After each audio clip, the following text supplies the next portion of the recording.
purses. Everything out of your pockets. Hats off. No vapes, no lighters, no food, no drinks.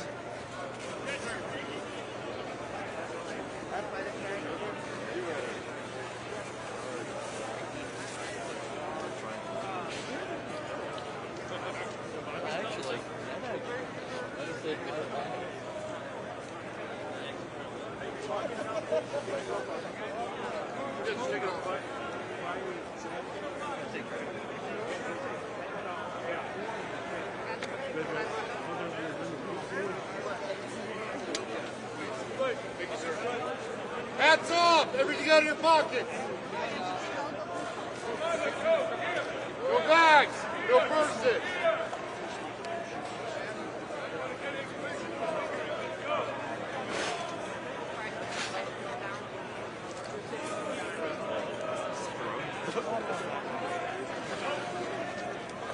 Hats off! Everything out of your pockets! No food, no drink, no vapes, no lighters, no tablets, no bags, no purses.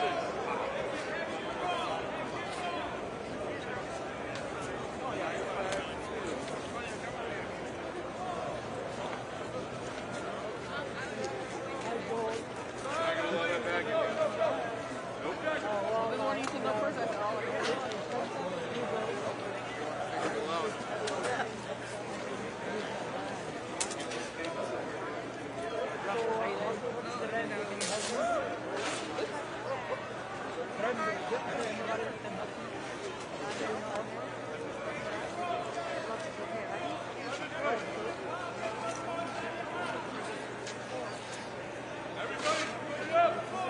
Hats off, everything out of your pockets. Yes, sir. No bags, no purses.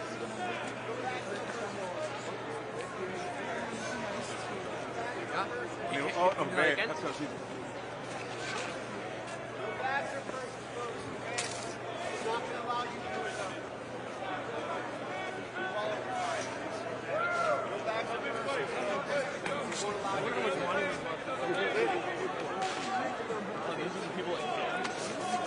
Yeah, you can try that. It's a little bit. Hats off! Everything out of your pockets! Nope.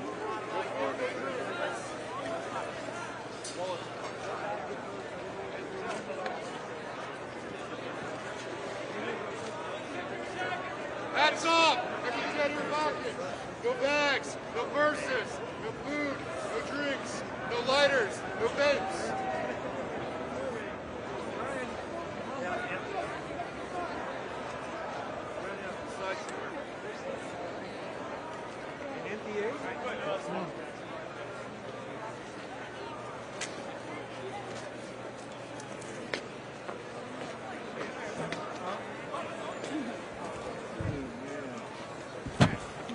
Hats off!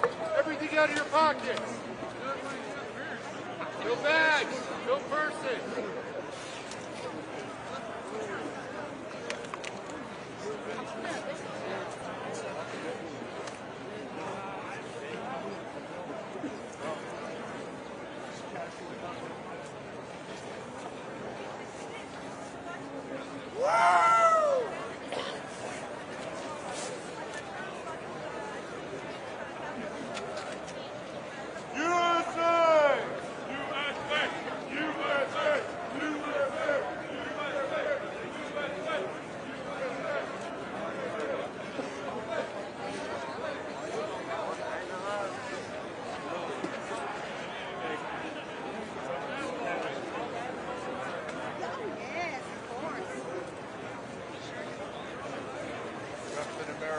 You're warm, I bet. What time did you guys line up? Okay, 8 o'clock.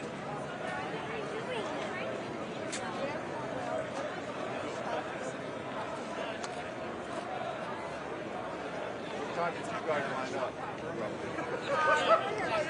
5 a.m.? Okay.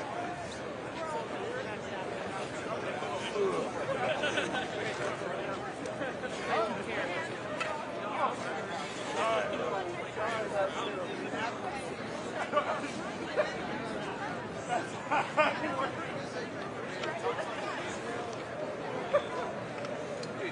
are so many bad.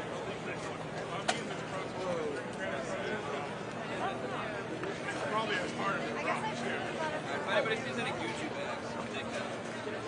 Oh man, that's so hard.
What?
Food wanted, food. Bombs for the poor. When did you guys line up? Okay.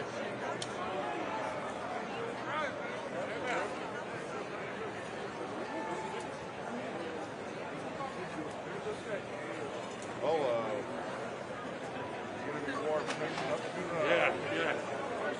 You want to tune it up. Yeah, right?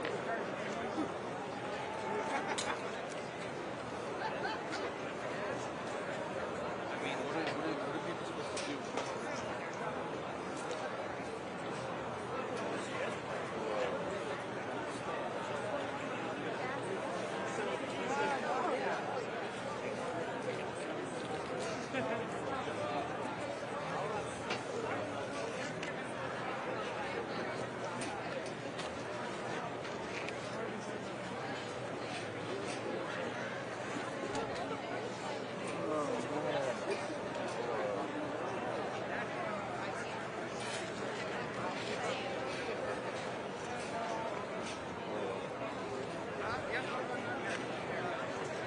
Yes.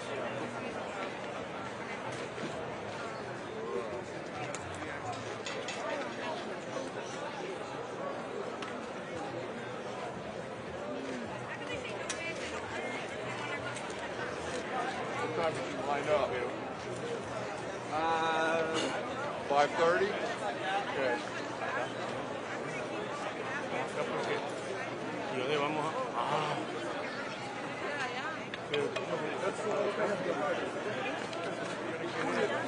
We're going in! Yeah, I'd like that one. That's it.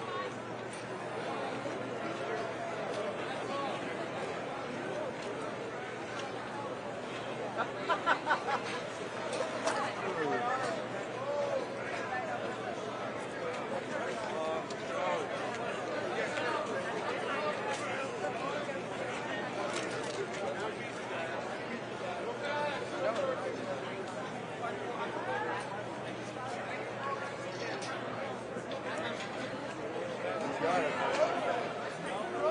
Keep it rolling. Better come on, bro. I'll take your backpack. Clear one.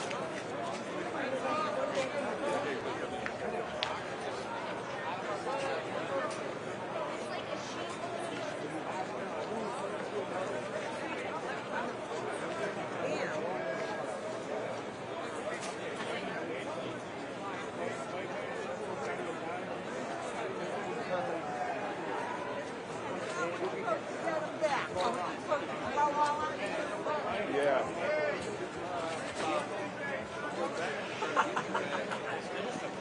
And then the track tires got me back and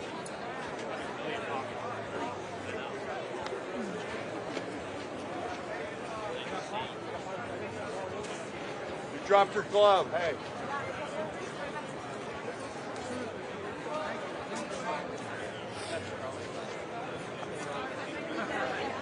Hello. You guys are going to get in. When did you line up this morning? What time? Good for you. Hello. Dad. Dad.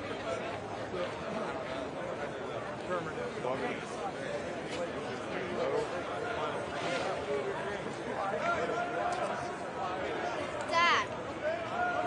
God bless you. Dad.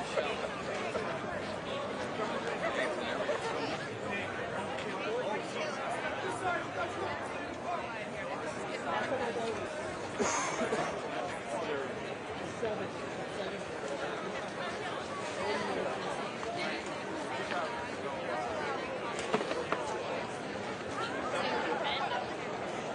about that.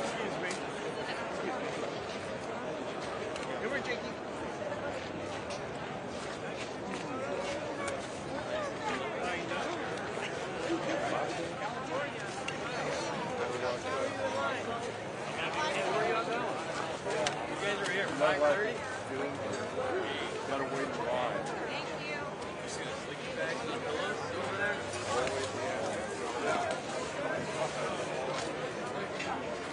I'm already full, sorry.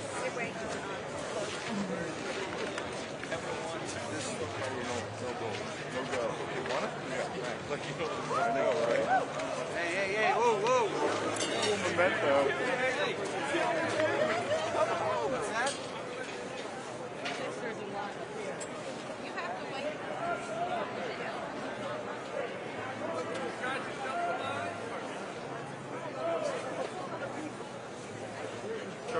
right?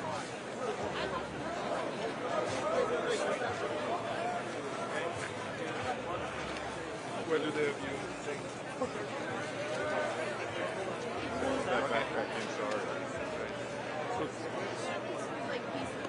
Closing out. Here we are, we found a key.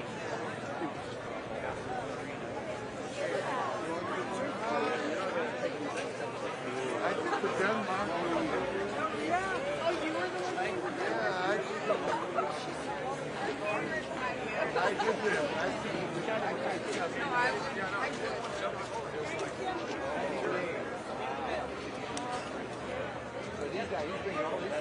Cool things, man.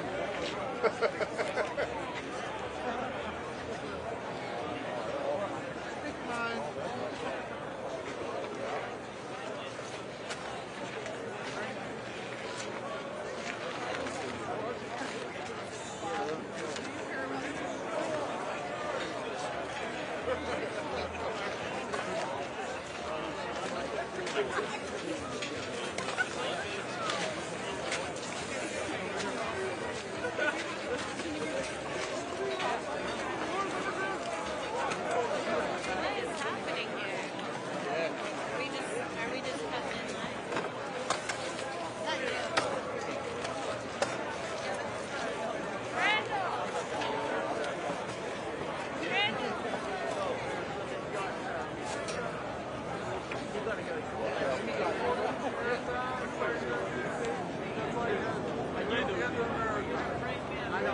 It's like, man, you're right there. You're right there.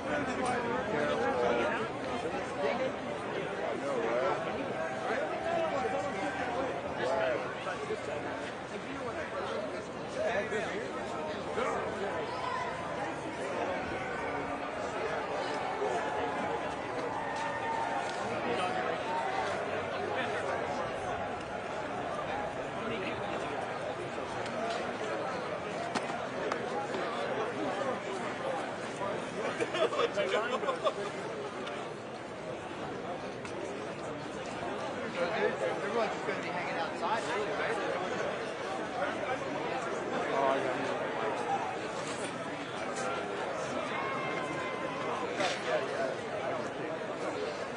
I don't want to.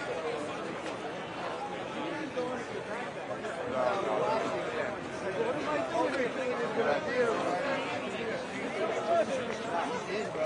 It's like the cabin.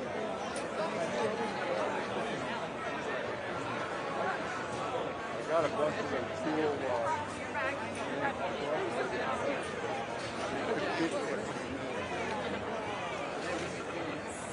wow.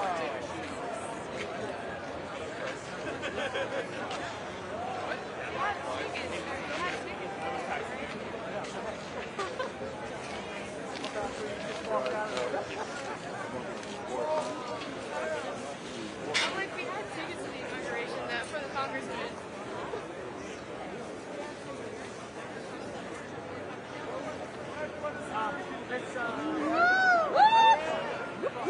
Hey, the hands down, we got here. That's awful. Right there. I just saw. We've been in line for 2.5 hours, and you're going to cut in right there. Sure. And I didn't put on because I was afraid of it.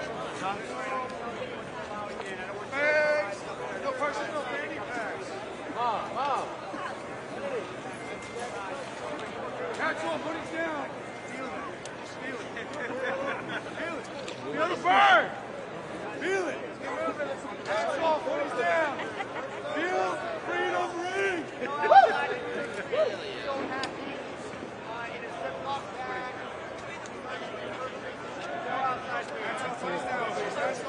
My hair is crazy.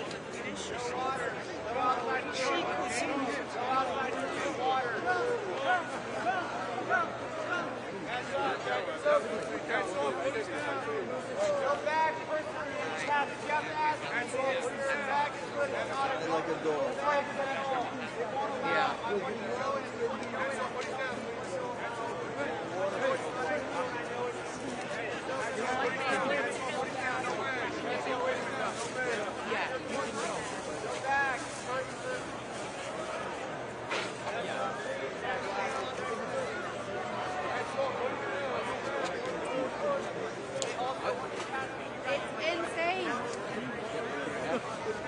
It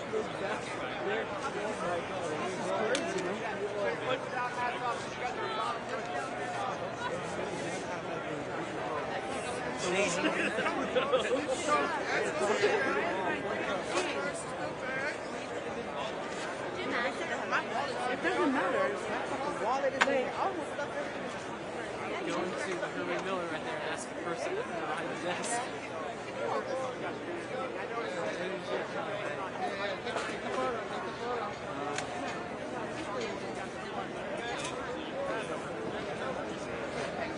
Alright, so put it there.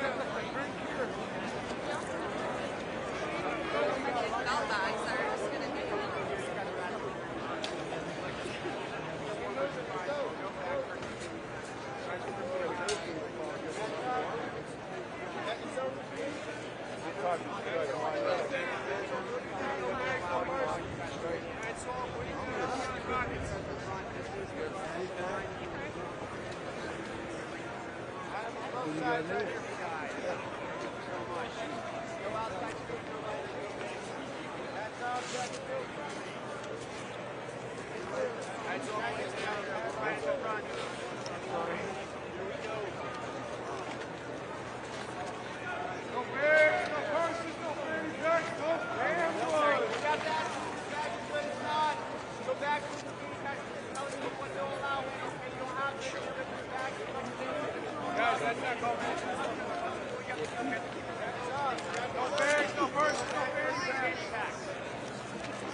There's a reason I brought that bag.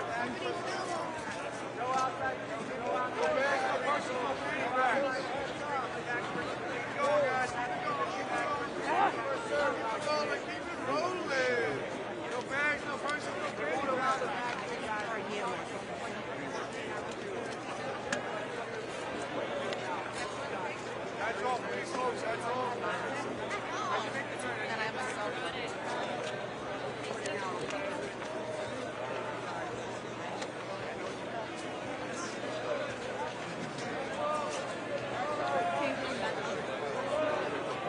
That's why it's all fun. You got to this point probably before you found out, right?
No wonder everybody's losing their bags.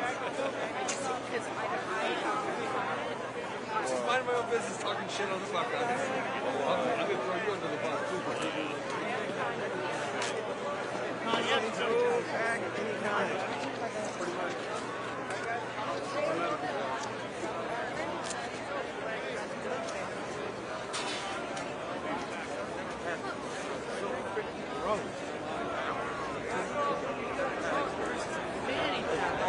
Another live in my confirmation email. Yeah, I finished that Dr. Pepper. All this stuff is thrown on everybody in the room.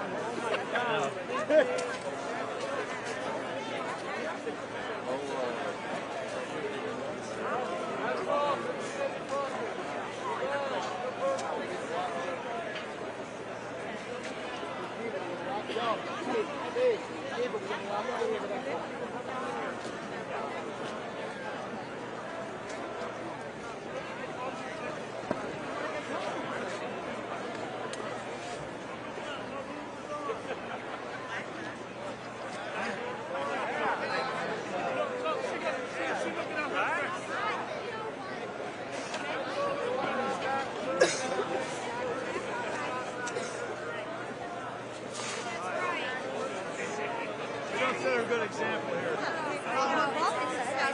my God. Flashbacks, everything.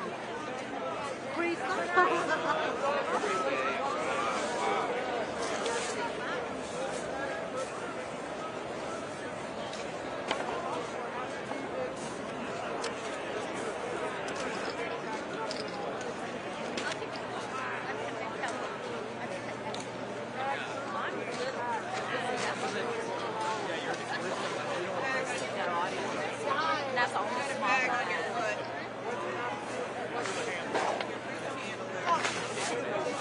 I didn't want you to fall. Thank you.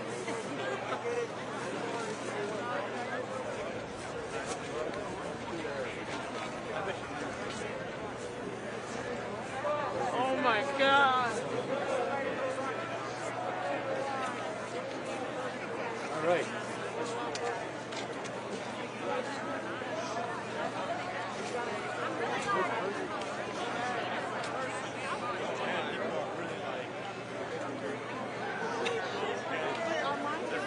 They're banning it right here, man.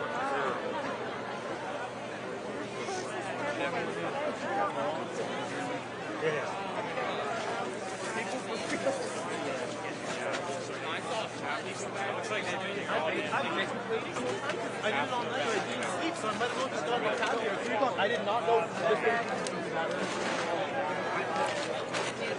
Need some chairs? Found the chairs.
Stop him too much. We're basically here.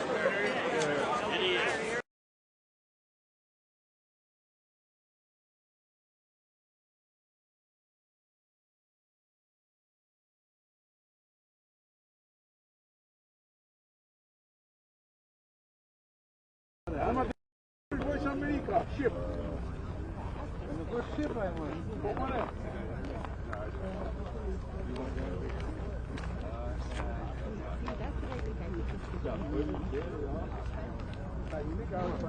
Deu tudo certo? Ó.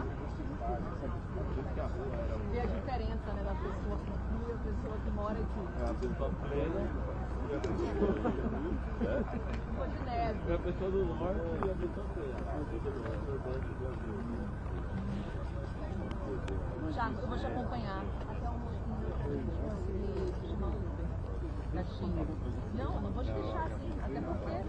Não, né? Mas mesmo assim. Obrigada, viu? Mais uma vez, desculpa. Vou dar pra televisão. Obrigado, viu?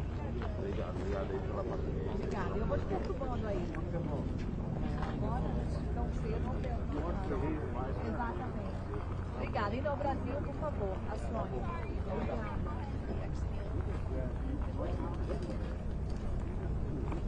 Yeah, this is the area. I think you could like stand on those. But I have.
Is something going to be happening here?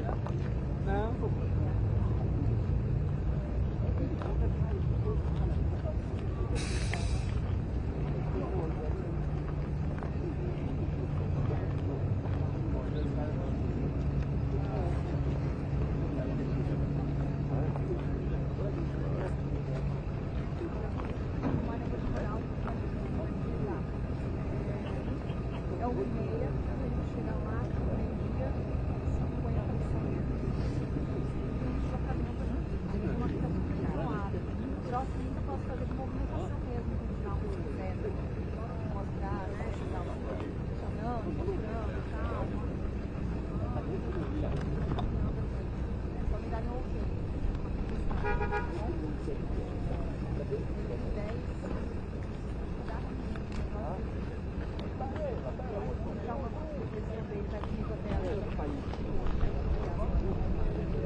I worked outside for 35 years.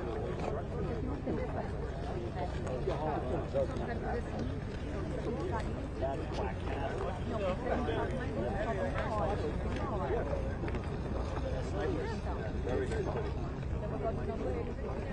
Oh, really?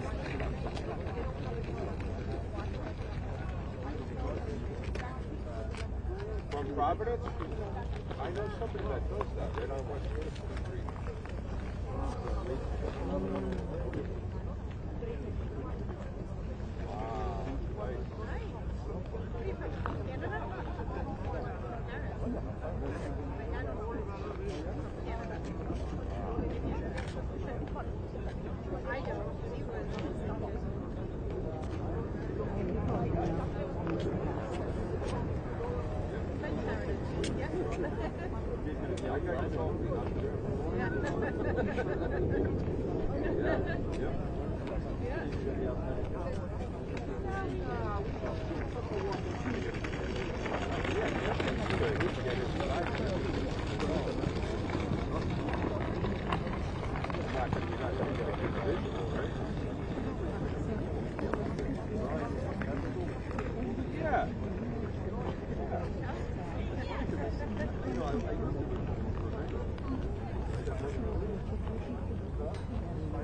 You're more interested in their opinion than interviewing it.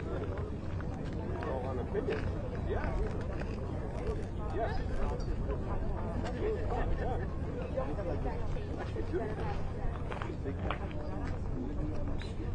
I gotta ask, how are you not freezing?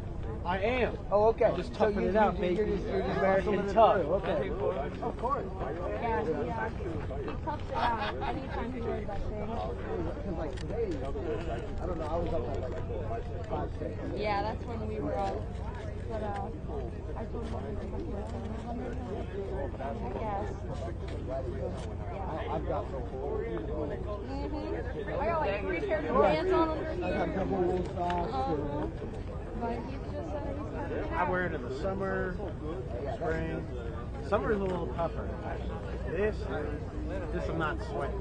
You from there? Yeah, from Maryland. I'm Maryland's friendly neighborhood spider. Best deal.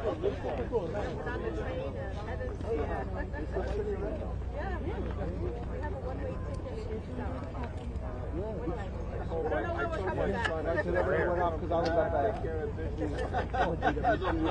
We got the whole book assignment from my teacher to go out and cover it, which is like great, but also like, damn, I don't want to wake up. Everyone else is off I had a today. day off, and then she's like, no, you gotta get to work. So, I put in 6 today. you get to something.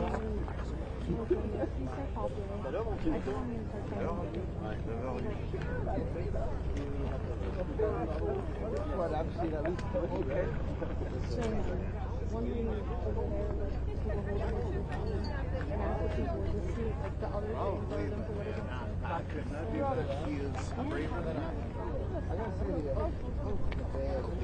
Thank you.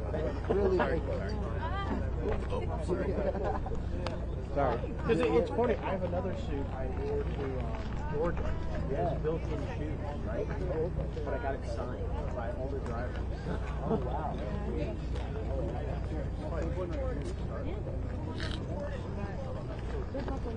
Thanks. You're going to do well. You're going to do well. Yeah, you got it. You got it, guys. Just tough it out. You'll be fine. If you're fun, you provided the inspiration. Exactly. Exactly. I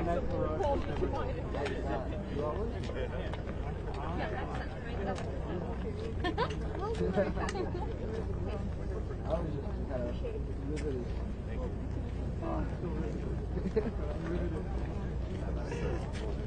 That's what he does this for. For people to say that's funny. I want you to start charging. I'll start charging now. 2 free ones. Do you want the mask? But I want you looking like you does. little kids. Exactly. Exactly. There we go. There we go. Give me 1 second. Oh yeah. That's looking good. I didn't get to do this, but that's great. That's good. Thank you. Kevin Martin. Kevin Martin. George. Nice to meet you. Mind if I do Go for it. Okay. No, it is. It is fans. This is almost like an island.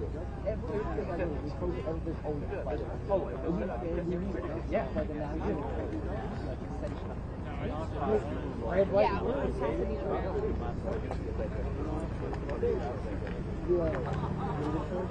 Yeah. It's okay. My girlfriend. Oh, hell yeah, I'm cheering for the What's the Commanders. win-win though is I was like, I'm talking about my phone. Yeah. So like, I know the radio. I get it. Exactly. I get it. I know having a favorite sport. But once you're out, you gotta go for the next best thing. I'm Right. I hate the guy every day of the year. But if they're going up against the Yankees, I gotta represent the West Coast. Exactly. Exactly. You gotta stay true to where you're from. Yeah. Always. And that's why they hate it when I root for the Yankees and the Bills. I definitely, well, I also like the Orioles too.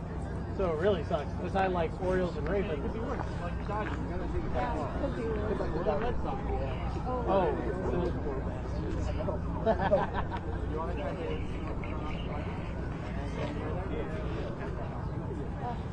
Have fun, guys. Stay warm.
Stop it right now, that'd be so funny.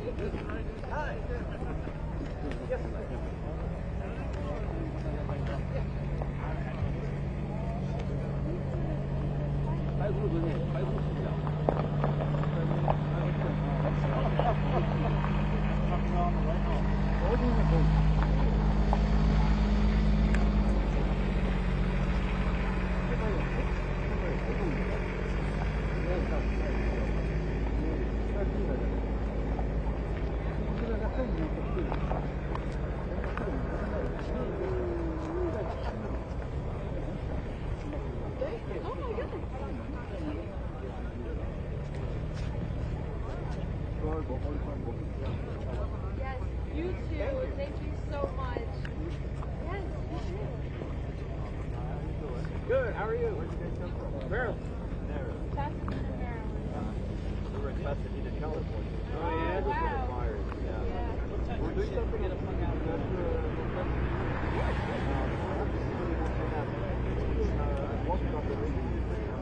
We're Catholics, actually, yeah. going on. I'll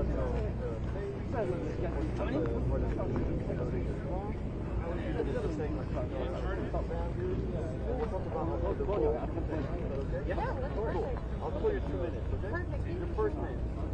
I'm Justice. I'm Devin. Devin. Yes, sir.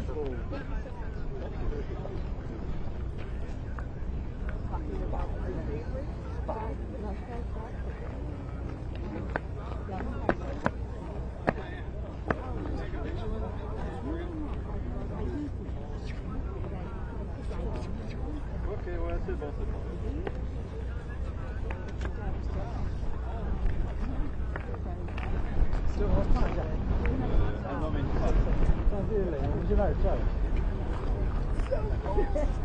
Alright. We got 3 minutes.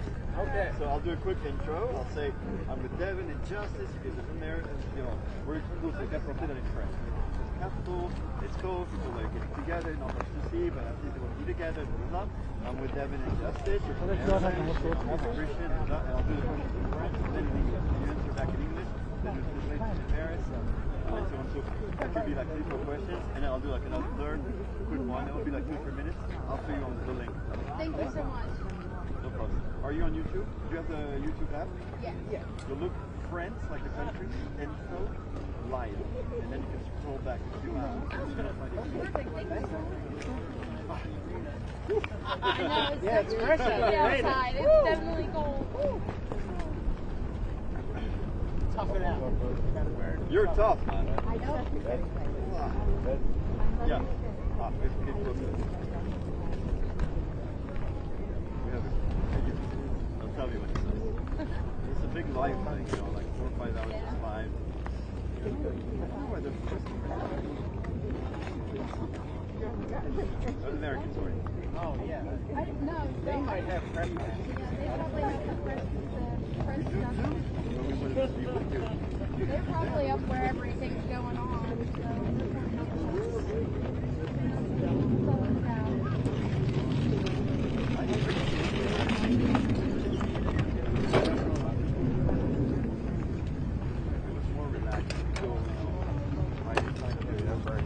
I know, me too.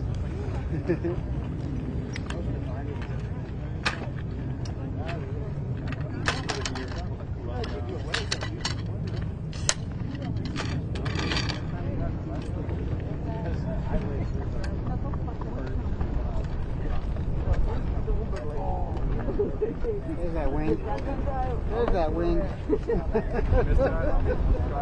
There's that wing. We're like at a device section.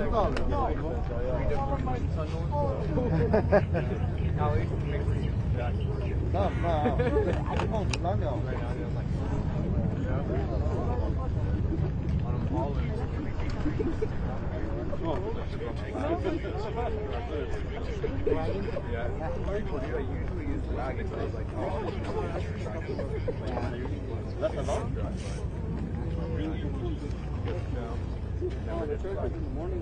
That's friend. We gave me a new one. I've had this since like 2016. I brought it with me. I didn't know that. Yeah, I brought it with me. Well, I brought everything. They haven't been able to on my ear. They had it all the way there. Yeah, it's honest. They got me. That's what they brought me. They were just like, they're like, bring your own stuff, or do we give you something? Like, yeah, I brought it. I'm like, dude, that didn't bring it. Like, I'm like, yeah, my boss told me to bring it. So you got yourself like, if I'm sending you out somewhere. There's no venue. Like, I was like five bags, and I had chicken.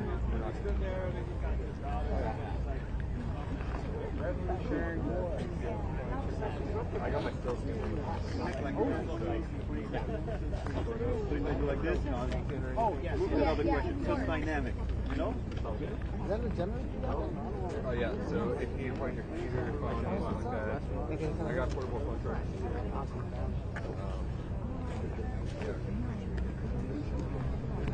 I got a heater as well. Oh wow. I was like, oh wow. What's your grade today? I don't.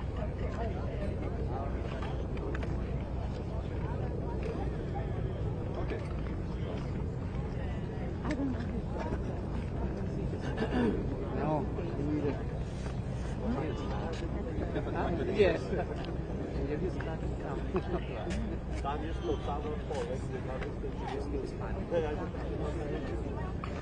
Maryland, right? Came with a train, a car? I respect that. We did the same. All of our colleagues with the text was like, no. Bye. Word.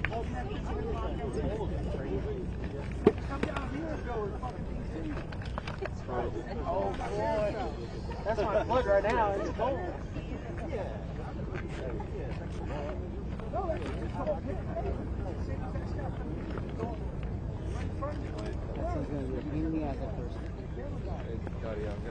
Voilà, Spider-Man, c'est pas le vrai, hein, mais il est courageux parce que honnêtement il fait vraiment froid, il n'a pas grand chose, donc respect pour ça. Voilà, je suis avec Devin et Justice qui viennent du Maryland. Je vais vous parler il y a quelques minutes en plateau des cérémonies religieuses. Je vais être d'être avec eux parce qu'ils sont chrétiens. On va voir un petit peu ce qu'ils pensent, ce que vous pensez justement d'ailleurs chrétien, de voir voter pour ce peuple. Pourquoi est-ce que c'est bien important?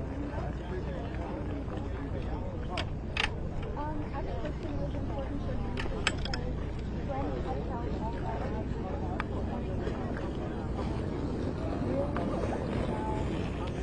all what Christians to Christ when it comes to that, put it front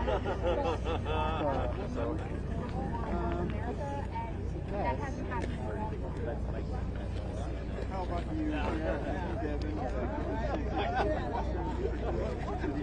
And I put a lot of food. I guess I'll have to try about that.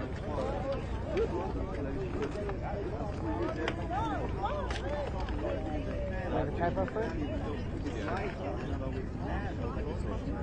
Ours is like a box. It's set up in a box. Oh, really? Yeah, it's set up in a box. There's like hole in it. Oh, that's cool. Yeah, that's pretty neat. Trump has, especially these last 8 years,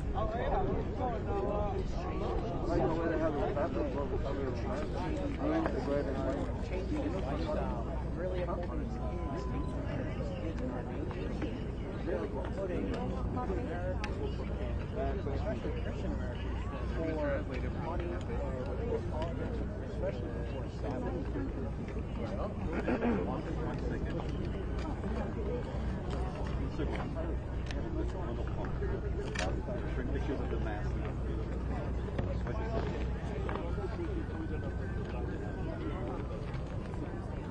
Absolument, toujours avec vous et puis surtout avec Devin et Justice, qui sont deux électeurs. Devin, I would ask the same question. Je vous pose la même question que j'ai envoyée à l'instant des images religieuses. Pourquoi chrétien, même si lui n'a pas toujours pratiqué ce qu'il veut. Why would Donald Trump be able to defend Christian rights, found and values, even though he might not have lived up to those expectations?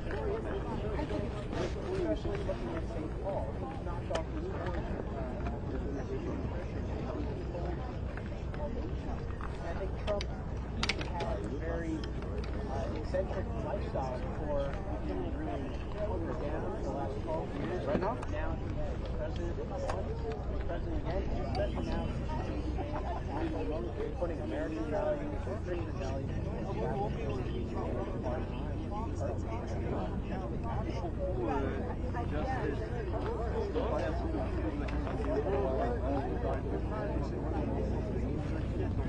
You gotta sit down.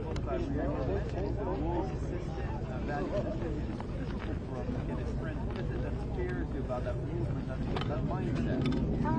For me, it's kind of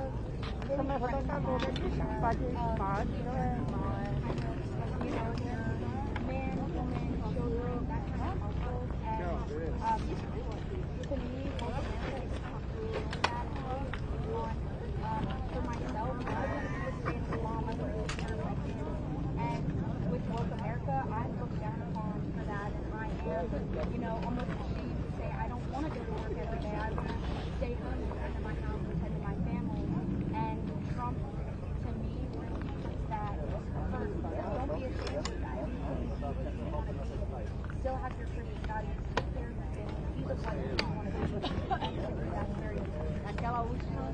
On a entendu aussi hier Donald Trump parler de la question homme-femme dans le sport. Quelle autre mesure we heard yesterday down on the rally mentioning, men and women in sport. What other concrete measures can we take to defend the fact? Mainly, I think it's affecting culture because a lot of the problems in American culture That's why the Baptist and I think Trump started his inauguration in his victory really to reestablish the basis of American. Une dernière question, on parle justement de la question des woke, de la politique, de la communication, pas forcément Elon Musk, c'est vraiment un d'accord campagne sur ces questions-là. Est-ce que vous pensez que c'était un bon choix de toute manière Elon Musk and also communication of that kind of power? Was Donald Trump wise in bringing him in, on that very good idea? Feel strongly about that. Thank you. Thank you so much. I personally don't think that he was that, especially after the last year. We need to walk in the middle. We need someone that is going to stand their ground and they're going to fight for it. And like you were saying about earlier, as a Christian American, I think that's really important because that's what I want to do. I want to see someone standing up there and putting their foot down on things that I believe and that I do. One more question. Une dernière question peut-être pour vous. Et je parle d'un point de vue français, quand on voit des images, on voit des pasteurs qui prient pour le président. From a French perspective, when we see those pictures with pastors, praying for President Trump, some people in France might think, oh, this is is it a show or is it real? I personally believe that it's real just because of what they're talking about and especially Catholic, and I think that it's very important to look at the Catholic calendar because people are respected and say this is very real, and this is, the Christian community praying over our leaders to do the right thing, make peace in the world. Don't go up there and be jerk as a politician. That and just making sure that we are keeping God in our system and understanding that He is lead us to do the right thing. Merci beaucoup, thank you very much for your time.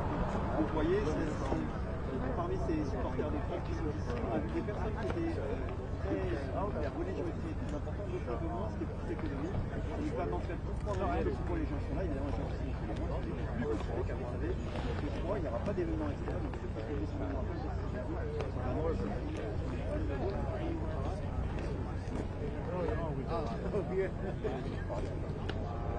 Thank you very much. Let me show you the link. Yeah, take it.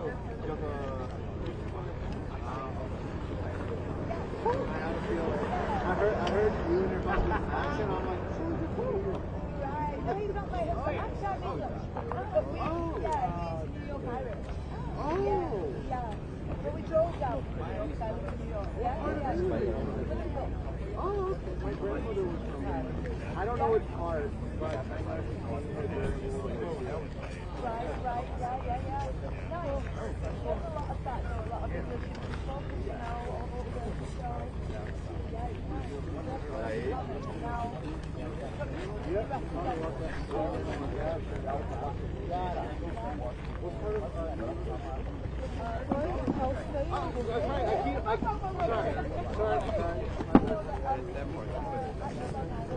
Okay, well, I'm like, it's not a Brooklyn accent. Yeah. It was hard to tell because I know my dad was from Brooklyn. Los Angeles, California. Yeah. Yeah. He flew all the way down here.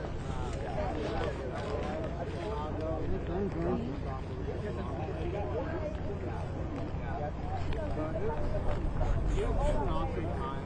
So far, I also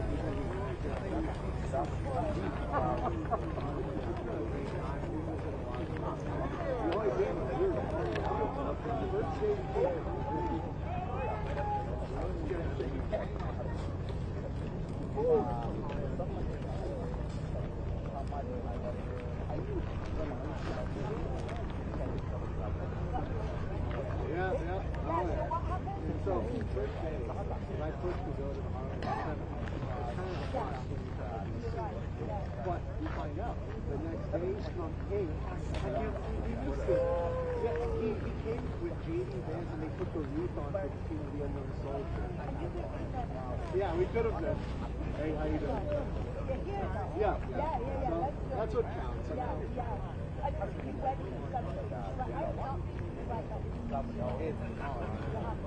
Mike, Richard, nice to meet you.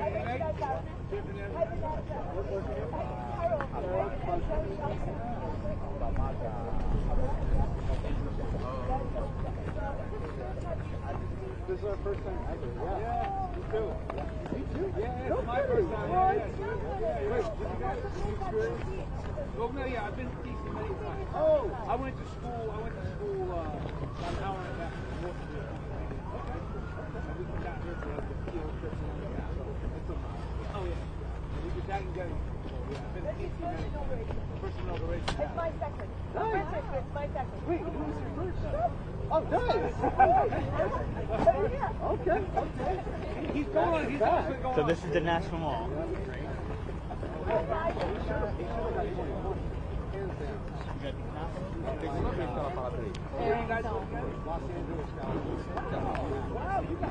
Claro, a gente vai encarrar.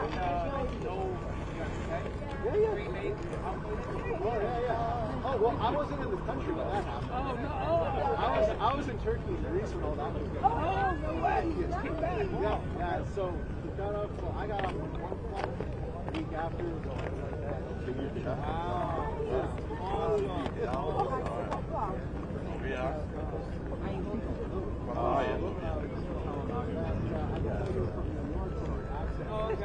But I'm like, but it's not a Brooklyn accent. Like I can tell. All my mother's family was born. Yeah, my dad was born in Brooklyn. Oh, okay, all right. So yeah.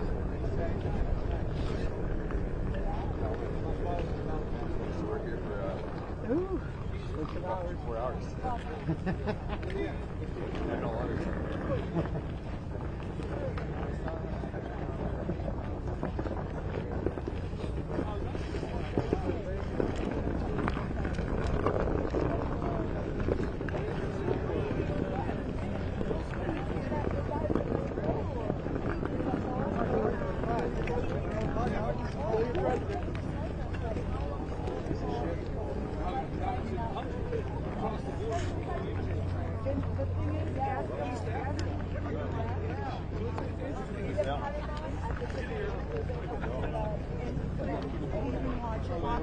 Or they didn't even have Newsmax or RSBN or even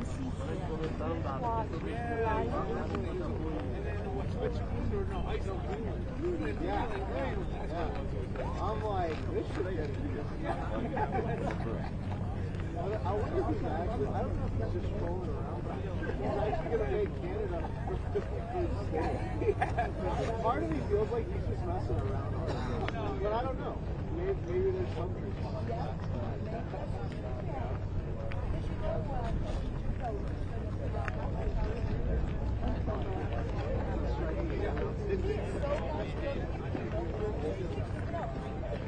Well, he's not the race, obviously, but a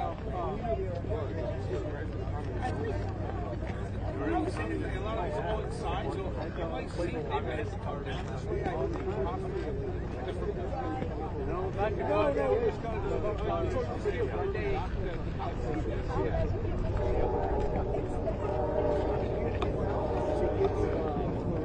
I got you.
Depois, claro, alguns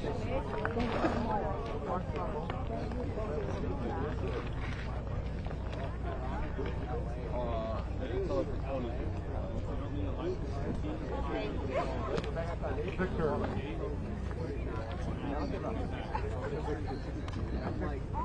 Literally been saying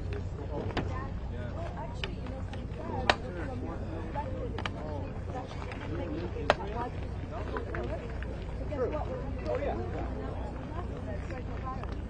And that's, I think, what they actually want to do. From that perspective, yeah. Yeah, that flow. There's more people like that.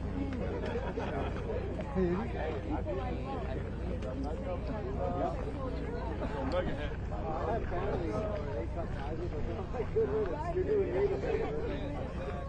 Want to say our dad where we're at? I'll find us down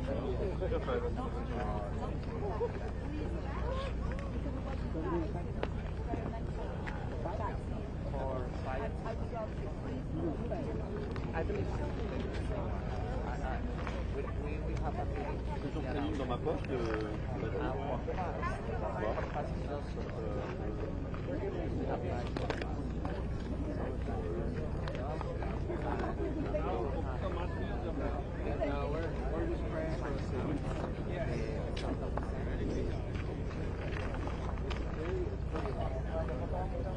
I wonder how many more people. There's going to be a lot.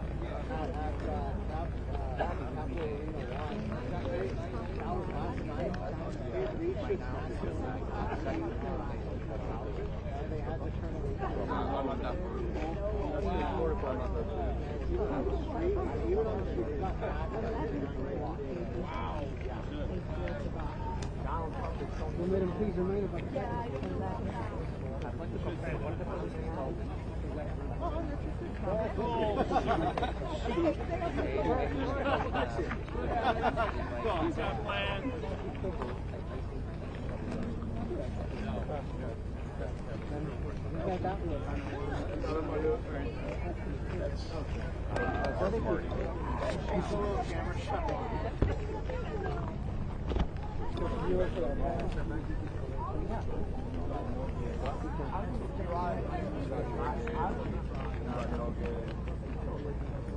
No game, no chance.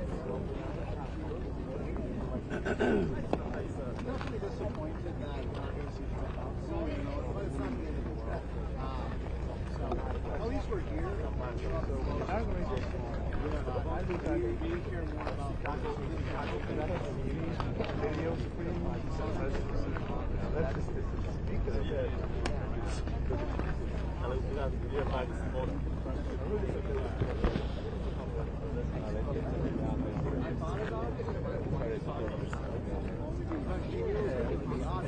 and she was correct, 100% correct. So instead, we saw that after the Supreme Court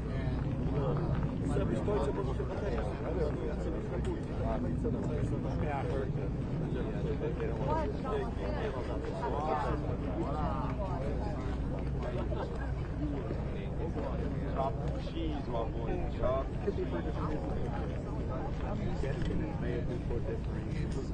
Yeah, but as far as yeah.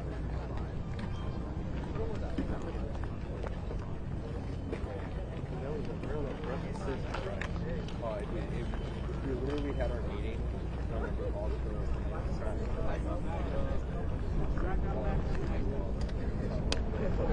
Yep. You know, having fun?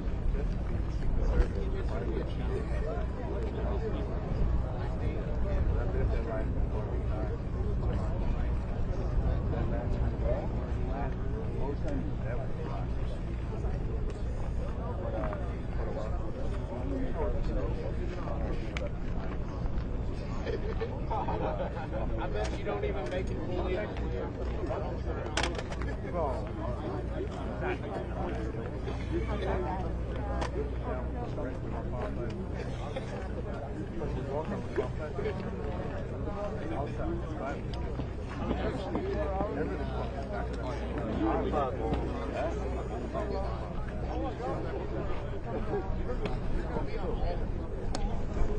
Yeah. Yeah.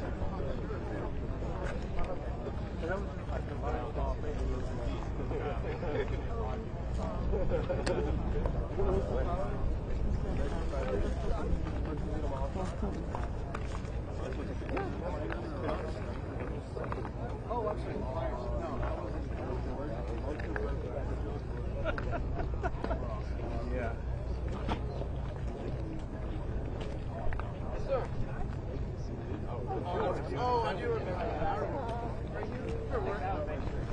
Were you on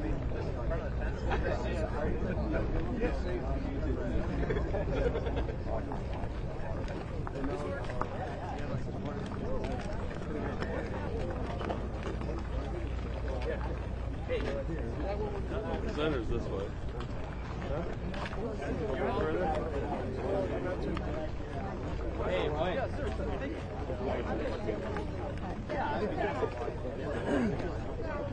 Yeah.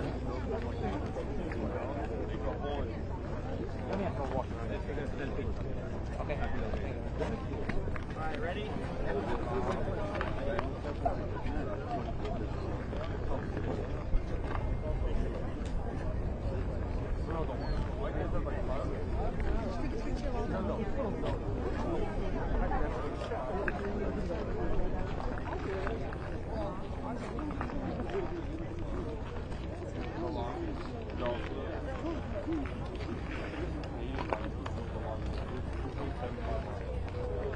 And it was 5 kills, 1 he don't bomb it.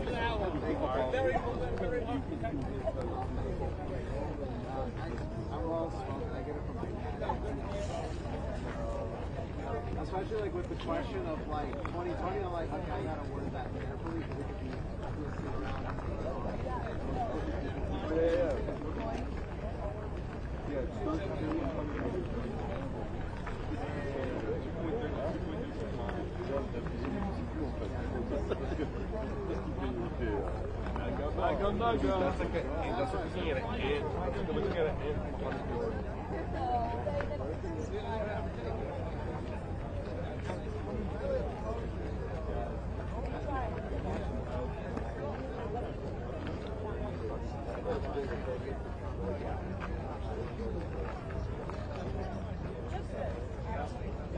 that too. I'm really hoping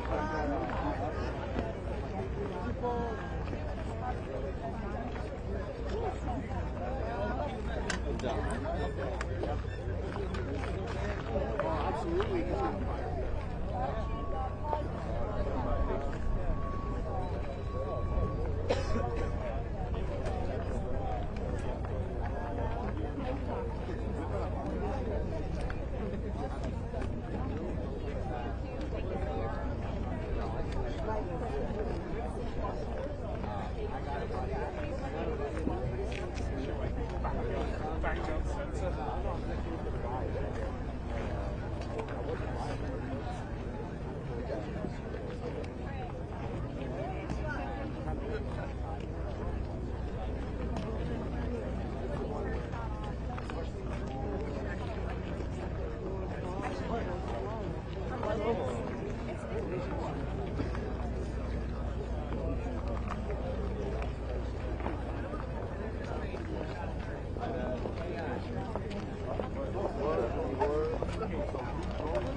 Keep walking forward. I'm looking for it. Turn around. Turn around. It's my hand. I'm jumping. Woo.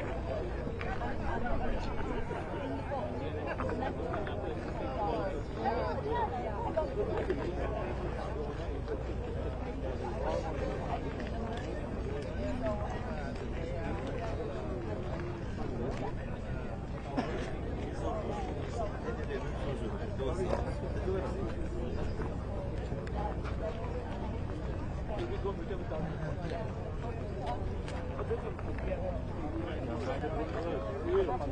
are you from? Yeah, I'm from Maryland. Where are you? Oh, wow, really? Celebrate the win?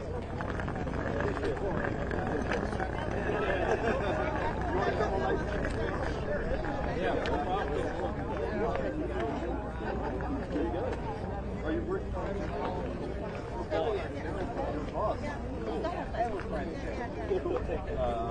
It'll be like maybe I can get 2 minutes. What I'll do, I'll do a quick introduction. I'll say, we are in the capital. I'll do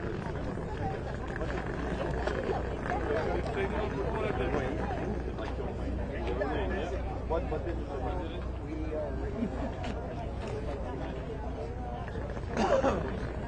So I'll say that. I'll say, Joanne White, Joanne White, Maryland, and I'll say, we can get back to that.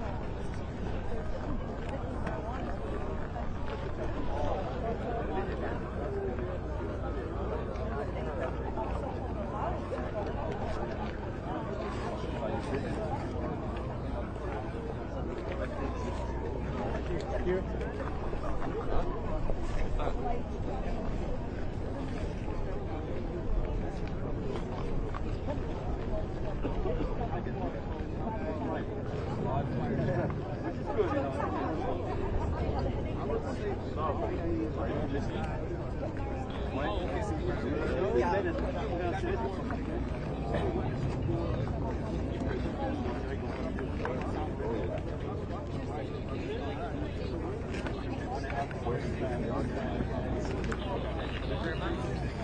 Oh, I also have Oh,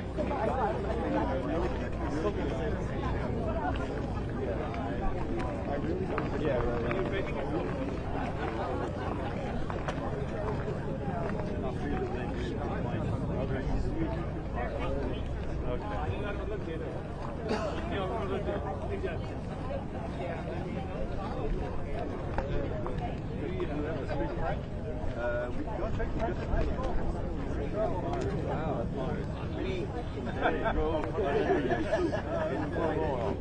What's Washington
This time,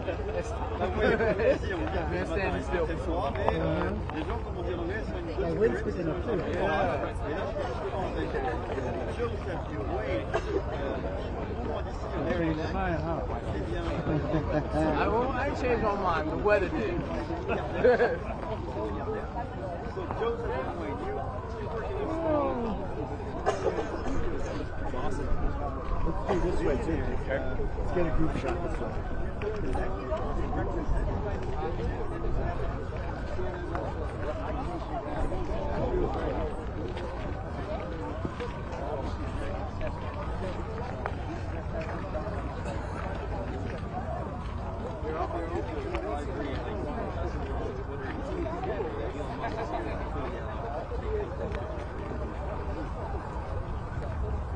Il y a des gens peut-être qui pensent qu'on a esprit un peu trop mal intentionné, mais qui pensent à des conflits d'intérêts, puis on peut avoir une possibilité que le pouvoir va pas les aider dans la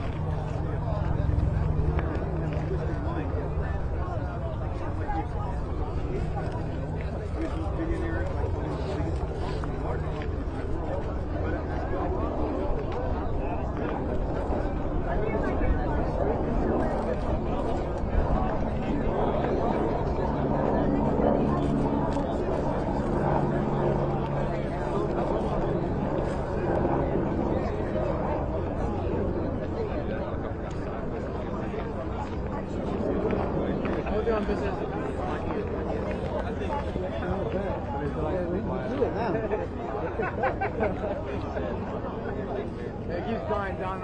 Okay, we have sun, this, and that.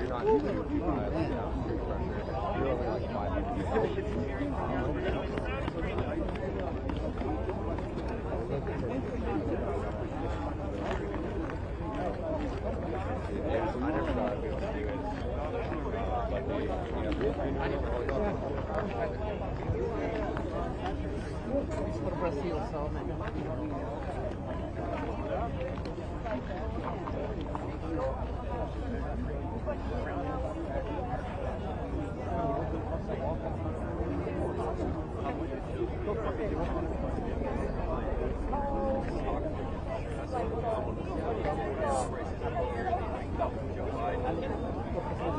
bring it back and tax money.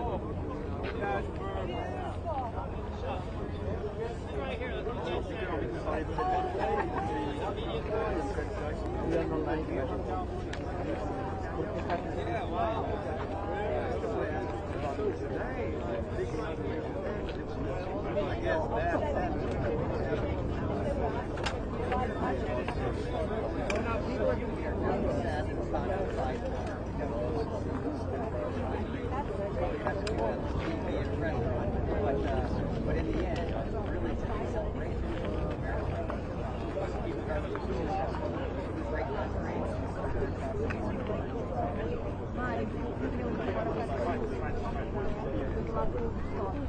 This is my first time ever put on. But yeah, we just gotta go towards it. Big day. Thank you very much for your time. Voyez, yeah.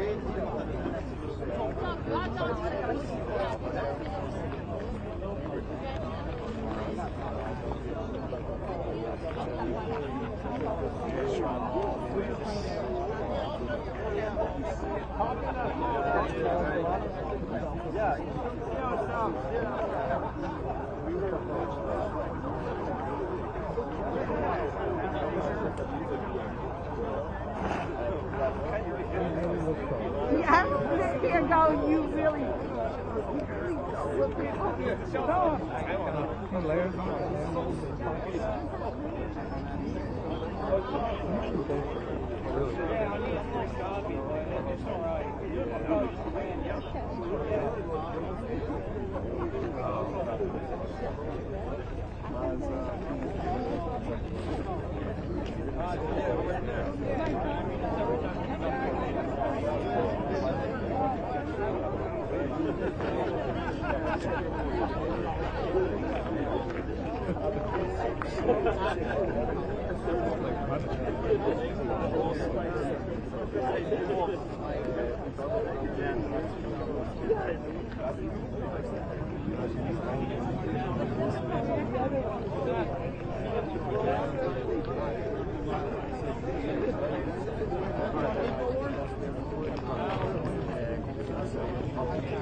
How's your Wi-Fi?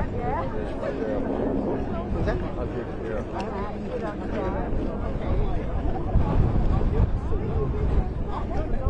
I'll do this second. And fire it up. bars are full bars, so. I think that'd be okay.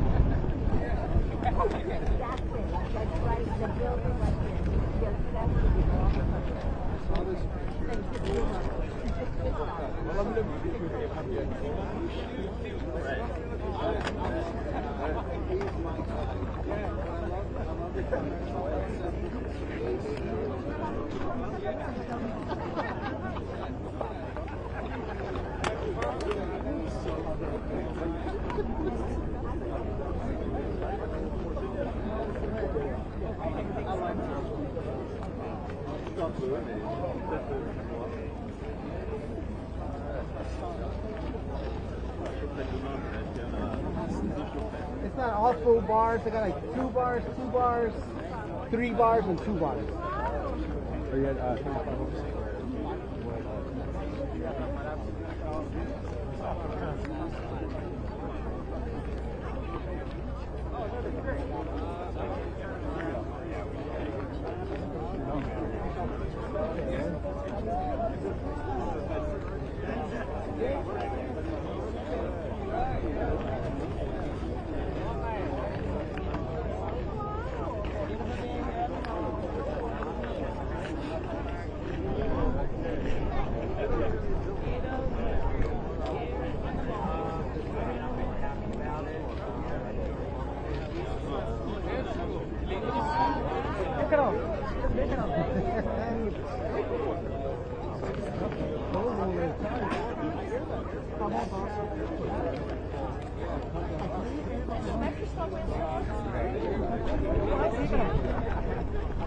Chega lá em cima.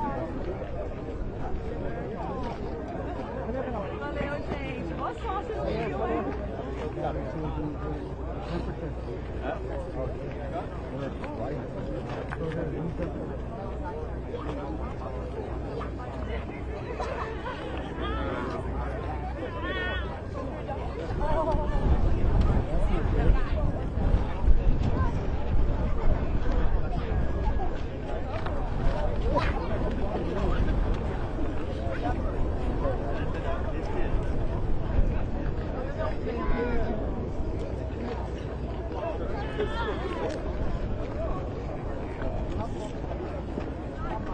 Anytime it's to recharge the battery because of cold. It's pretty quickly.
He's actually on YouTube. Easton Simpson. Subscribe. Let's go. All right.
Again.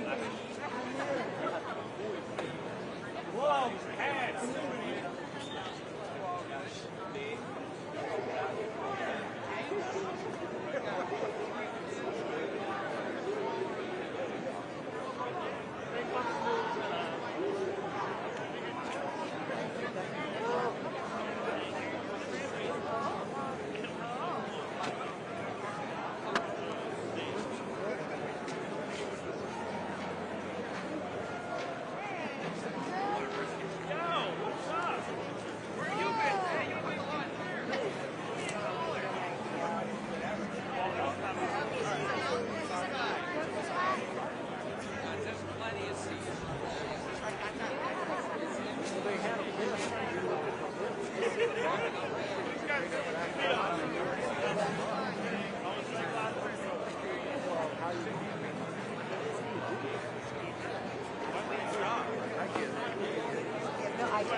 They must, you know what? So they must be having.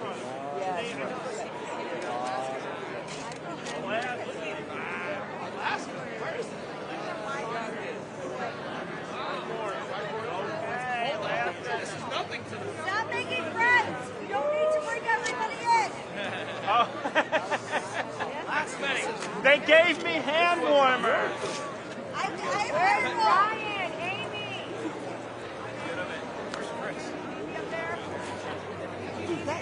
Oh my God, you got separated. That's what I mean. Wow, dude. What are we doing, bro?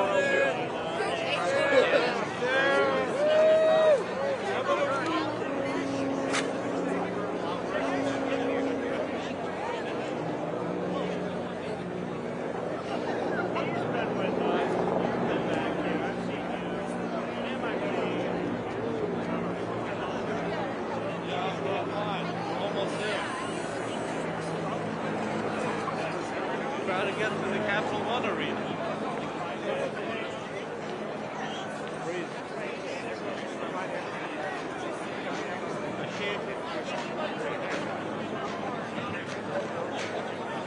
Well, I was following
I want an egg. I want an egg. I need an egg.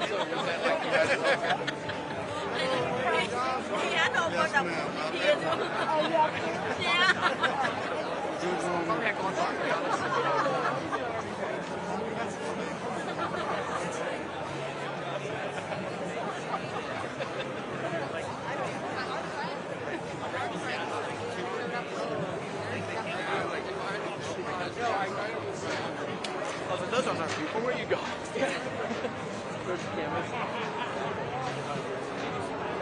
I did, yeah. I got a picture of it.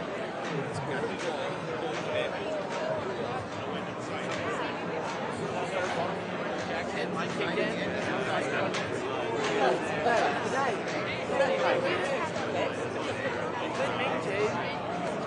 Good day. It won't make money, but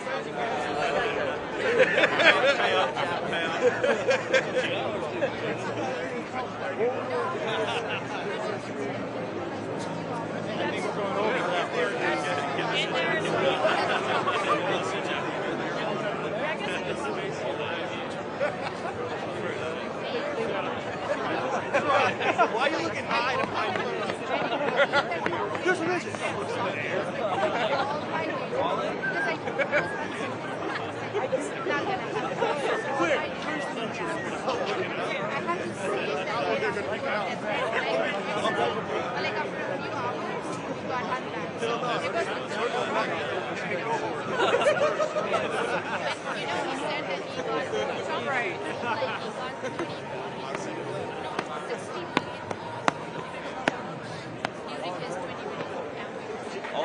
All I know is that Larry Ball's in leader personally. It's coach too.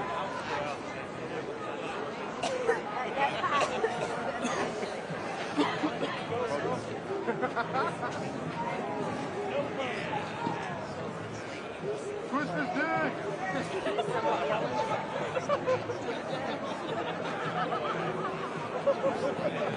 Hey, we're here.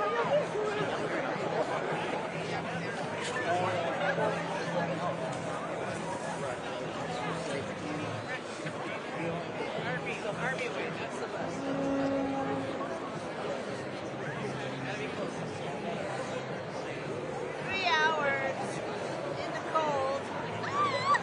We want to talk about it. We want to say everything. What is adventure?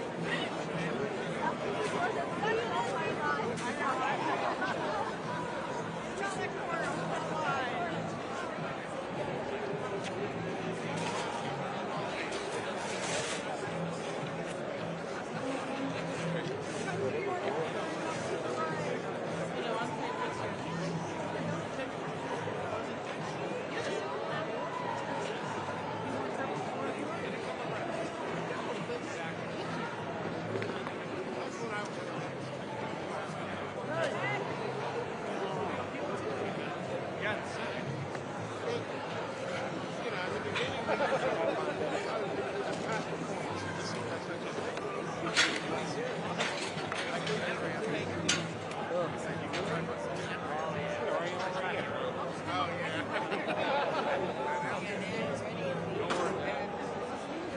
like 100 feet away.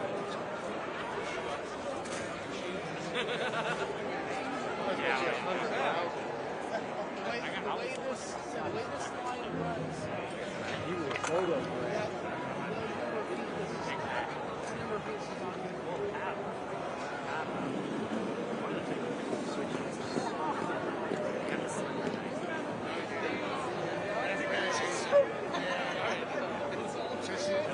It's always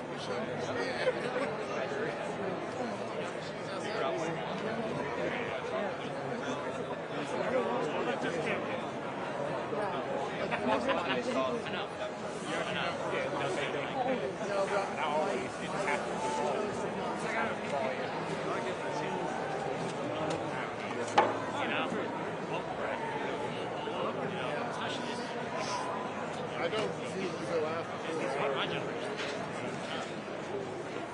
Yeah, I try to stay inside.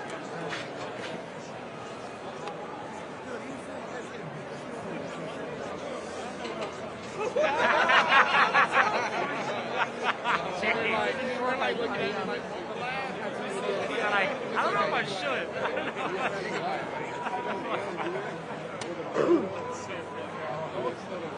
Oh my God. Yeah.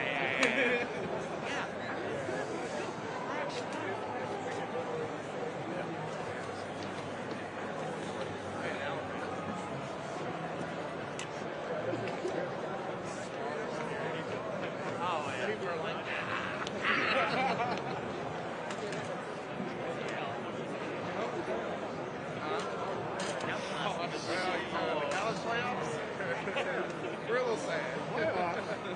You know, actually, I'm a little happy. You kidding me? We didn't make it. As you can see against the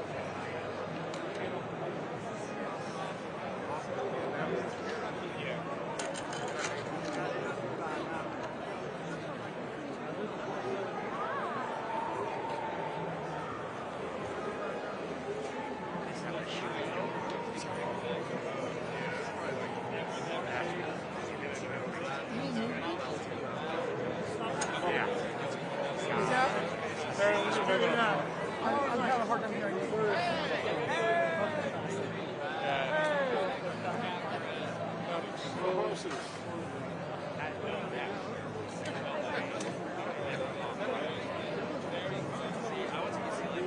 I had to get out and watch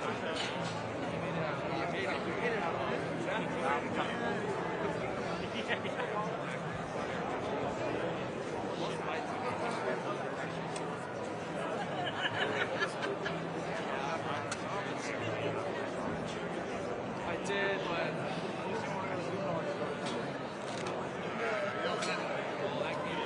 it's beautiful.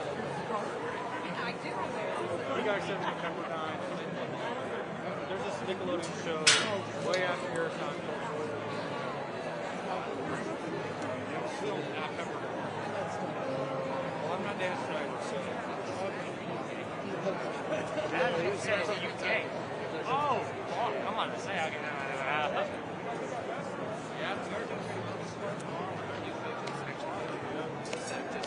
Yeah. It did not surprise me at all. I'm actually, I like seeing what goes on the Diddy list.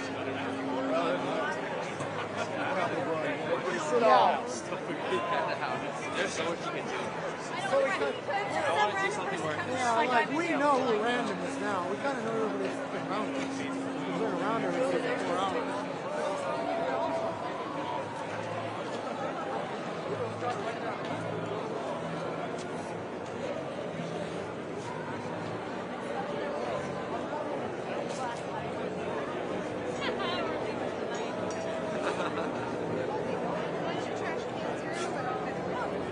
Yeah, I know. I was just looking.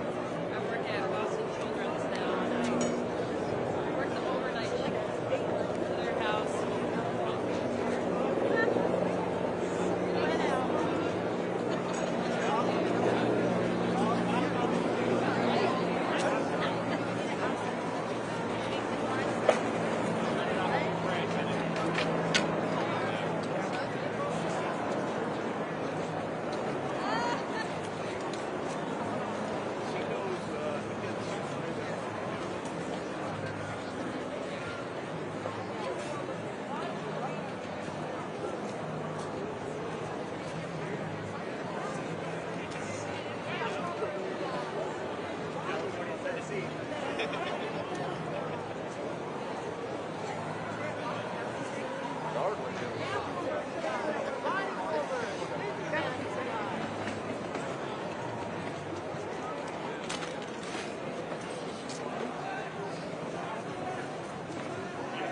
I got 3 guys take me right up front. Okay. You're moving. I'm moving too fast for you, huh? Yeah, yeah, Yeah, you guys can take it straight. Yeah, we'll do it. We'll give up. Now back to one of these of the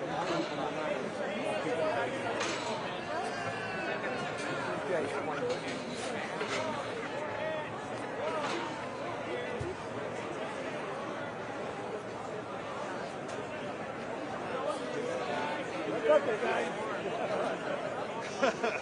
Now we're getting all major new Yeah, we can't go through here now. We gotta go around the next round. We gotta go around the next round. I know. Where's the wheel?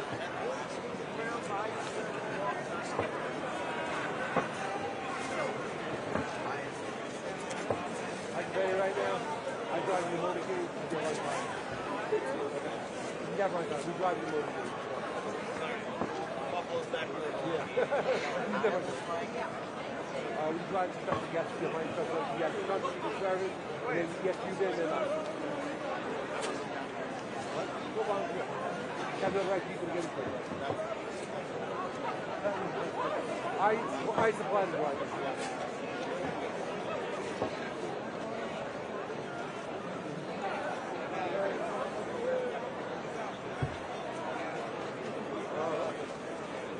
Just gotta move over there. We'll be 1 second. Come on, Jay, let's go. All right, right here. Now I know you're clear. And that's what we can't run into. No, your crew's up there. Right there. You know, we're about to go on TV, so. Oh, are you? All right, we're right here.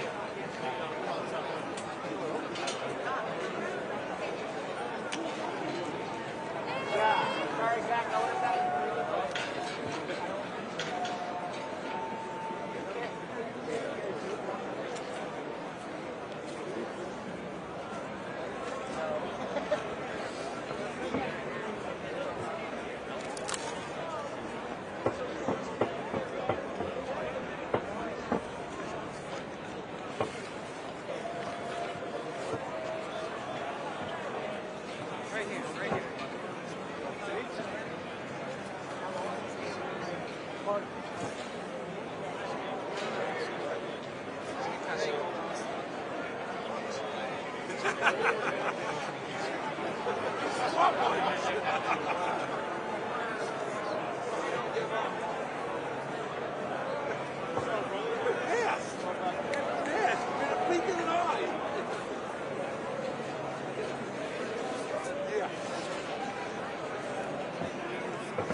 How hot is it? It's pretty warm. It like scalded my tongue when I sit there. And then this lady behind me was like, excuse me. I'm like, I'm scalding my tongue right now. Let me hurt myself.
here.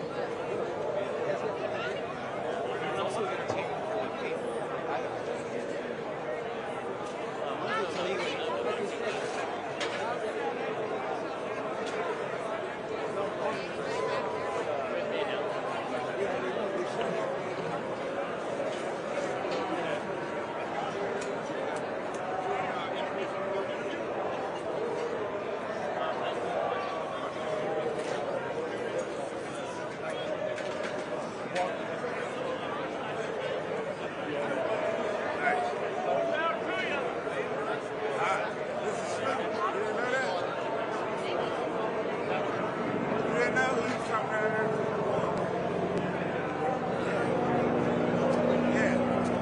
What's your autograph?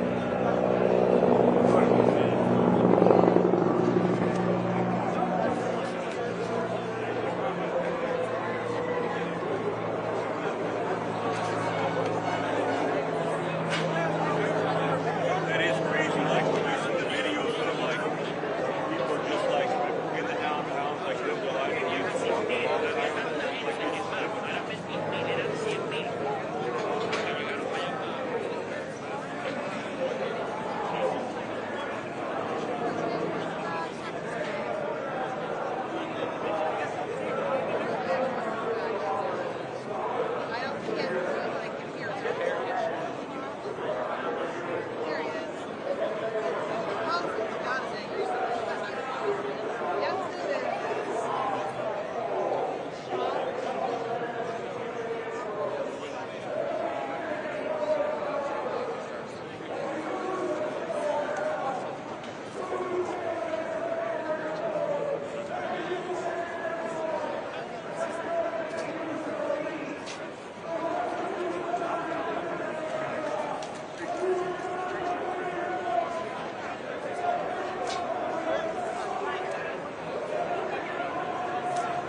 And here it is, America.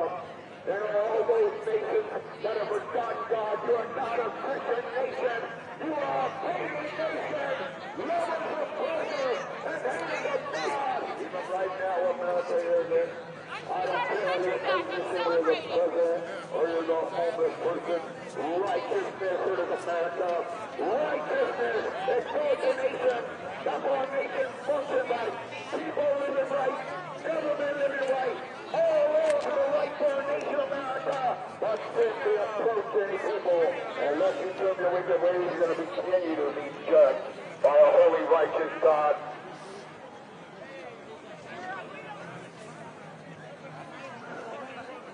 Yeah, exactly. You make it in there. Elon Musk is still there, sitting in warm. You know, Obama goes in with $3 million. Think about this. They're all the same.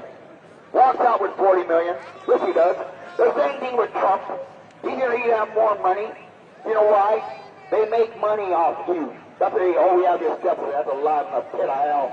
America's taking so much money from all around the world. They're going to take $1 million. China, we've got trillions of dollar bills. All these other countries have billions of dollar bills. You think he's going to change their mind with that? Yeah, that's not. Yeah.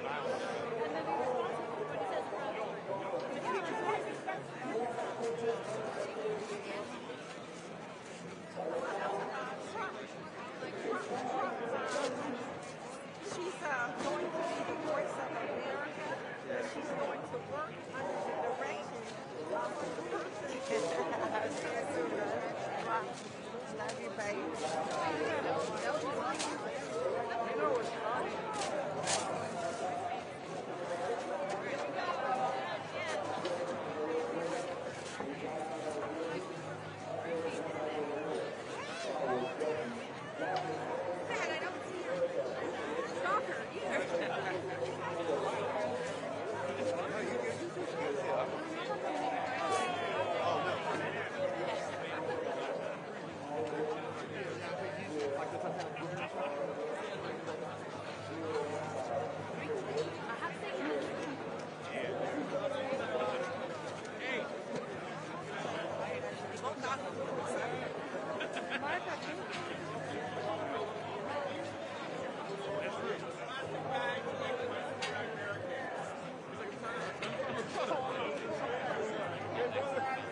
There's about 80 people there.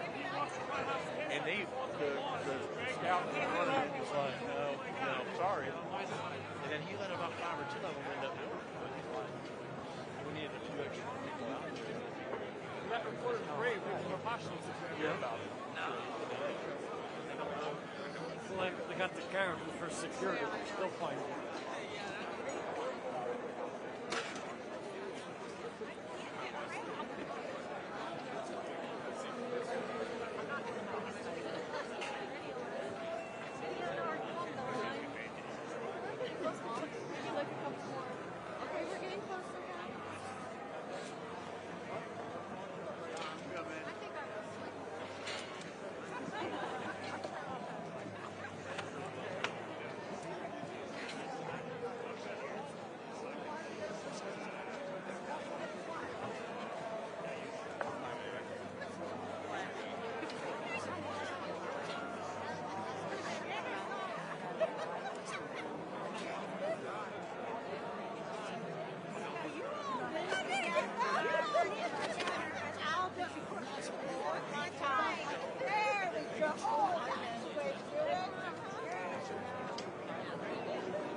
I think what was the study, like 75% of the buildings people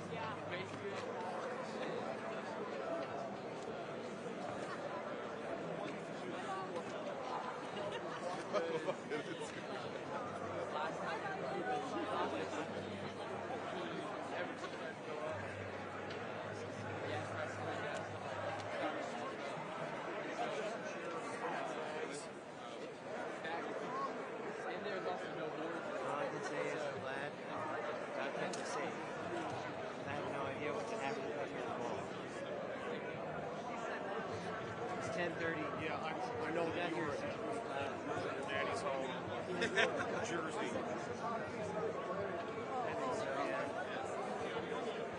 That in the car this morning. 6:15. No, we're from North Carolina. But we've been staying here since Thursday. We're at an Airbnb. We've been doing all the museums. Kids have been awesome. They're doing great. Learned a whole bunch about our history.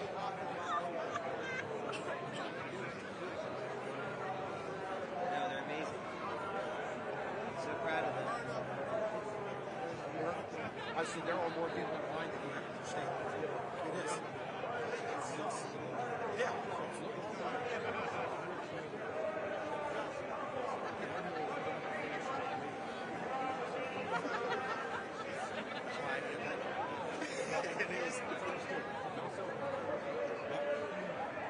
We got more phone than people.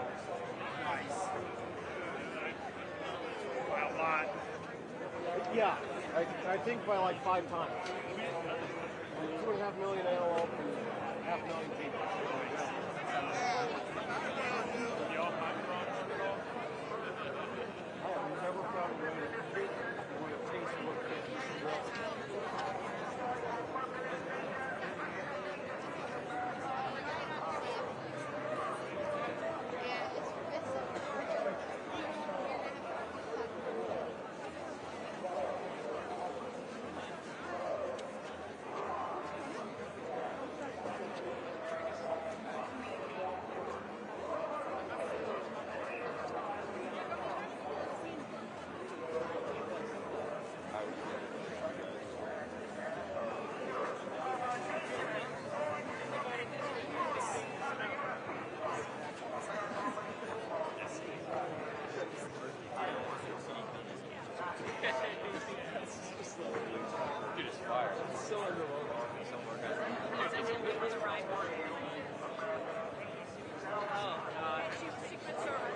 I go, now right there you go, guys. You see why our president was shocked because of people like her.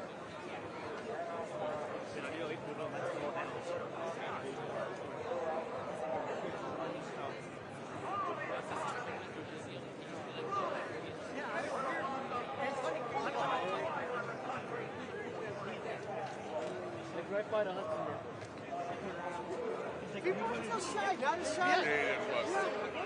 Yeah, Yeah, but you know what? This year, people are more, not only reading,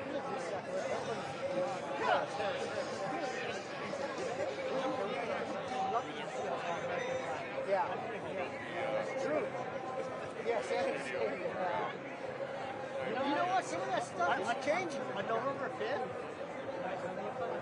Yeah. My neighbor, that's true. The blind. What are you doing? What are you doing?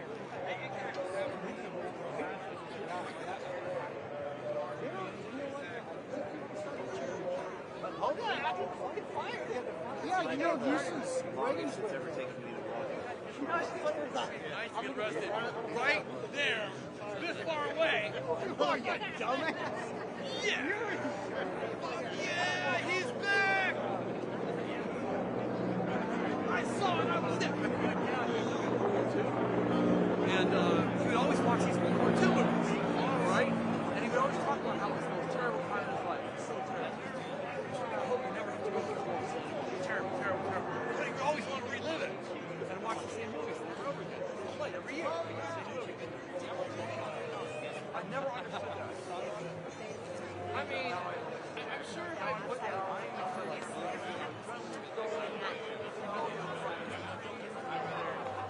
yo vine en Estados Unidos.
should get fired on it.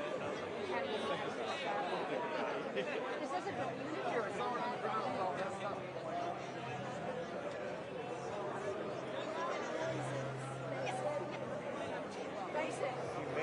How do you do?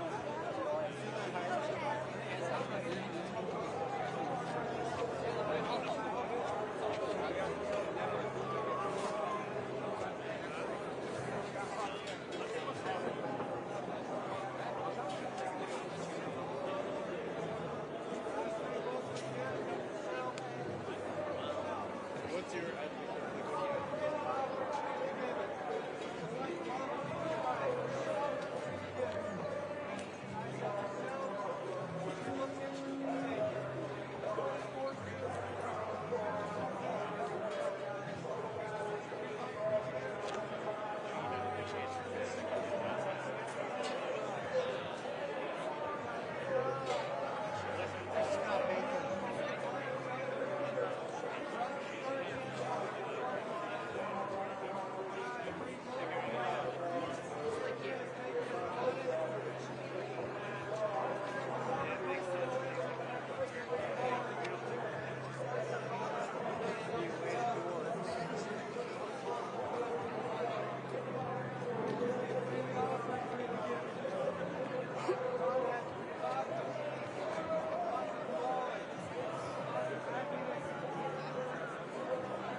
History, talking about God's hand working in his Protestant reformers, bringing the Christian church to where it's at today, disciples on the today. The second half is about prophecy, God's word for these last days. Particularly what we see in the book of Daniel and Revelation. Right? Read it. People, help yourself. I've got plenty. More than enough. You want one, brother? Take it. Share it. More importantly, read your Bibles. So were they thank you, people. Make sure come down here and do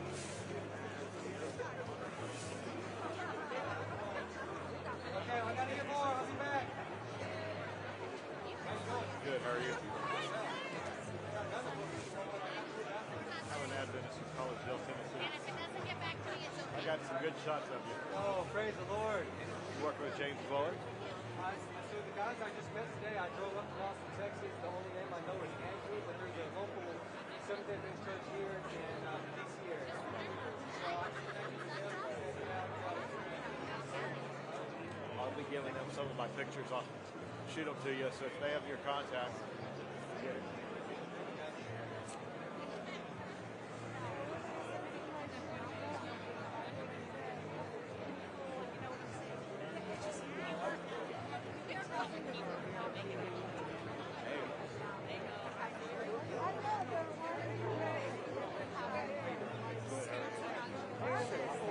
Yep. And that's behind me. Oh, wow.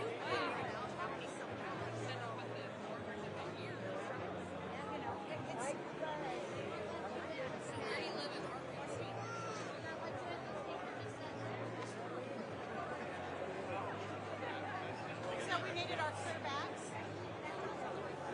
Guys, because I had a clear 12 inch by 12 inch. This is not 12 inches, is it? Yeah, I'm good.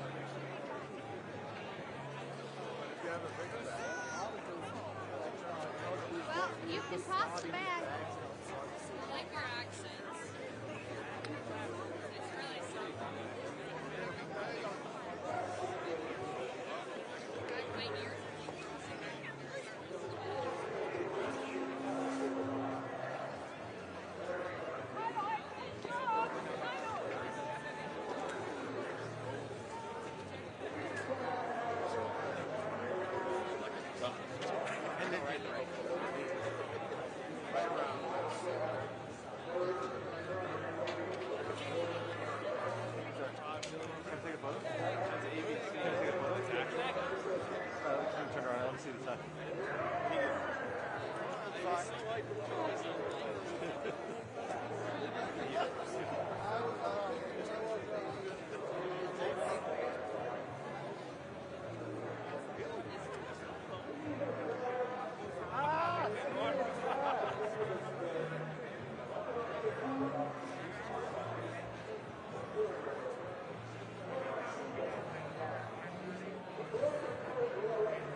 morning did you get here?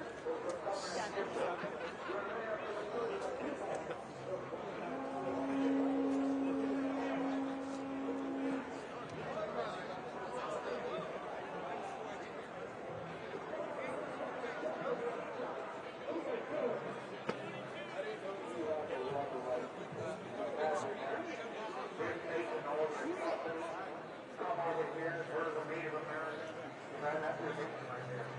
That's the truth of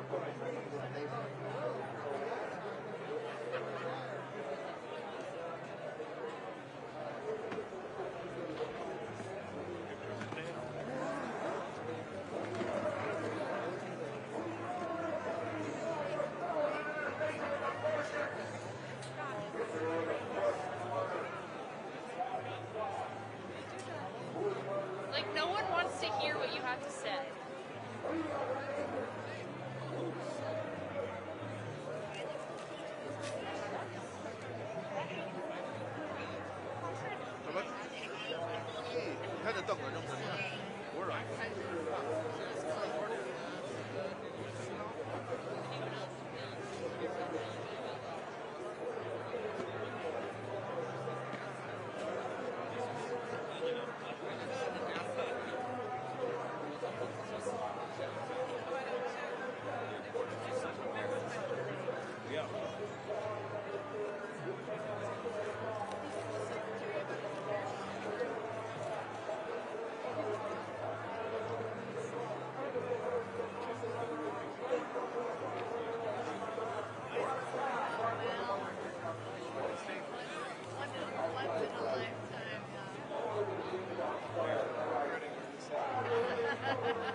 they stay there, and they say yeah, and they say there. Cause all I do is win, win, win. And if you going in, put your hands in the air, make them stay there. Ludacris going in on the verse, cause I never been defeated and I won't stop now. Keep your hands up, get them in the sky for the homies that ain't making it and my folks locked down. I never went nowhere, but they saying Luda's back. Blame it on that contour, the hood call it Luda yak. And I'm on this foolish track, so I spit my foolish flow. My hands go up and down, like strippers' booties go. My verses still be serving, tight like a million virgins. Last time on a college remix, now I'm on the original version. Can't never count me out, y'all better count me in. Got 20 bank accounts, accountants count me in. Make millions every year, the South's champion. Cause all I do is win, win, win, no matter what. Got money on my mind, I can never get it up. And every time I step up in the building, everybody hands go up. And they stay there, and they say yeah, and they say there.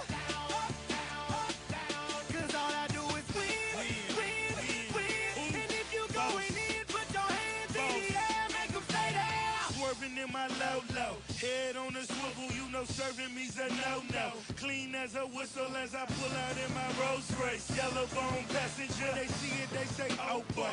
Tell Cali, back it up, my call me loco. Down for armed trafficking, don't make me pull up. Ask you what you laughing at, represent that mud life. Dirty money, better get your mud right. We come together holding hands and holler hood life. We all strapping all black, it's like life. You riding or what? Cause we riding tonight. Now she riding with me cause you wasn't riding. All I do is win, win, win, no matter what. Got money on my mind, I can never get it up. And every time I step up in the building, everybody hands go up. And they stay there, and they say yeah, and they say there.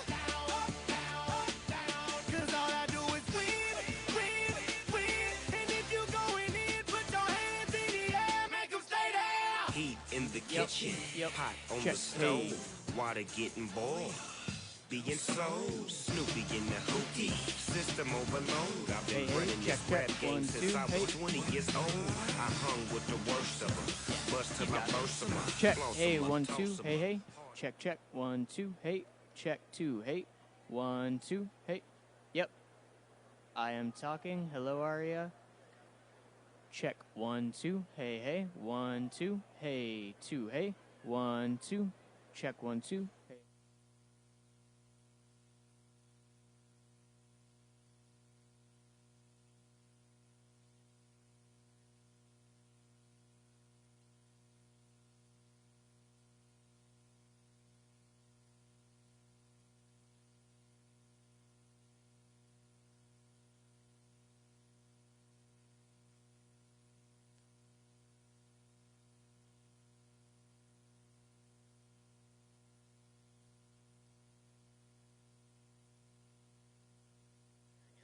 Check, hey, 1, 2. Check, hey, 2, hey, 1, 2. Mic check. Hey, check, 1, 2. Hey, hey.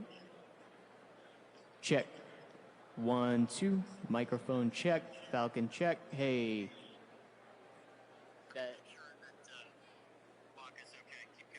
Yep. Check, hey, 2, 1, 2. Microphone check. Hey, hey. Mic check. Podium check. Primary check. Hey, 1, 2. Hey. 1, 2, check, check. All good there? Keep going. Keep going.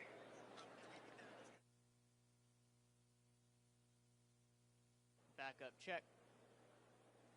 Backup check. Backup check. Hey, hey. Secondary check.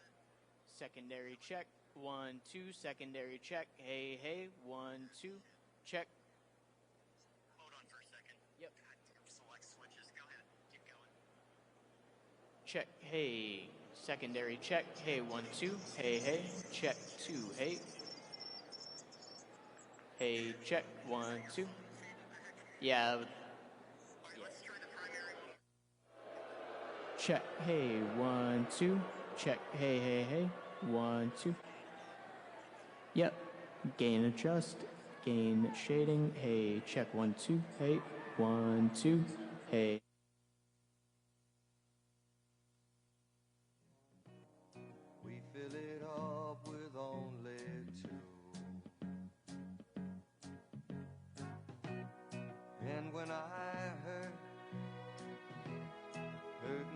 hands off my shoulders. How can I hurt when holding you? Warm,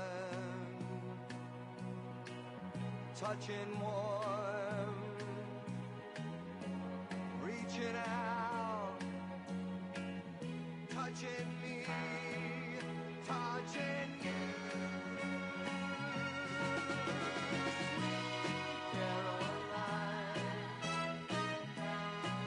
Times never seem so good.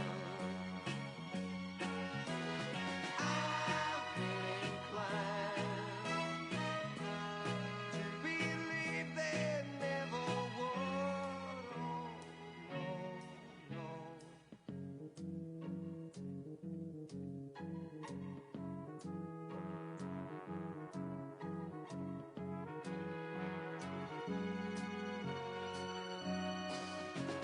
Sweet Caroline, good times never seem so good. Sweet Caroline, I believe they never could. Sweet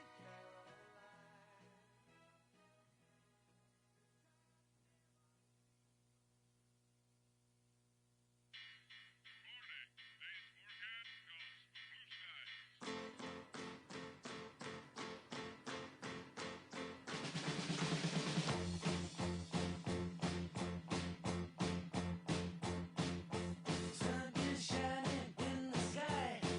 There ain't a cloud in sight. It's stopped raining. Everybody's in the play. And don't you know it's a beautiful new day? Hey, running down the avenue. See how the sun shines brightly in the city. On the streets where once was pretty, Mr. Blue Sky is living here today. Hey, Mr. Blue Sky, please tell us why you had to hide away for so long.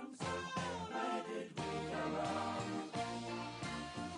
Mr. Blue Sky, please tell us why you had to hide away for so long. Where did we go wrong?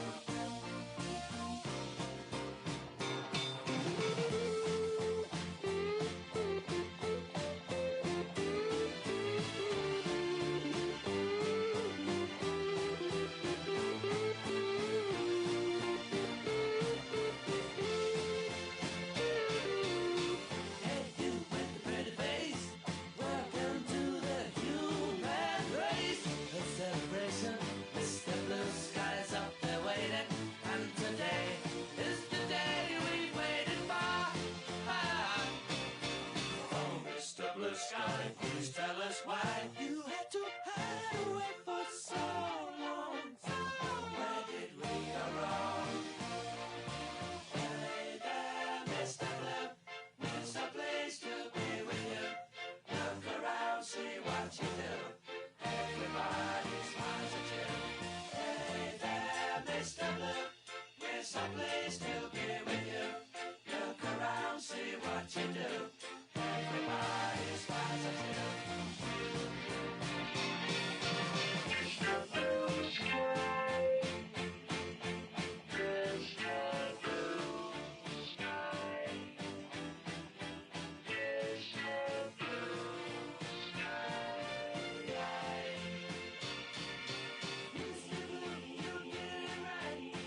But some comes Mr.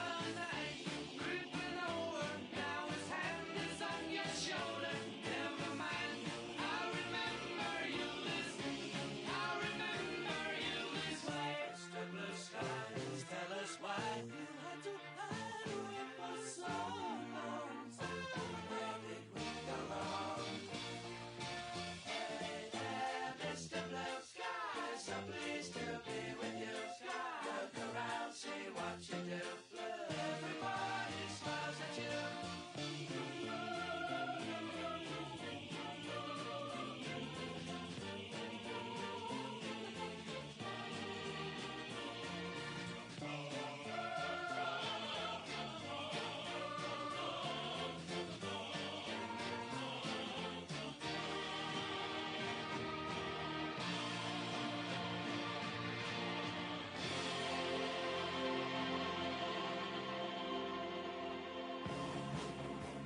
our guns. We love who we love and we wanna have fun, yeah. We cuss on them Mondays and pray on them Sundays. Pass it around and we dream about one day, 'cause this is how we roll. We hanging round, singing down everything on the radio.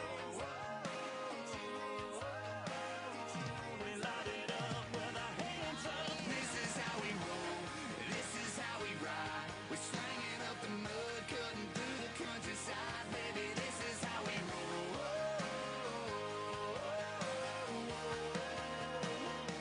Yeah,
those endearing young chums that I gaze on so fondly today were to suddenly leave you or fly in the night, just like fairy gifts gone in the sky.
Ladies and gentlemen, performing O America, please welcome the Armed Forces Chorus and America's tenor, Christopher D. Macchio.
From your mountains grand and over this land.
Honorable Jackie Barber, the Clerk of the House of Representatives, the Honorable Kevin F. McCumber, Mr. John Bessler, Mrs. Kelly Johnson, Mrs. Iris Weinschall Schumer, and Mrs. Jennifer Scalise.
Ladies and gentlemen, escorting the President of the United States and the Vice President of the United States, ranking member of the Joint Congressional Committee on Inaugural Ceremonies, the Honorable Deb Fischer, House Democratic Leader, the Honorable Hakeem Jeffries, and Senate Majority Secretary, the Honorable Robert Duncan.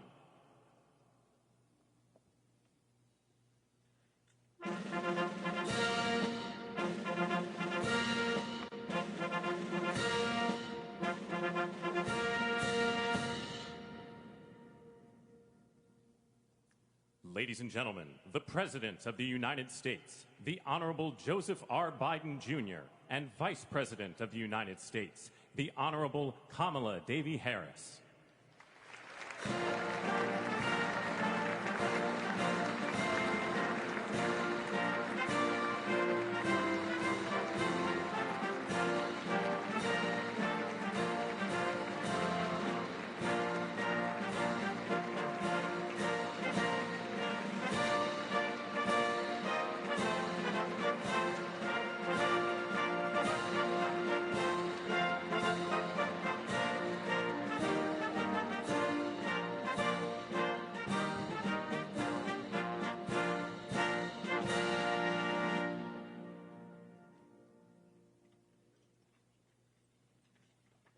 Ladies and gentlemen, escorting the Vice President-elect, the Executive Director for the Joint Congressional Committee on Inaugural Ceremonies, Mr. Michael Wagner, Senate Deputy Sergeant-at-Arms and Doorkeeper, Jason Bell, and House Deputy Sergeant-at-Arms, Mr. Sean Keating.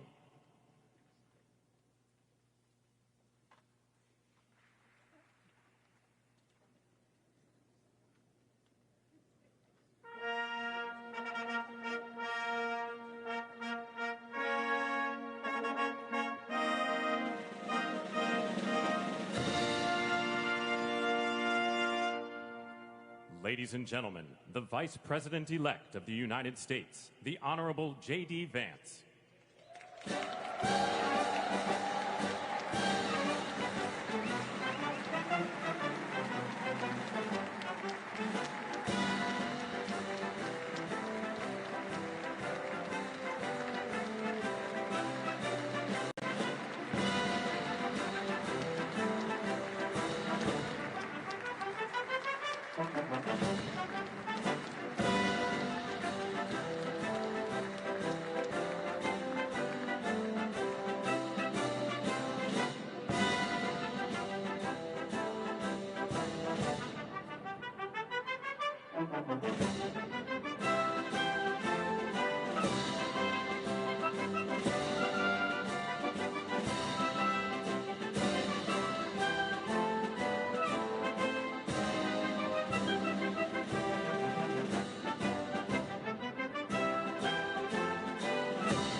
Ladies and gentlemen, escorting the President-elect, the Staff Director for the Joint Congressional Committee on Inaugural Ceremonies, Elizabeth Farah, House Sergeant-at-Arms, the Honorable William P. McFarland, Senate Sergeant-at-Arms and Doorkeeper, the Honorable Jennifer A. Hemingway, Senate Majority Leader, the Honorable John Thune, and the Joint Congressional Committee on Inaugural Ceremonies, House Democratic Leader, the Honorable Hakeem Jeffries, House Majority Leader, the Honorable Steve Scalise, Speaker of the House of Representatives, the Honorable Mike Johnson, Senate Democratic Leader, the Honorable Charles E. Schumer, Ranking Member of the Joint Congressional Committee on Inaugural Ceremonies, the Honorable Deb Fischer, and Chairwoman of the Joint Congressional Committee on Inaugural Ceremonies, the Honorable Amy Klobuchar.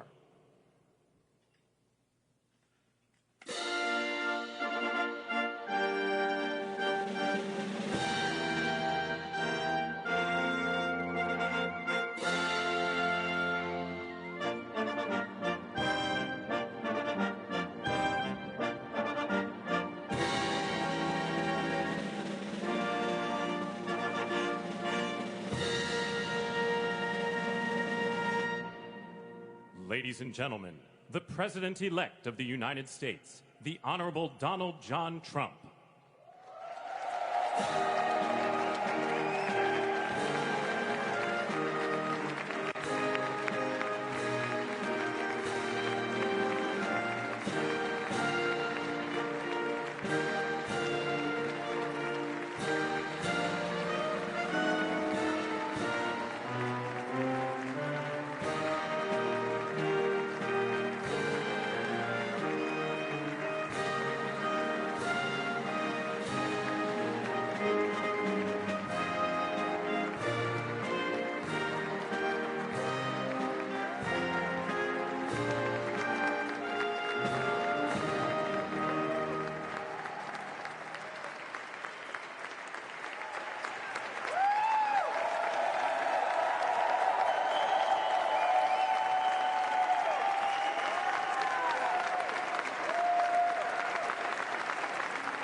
Ladies and gentlemen, please be seated.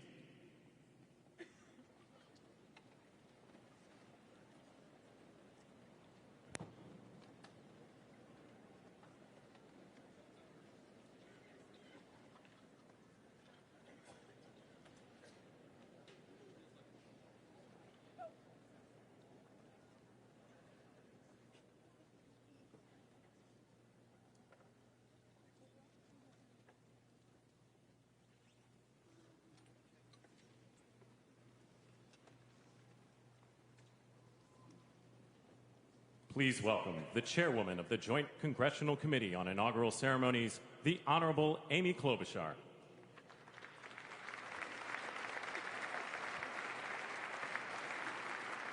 Good morning, everyone. Welcome to the 60th presidential inauguration. Today, President-elect Trump and Vice President-elect Vance will take their oaths of office, and we will witness the peaceful transfer of power at the heart of our democracy.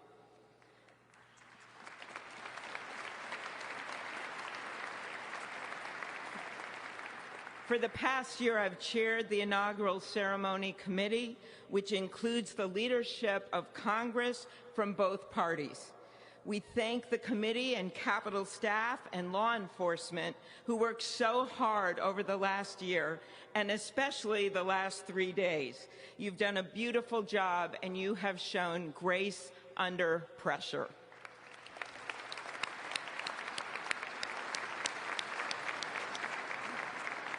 Our theme this year is our enduring democracy. The presence of so many presidents and vice presidents here today is truly a testament to that endurance. We welcome President Biden and Dr. Biden. We welcome Vice President Harris and Doug Emhoff, President Obama, President Clinton and Secretary Clinton, President Bush and Laura Bush, Vice President Pence, Vice President Quayle and Marilyn Quayle. The justices of the United States Supreme Court are with us, all 9 of them I counted, and of course the Trump and Vance families. This ceremony marks what will soon be 250 years of our democracy. It is the moment when leaders, elevated by the will of the people, promise to be faithful to our Constitution, to cherish and defend it. It is the moment when they become, as we all should be, the guardians of our country. Through war and peace, through adversity and prosperity, we hold this inauguration every 4 years, and today it falls on Martin Luther King Day, a further reminder that we must strive to uphold the values enshrined in our Constitution, the freedoms, the liberties, and, as is inscribed on the entrance of the United States Supreme Court, equal justice under law.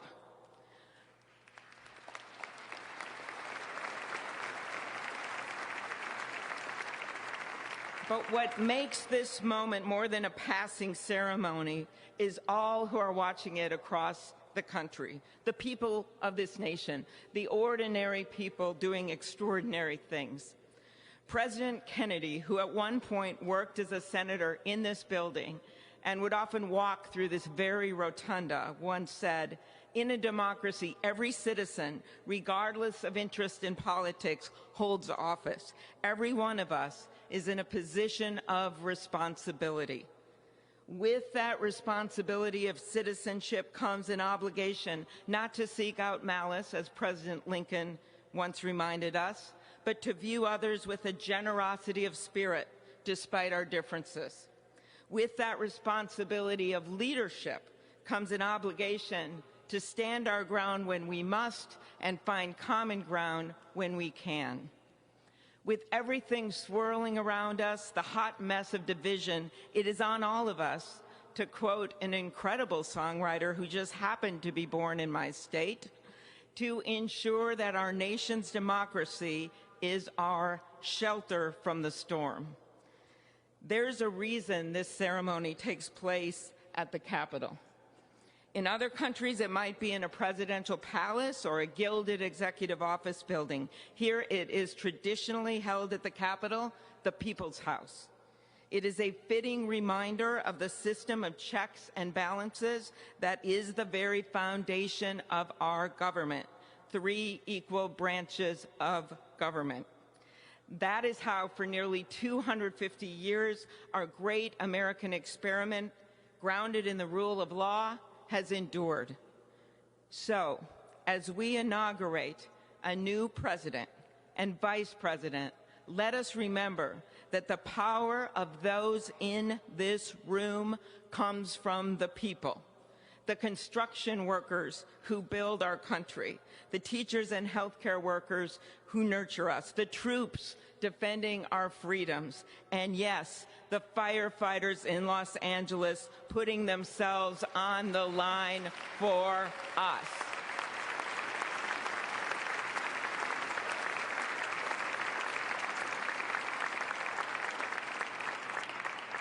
Our democracy's strength and grit must match theirs. May God bless our nation. Thank you.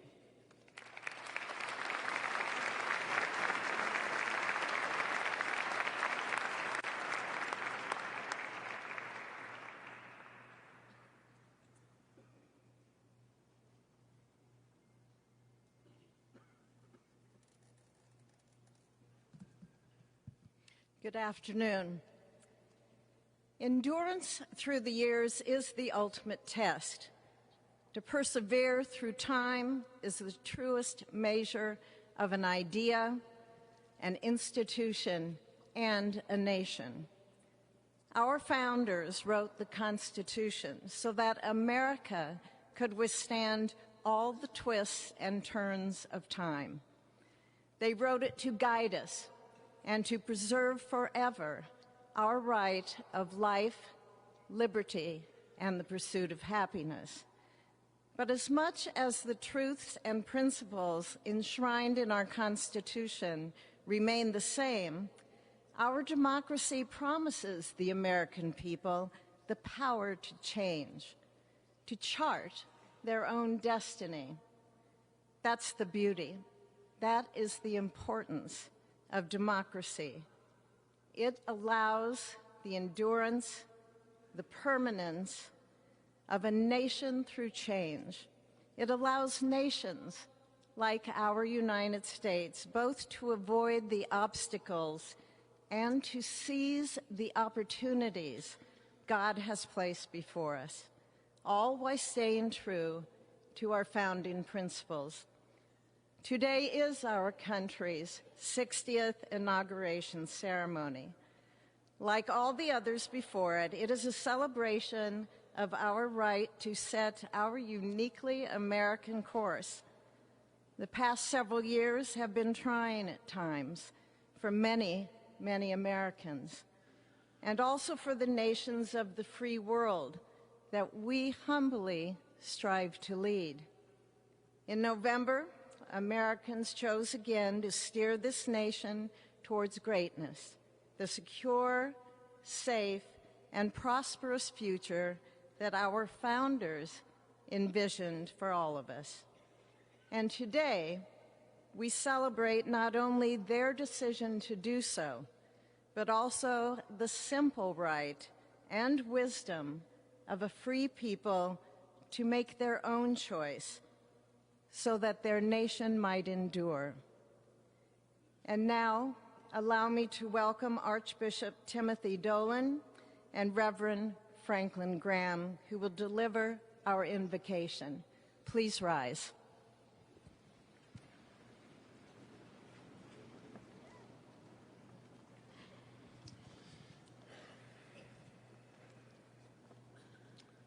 Be still and know that I am God, supreme among the nations, supreme on the earth. Let us pray. Remembering General George Washington on his knees at Valley Forge, recalling Abraham Lincoln at his second inaugural, with malice toward none, with charity for all, with firmness in the right as God gives us to see the right.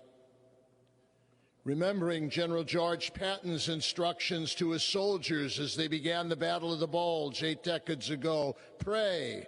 Pray when fighting. Pray alone. Pray with others. Pray by night. Pray by day. Observing the birthday of the Reverend Martin Luther King, who warned, without God, our efforts turn to ashes. We, blessed citizens of this one nation under God, humbled by our claim that in God we trust, gather indeed this inauguration day to pray for our President Donald J. Trump, his family, his advisors, his cabinet, his aspirations, his vice president, for the Lord's blessings upon Joseph Biden, for our men and women in uniform, for each other whose hopes are stoked this new year, this inauguration day. We cannot err in relying upon that prayer from the Bible, upon which our president will soon place his hand in oath, as we make our own the supplications of King Solomon for wisdom as he began his governance. God of our fathers, in your wisdom you set man to govern your creatures, to govern in holiness and justice, to render justice with integrity. Give our leader wisdom, for he is your servant, aware of his own weakness and brevity of life. If wisdom which comes not from you be not with him, he shall be held in no esteem. Send wisdom from heavens, that she may be with him, that he may know your designs. Please, God, bless America. Please, mend her every flaw. You are the God in whom we trust, who lives and reigns forever and ever. Amen.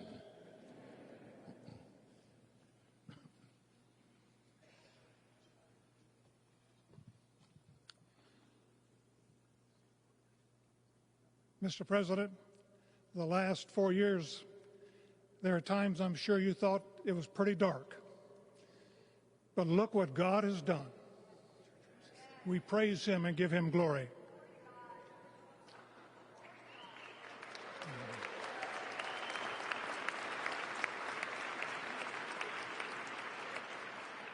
Let us pray. Our Father and our God, thou hast said, blessed is the nation whose God is the Lord. As the prophet Daniel prayed, blessed be the name of God forever and ever. For wisdom and might are his. He changes the times and the seasons. He removes kings. He raises up kings. He gives wisdom to the wise and knowledge to those who have understanding. Our Father, today, as President Donald J. Trump takes the oath of office once again, we come to say thank you, O Lord our God. Father, when Donald Trump's enemies thought he was down and out, you and you alone saved his life and raised him up with strength and power by your mighty hand. We pray for President Trump that you'll watch over, protect, guide, direct him. Give him your wisdom from your throne on high. We ask that you would bless him and that our nation would be blessed through him. We also ask that you would bless and protect Melania as First Lady. We thank you for the beauty, the warmth, and grace that she shows not only to this nation, but to the whole world. We thank you for Vice President-elect J.D. Vance and his wife Usha and their young family. May he be a strength to President Trump, to stand beside him, to hold up his arms like Aaron held up the arms of Moses in the midst of battle. The prophet Samuel reminded the people, it was you that brought them up from the land of Egypt. And he said, now stand still that I may reason with you before the Lord. So, Father, we take this moment to stand still, to remember the great things that you have done for this nation. Thank you for the protection, the bounty, the freedoms that we so enjoy. We remember to keep our eyes fixed on you, and may our hearts be inclined to your voice. We know that America can never be great again if we turn our backs on you. We ask for your help, and we pray all of this in the name of the King of Kings, the Lord of Lords, your Son, my Savior, and our Redeemer, Jesus Christ. Amen. Ladies and gentlemen, please welcome Associate Justice Kavanaugh to administer the Vice Presidential Oath of Office.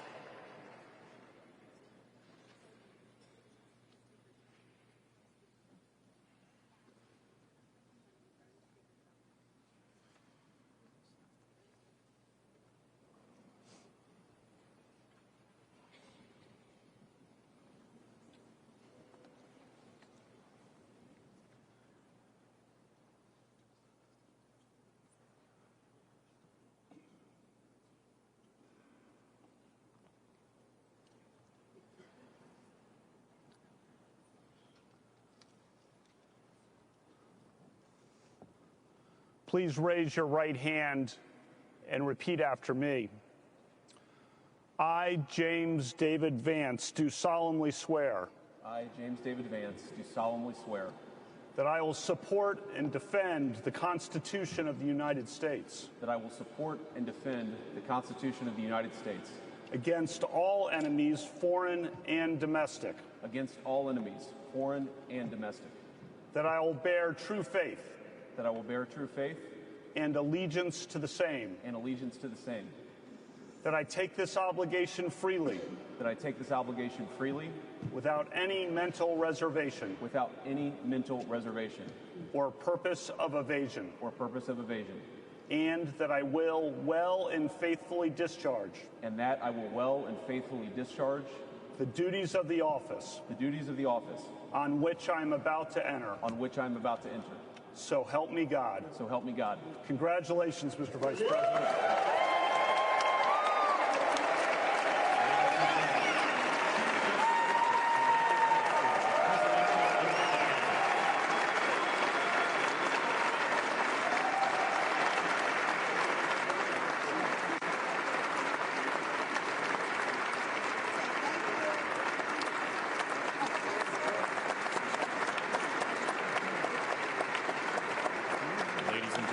Please welcome Chief Justice Roberts to administer the presidential oath of office.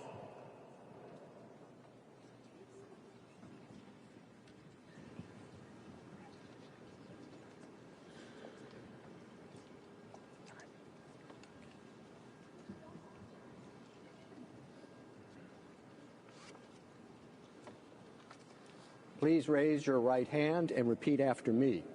I, Donald John Trump, do solemnly swear. I, Donald John Trump, do solemnly swear. That I will faithfully execute. That I will faithfully execute. The office of President of the United States. The office of President of the United States. And will, to the best of my ability. And will, to the best of my ability. Preserve, protect, and defend. Preserve, protect, and defend. The Constitution of the United States. The Constitution of the United States. So help me God. So help me God. Congratulations, Mr. President.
fellow citizens. The golden age of America begins right now.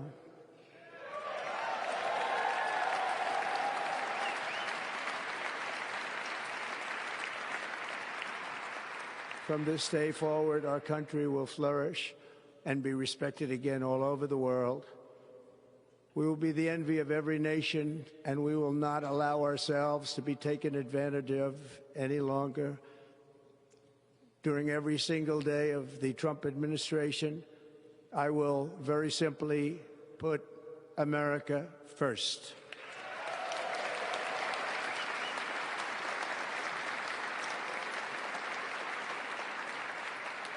Our sovereignty will be reclaimed. Our safety will be restored. The scales of justice will be rebalanced. The vicious, violent, and unfair weaponization of the Justice Department and our government will end.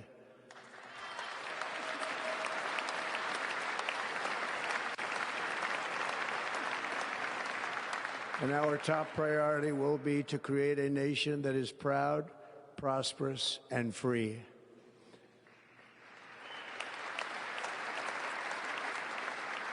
America will soon be greater, stronger, and far more exceptional than ever before. I return to the presidency confident and optimistic that we are at the start of a thrilling new era of national success. A tide of change is sweeping the country. Sunlight is pouring over the entire world. And America has the chance to seize this opportunity like never before. But first, we must be honest about the challenges we face. While they are plentiful, they will be annihilated by this great momentum that the world is now witnessing in the United States of America. As we gather today, our government confronts a crisis of trust. For many years, a radical and corrupt establishment has extracted power and wealth from our citizens while the pillars of our society lay broken and seemingly in complete disrepair. We now have a government that cannot manage even a simple crisis at home, while at the same time stumbling into a continuing catalog of catastrophic events abroad. It fails to protect our magnificent, law-abiding American citizens, but provides sanctuary and protection for dangerous criminals, many from prisons and mental institutions that have illegally entered our country from all over the world. We have a government that has given unlimited funding to the defense of foreign borders, but refuses to defend American borders or, more importantly, its own people. Our country can no longer deliver basic services in times of emergency, as recently shown by the wonderful people of North Carolina, been treated so badly.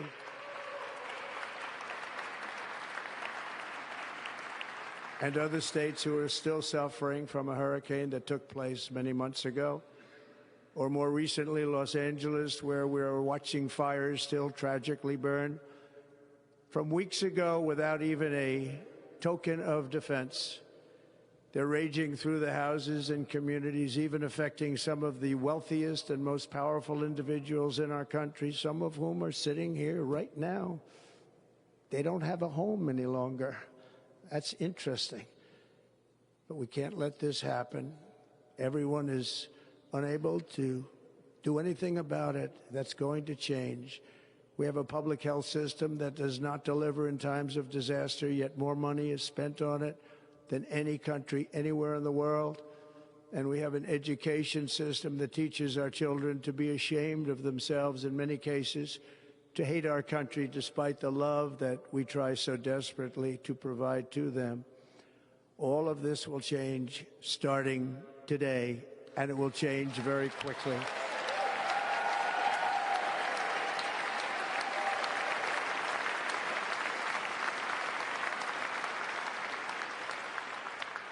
My recent election is a mandate to completely and totally reverse a horrible betrayal and all of these many betrayals that have taken place, and to give the people back their faith, their wealth, their democracy, and indeed their freedom. From this moment on, America's decline is over.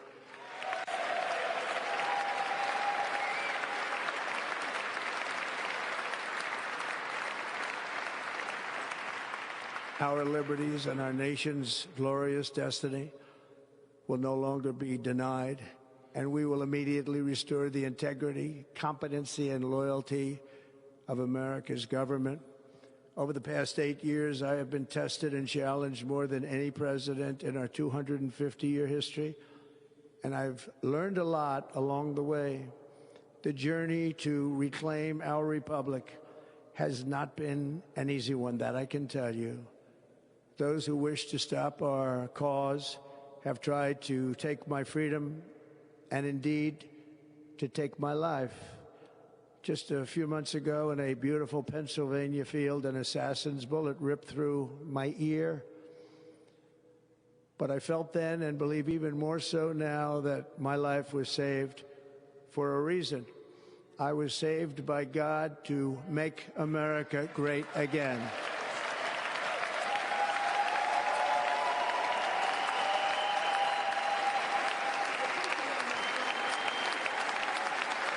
Thank you.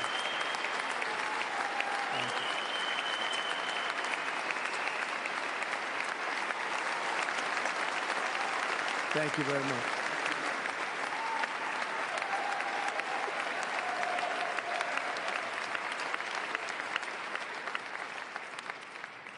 That is why each day under our administration of American patriots, we will be working to meet every crisis with dignity and power and strength. We will move with purpose and speed to bring back hope, prosperity, safety, and peace for citizens of every race, religion, color, and creed. For American citizens, January 20th, 2025 is Liberation Day.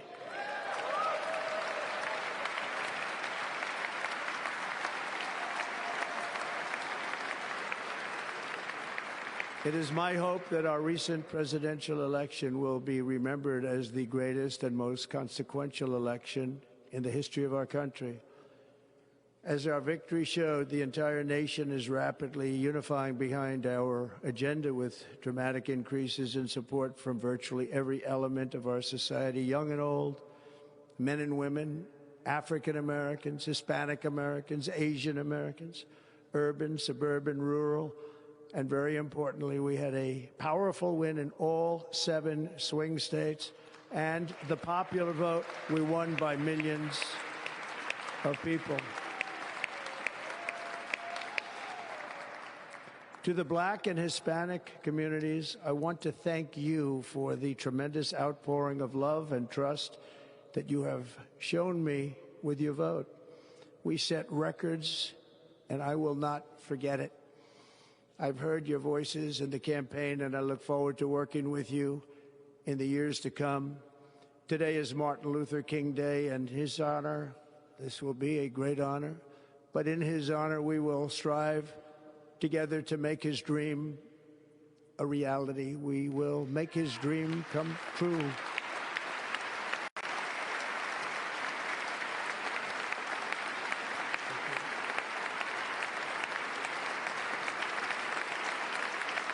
Thank you. Thank you. National unity is now returning to America, and confidence and pride is soaring like never before. In everything we do, my administration will be inspired by a strong pursuit of excellence and unrelenting success. We will not forget our country. We will not forget our Constitution, and we will not forget our God. Can't do that.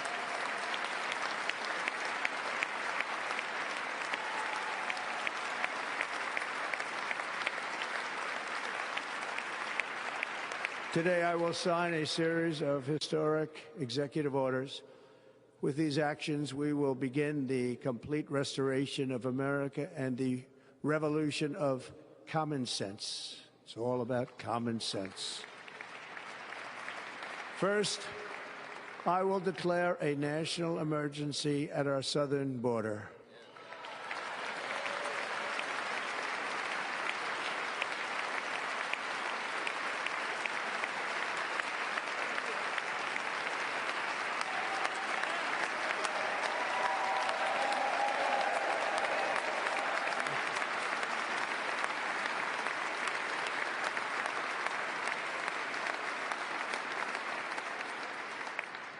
All illegal entry will immediately be halted, and we will begin the process of returning millions and millions of criminal aliens back to the places from which they came.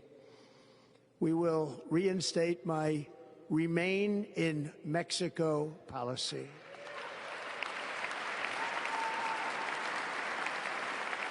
I will end the practice of catch and release.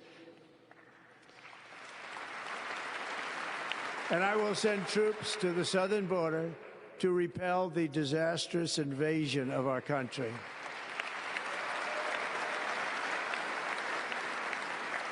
Under the orders I signed today, we will also be designating the cartels as foreign terrorist organizations.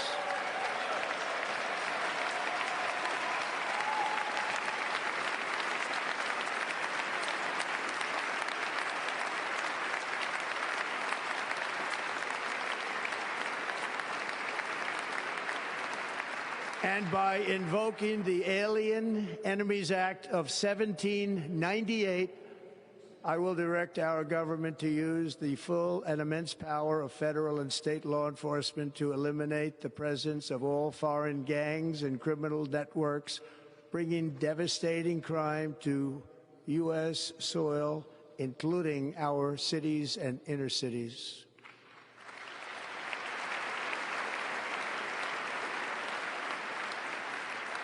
As Commander-in-Chief, I have no higher responsibility than to defend our country from threats and invasions, and that is exactly what I am going to do. We will do it at a level that nobody's ever seen before.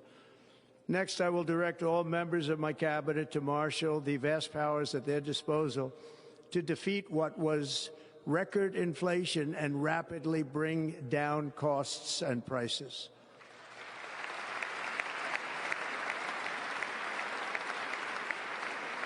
The inflation crisis was caused by massive overspending and escalating energy prices, and that is why today I will also declare a national energy emergency. We will drill, baby, drill.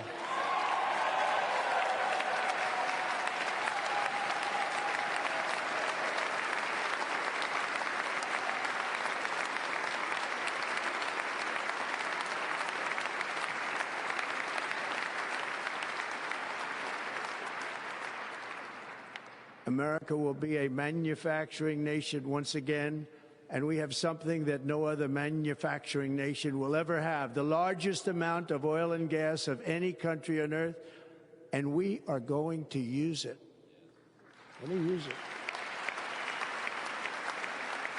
We will bring prices down, fill our strategic reserves up again, right to the top, and export American energy all over the world. We will be a rich nation again, and it is that liquid gold under our feet that will help to do it. With my actions today, we will end the Green New Deal, and we will revoke the electric vehicle mandate, saving our auto industry and keeping my sacred pledge to our great American auto workers.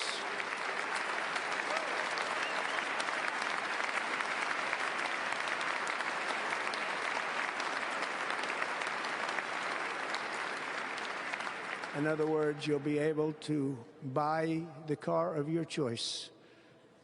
We will build automobiles in America again at a rate that nobody could have dreamt possible just a few years ago.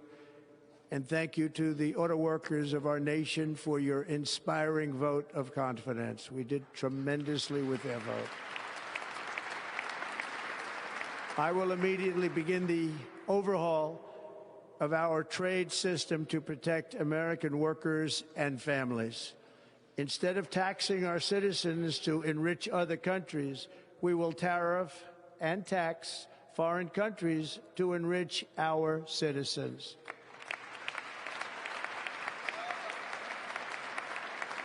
For this purpose, we are establishing the External Revenue Service to collect all tariffs, duties, and revenues. It will be massive amounts of money pouring into our treasury, coming from foreign sources.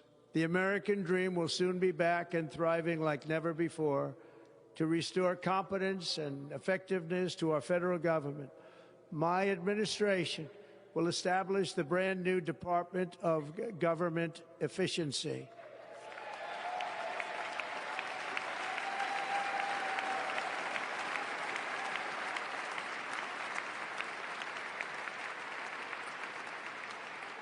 After years and years of illegal and unconstitutional federal efforts to restrict free expression, I will also sign an executive order to immediately stop all government censorship and bring back free speech to America.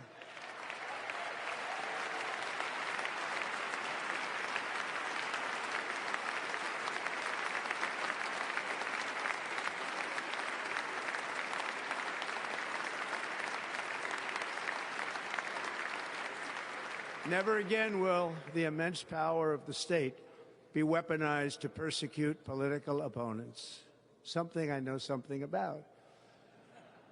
We will not allow that to happen. It will not happen again. Under my leadership, we will restore fair, equal, and impartial justice under the constitutional rule of law.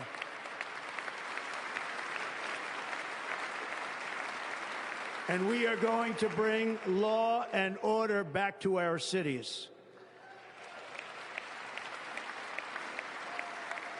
This week, I will also end the government policy of trying to socially engineer race and gender into every aspect of public and private life.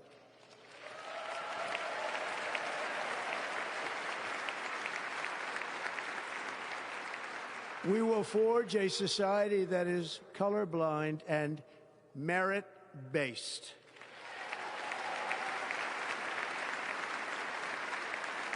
As of today, it will henceforth be the official policy of the United States government that there are only two genders, male and female.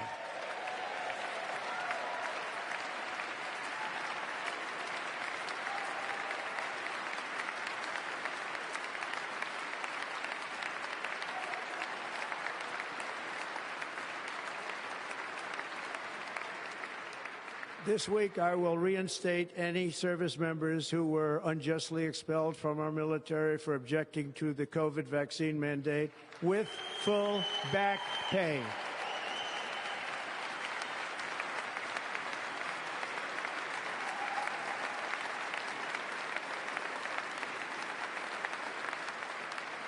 And I will sign an order to stop our warriors from being subjected to radical political theories and social experiments while on duty. It's going to end immediately. Our armed forces will be freed to focus on their sole mission, defeating America's enemies.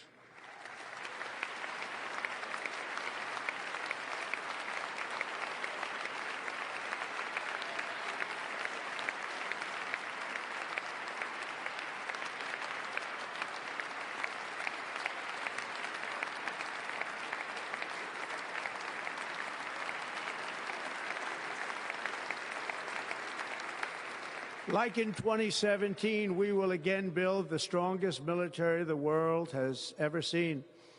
We will measure our success not only by the battles we win, but also by the wars that we end, and perhaps most importantly, the wars we never get into.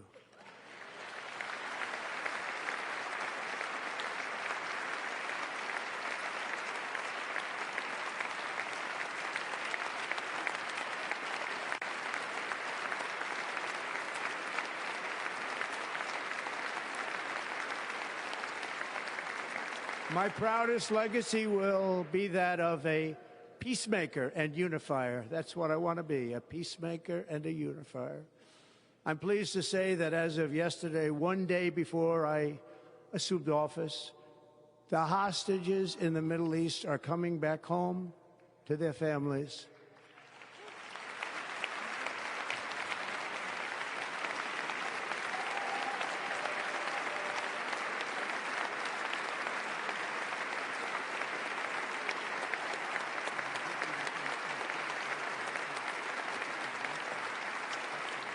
Thank you.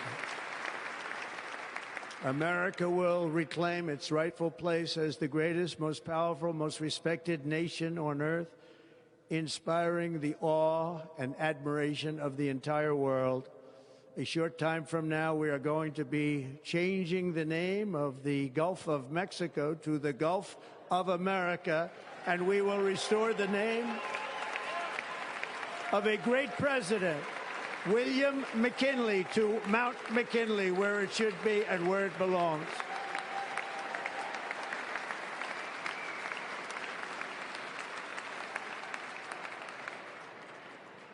President McKinley made our country very rich through tariffs and through talent. He was a natural businessman and gave Teddy Roosevelt the money for many of the great things he did, including the Panama Canal, which has foolishly been given to the country of Panama after the United States. The United States, I mean, think of this, spent more money than ever spent on a project before and lost 38,000 lives in the building of the Panama Canal. We have been treated very badly from this foolish gift that should have never been made, and Panama's promise to us has been broken. The purpose of our deal and the spirit of our treaty has been totally violated. American ships are being severely overcharged and not treated fairly in any way, shape, or form, and that includes the United States Navy. And above all, China is operating the Panama Canal, and we didn't give it to China, we gave it to Panama, and we're taking it back.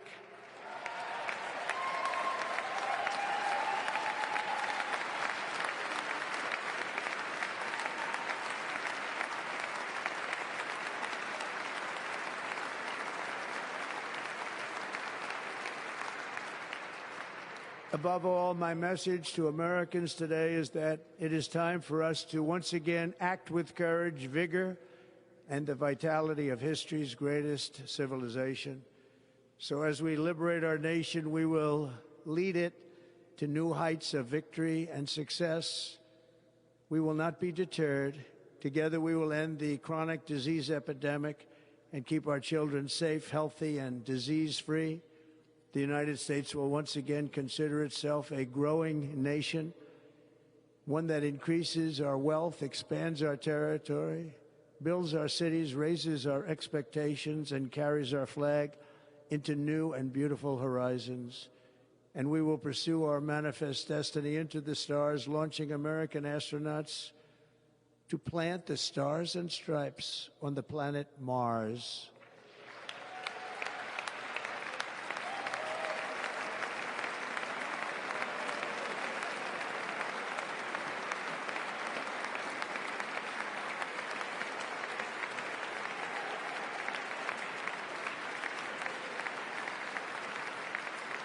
Ambition is the lifeblood of a great nation, and right now our nation is more ambitious than any other. There's no nation like our nation.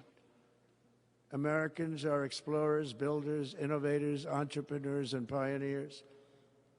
The spirit of the frontier is written into our hearts. The call of the next great adventure resounds from within our souls.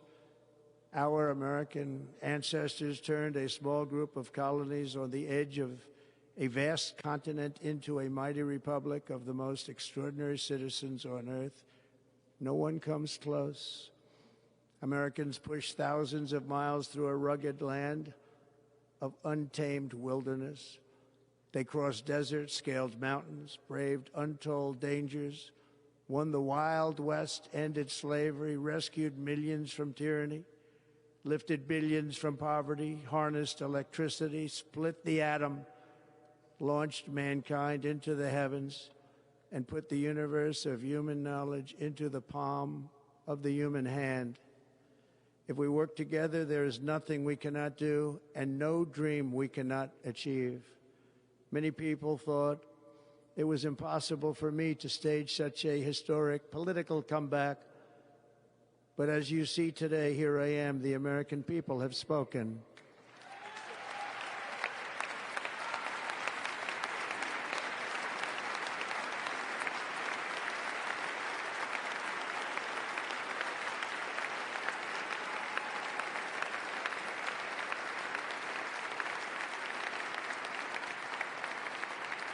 I stand before you now as proof that you should never believe that something is impossible to do.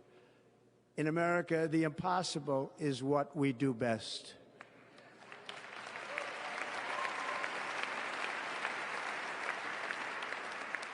From New York to Los Angeles, from Philadelphia to Phoenix, from Chicago to Miami, from Houston to right here in Washington, D.C., our country was forged and built by the generations of patriots who gave everything they had for our rights and for our freedom. They were farmers and soldiers, cowboys and factory workers, steel workers and coal miners, police officers and pioneers who pushed onward, marched forward, and let no obstacle defeat their spirit or their pride. Together they laid down the railroads, raised up the skyscrapers, built great highways, won 2 world wars, defeated fascism and communism, and triumphed over every single challenge that they faced. After all we have been through together, we stand on the verge of the 4 greatest years in American history. With your help, we will restore America, promise, and we will rebuild the nation that we love, and we love it so much. We are one people, one family, and one glorious nation under God. So to every parent who dreams for their child and every child who dreams for their future, I am with you, I will fight for you, and I will win for you. We are going to win like never before.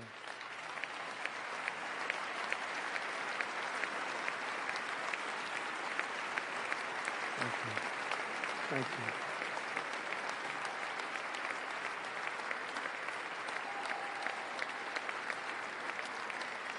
Thank you. Thank you. In recent years, our nation has suffered greatly, but we are going to bring it back and make it great again, greater than ever before. We will be a nation like no other, full of compassion, courage, and exceptionalism. Our power will stop all wars and bring a new spirit of unity to a world that has been angry, violent, and totally unpredictable. America will be respected again and admired again, including by people of religion, faith, and goodwill. We will be prosperous. We will be proud. We will be strong, and we will win like never before. We will not be conquered. We will not be intimidated. We will not be broken, and we will not fail. From this day on, the United States of America will be a free, sovereign, and independent nation. We will stand bravely. We will live proudly. We will dream boldly, and nothing will stand in our way because we are Americans. The future is ours, and our golden age has just begun. Thank you. God bless America. Thank you all. Thank you. Thank you very much. Thank you very much. Thank you.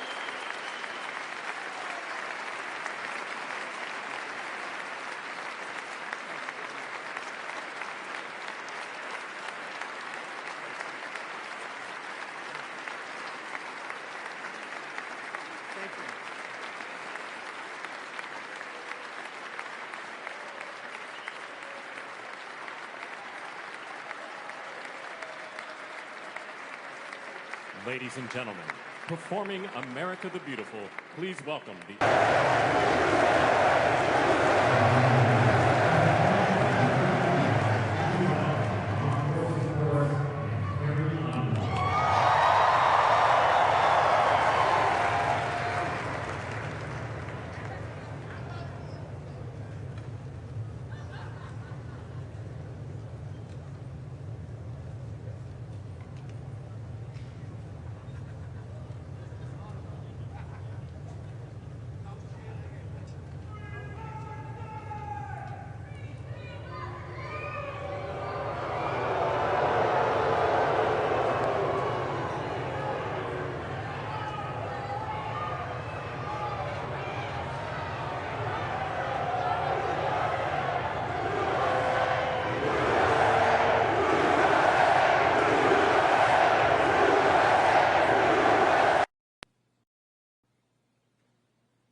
you know the words, help me out here. Oh, beautiful for spacious skies, for amber waves of grain, for purple mountain majesties above the fruited plain. America, America, God shed his grace on thee and crown thy good with brotherhood from sea to shining sea.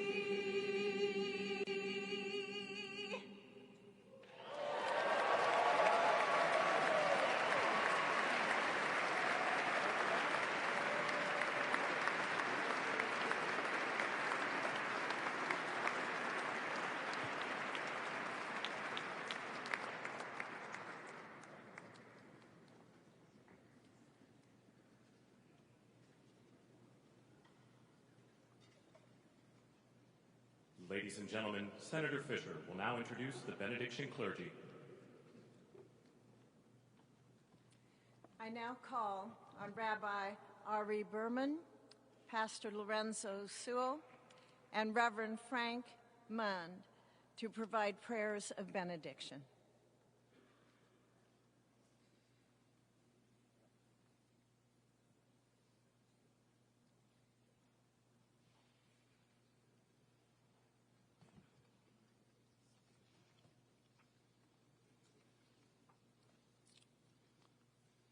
Let us pray. Almighty God, your prophet Jeremiah walked the streets of Jerusalem and blessed its inhabitants with the Hebrew words, Baruch HaGever Asher Yiftach BaHashem. Blessed is the one who trusts in God. Thousands of years later, this great nation, which adopted these words as its motto, "In God we trust," stands at a moment of historic opportunity. Americans are searching for meaning. Our merciful Father, help us rise to meet this moment. Bless President Donald J. Trump and Vice President J.D. Vance with the strength and courage to choose the right and the good. Unite us around our foundational biblical values of life and liberty, of service and sacrifice, and especially of faith and morality, which George Washington called the indispensable supports of American prosperity. Guide our schools and college campuses, which have been experiencing such unrest, to inspire the next generation, to pair progress with purpose, knowledge with wisdom. To pair progress with purpose, knowledge with wisdom, and truth with virtue. Hear the cry of the hostages, O American and Israeli, whose pain our president so acutely healed. We are so thankful for the 3 young women who yesterday returned home.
from Stone Mountain, Georgia.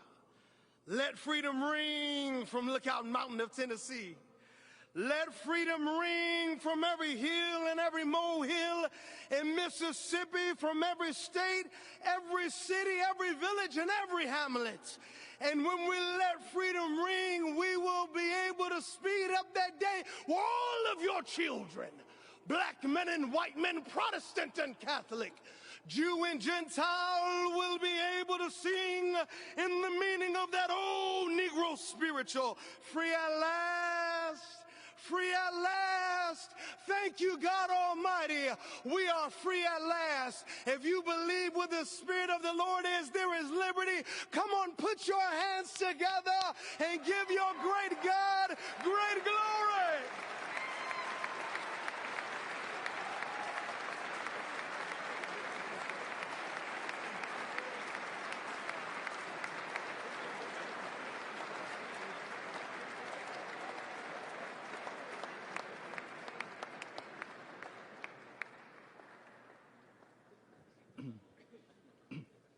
Almighty and eternal God, we gather here today in reverence, joined in our shared hopes and dreams for our beloved nation. In this sacred moment of the inauguration of President Donald J. Trump and Vice President J.D. Vance, we turn our hearts to you, seeking your divine assistance and abundant blessings upon this pivotal moment in history. We come before you with profound gratitude for the many gifts you have bestowed upon our land. Thank you for the freedoms we cherish, for the strength of our communities, and for the resilience of our spirit. As our President and Vice President embrace their newly appointed roles, we humbly implore that your everlasting love and wisdom will envelop them. Grant them the clarity of mind to navigate the challenges that lie ahead and the compassion to serve all citizens with fairness and integrity. May their hearts be filled with a giving spirit and sincere understanding for those whom they represent. May they be beacons of hope in times of uncertainty and prophetic voices in defending the dignity of all created life. We pray for a spirit of collaboration to flourish in our government and across our nation, fostering an environment where dialogue and heartfelt listening will prevail over division or discord. May each decision made by our President and Vice President reflect the values of justice and peace. As we embark on this new chapter, we also seek your comfort, O God, for those who feel lost or disheartened. In this time of transition, may your light shine upon them, reaffirming their belief in a brighter tomorrow.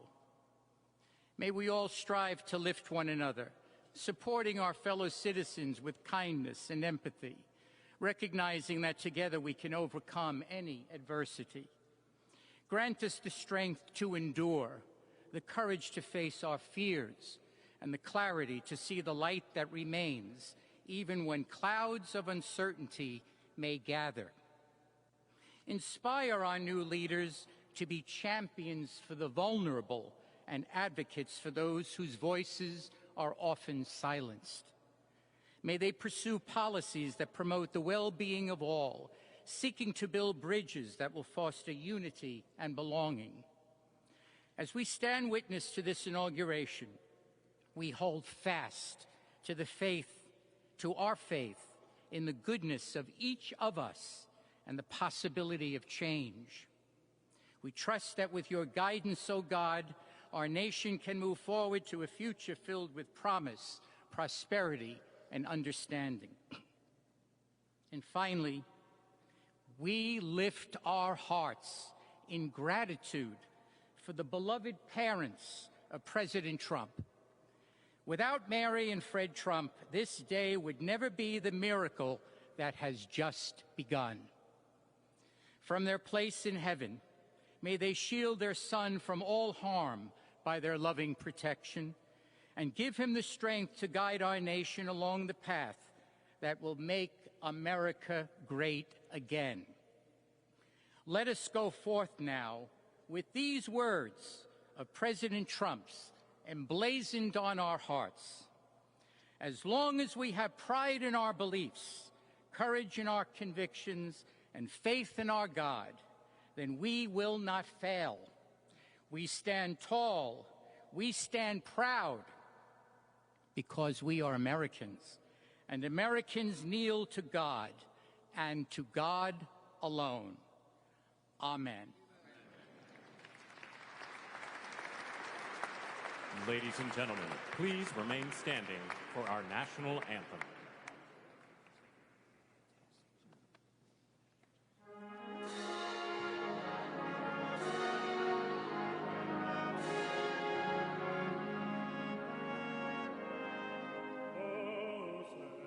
Can you say, o'er the dawn's early light, what so proudly we hailed at the twilight's west gleaming, whose blood stripes and bright stars through the perilous fight are the ramparts we watched were so gallantly streaming, and the rockets in glee, heavens bursting in earth, gave proof to the night that our flag was still there.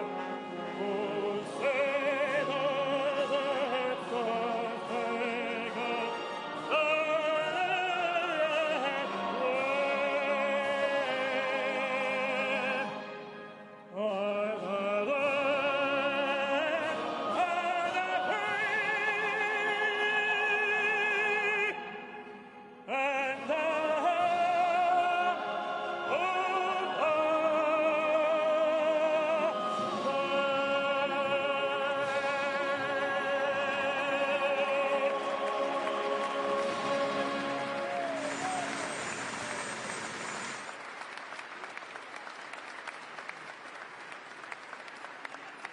Ladies and gentlemen, please be seated.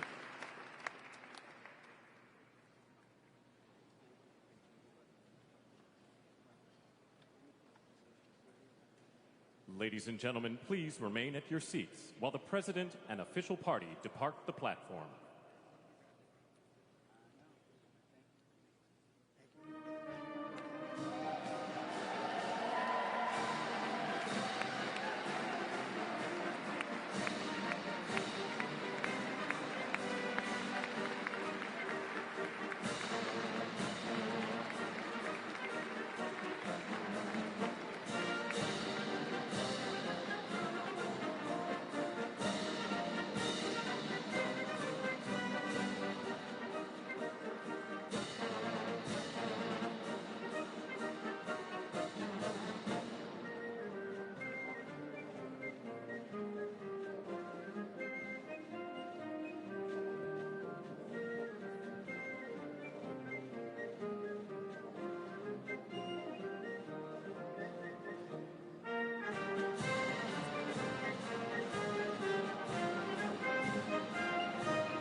That was a good way to start it off. You know, I didn't know exactly what the president would put in that speech, and I hoped to myself that he wasn't going to hold back, and sir, you didn't hold back. That was a hell of a way to start the next 4 years, but I just want to say from the bottom of my heart, and I know I speak for the president and for all of us, thank you, thank you, thank you for making this possible. We love you. We wouldn't be here without you, and we're going to make America great again together for the next 4 years.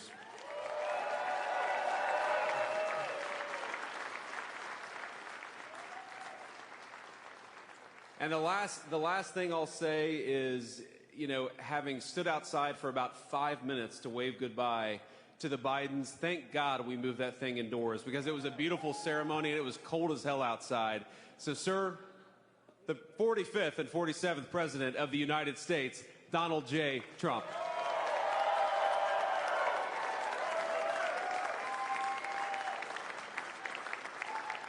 No, he's right. I said, oh, look at this beautiful sunny day. We blew it. And then I went outside and we were freezing. You would have been very unhappy. The sun was very deceptive, I will tell you. It is cold out. And I'm sort of saying, that was so beautiful today. Maybe they should do it there every 4 years. Does that make sense? I don't know. Because, the outdoor thing is really good, but it gets a little cold around this time of the year, as some people have noticed. And a lot of times they suffer through it. There was no suffering in that room. It was 72 degrees. It was perfect with the best acoustics I think I've ever heard in a room. This is not so bad either. But I just want to say, you're a younger, far more beautiful audience that I just spoke to. And I want to keep it off the record. I want to keep that off the record because I don't want to have all those big shots up there. I don't want to think you're more powerful than them, you look better than them, and I love you. Now, we just had a great time. We just had a great day. This was amazing. When you think we took a journey, I mentioned in the speech, a lot of people said that was not a journey that was possible, and it was indeed possible. I didn't really know too much about what they were saying when they said that, but a lot of people felt it. And we hooked up with J.D. very early. I watched J.D. over a period of time. I endorsed him in Ohio. He was a great senator and very, very smart. The only one smarter than him was his wife. That was I would have chosen her, but somehow the line of succession didn't work that way, right? But now she's great and he's great. This is a great, beautiful couple and unbelievable career. I just said to him, you are very upwardly mobile, because he hasn't been doing it that long, but he picked it up so quickly. Remember, the first week was a little bit like the fake news was hitting him really hard. And I said, ooh, this may be tough, but after that, it was smooth sailing for him. He took on everybody. He took on the meanest. I don't want to use the word corrupt because we're into a new system, so let's wait till the corruption begins, because it will. But he took on some pretty mean people, and he handled it well. I want to also congratulate Mike Johnson for the job that he's doing.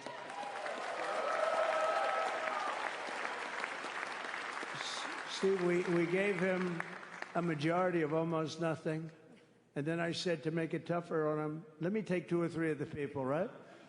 I said, he'll only have to suffer with that for about 3 months. How are they doing, by the way? Are they? Is that moving along? Totally unified. I said, do you mind if I take this one, that one, and a couple of others? He didn't mind. He can handle it.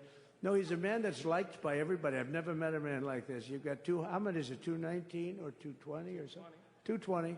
And of the 220, 219 really like him. I noticed he got 1 negative vote once about 2 weeks ago. But I think even 220 like him, if you want to know the truth. And that's very unusual. I know a lot of nice guys in Congress, and they have 35 people that hate them. So if you have 35 people that hate you and you only have 1 or 2 or 3 votes, you'll have 5, I think. But that's going to be like, the good news is when we get to that 5 number, it's going to feel like a massive majority. You could be really nasty to a couple of them at least, So it's going to feel like hitting your head on the wall and stopping. It feels so good to stop, but he's done a fantastic job. And Steve Scalise he's our hero because, I was with him. You talk about being shot. I was with him. He got some bad ones, and his incredible wife, and she really loves him. You never know about that. I've been with other people. They were doing poorly, and the wife is like looking at her watch. She can't get out of the hospital fast enough. How's he doing? Oh, I don't know. He's all right. That woman was a mess. She was crying and crying. No, they're going to take him. They're going to take him. I told Steve when he finally woke up, it was a while, too. The doctor told me it was the most blood they've ever transfused in any patient. They've never done anything like it. And here he is, the picture of strength, right? And he's been a great friend of mine, right? With a family, because of a family. And what a job you did. It worked out pretty much better than we even thought, right? And I did have a couple of things, to say that were extremely controversial. And between J.D. and Melania and anybody else that heard, please, sir, It's such a beautiful, unifying speech. Please, sir, don't say these things. I said, I'm telling you, it's going to play great. They say, you're right. For this group of people, it's going to play great. You're the only ones I hurt by not, but we had some beauties, didn't we, Melania? She said, sir, calls me sir when she's angry. No, I'm only kidding. I better say I'm only kidding, or the press is going to pick that one up loud and clear. No, but she said, no, I think it would be terrible. It's such a nice speech. I think it's, it all depends on your delivery. How was the delivery? Was it good? But she said it's such a beautiful speech. You can't put things in there that you were going to put in. And I was going to talk about the J6 hostages, but you'll be happy because, it's action, not words that count. And you're going to see a lot of action on the J6 hostages. See a lot of action. And I was going to talk about the things that Joe did today with the pardons of people that were very, very guilty of very bad crimes, like the Unselect Committee of Political Thugs, where they literally, what they did is they destroyed and deleted all of the information, all of the hearings, practically not a thing left. They deleted all the information on Nancy Pelosi having turned down the offer of 10,000 soldiers. You wouldn't have needed 10,000. You could have had 500, and it would have stopped. Because we may have 1 million people that day, the people that were there. You don't see any photographs, but we have a lot of great photos. But you don't see those photographs. They don't put them in. They show the people at the Capitol. But I was talking about that. I was going to talk about that. They said, please don't bring that up right now. You can bring it up tomorrow. I said, how about now in front of I'll bring it up right now. This little time delay is good because we're getting great reviews on the speech. Now watch. They'll take the speech and say, I didn't like it because he left there and he talked to people. But we're giving you a little more information than we gave upstairs. But no, they pardoned a lot of people. They pardoned, before we even get to today, they pardoned, 33 murderers, absolute murderers, the worst murderers. When you get the death sentence in the United States, you have to be bad because they don't give it much. And he pardoned almost everybody having a death sentence. And if you went through the crimes that were committed, you wouldn't even believe them. The level of violence, the people that were killed, the innocence of people that were killed and children killed by these people. And he pardoned them for whatever reason.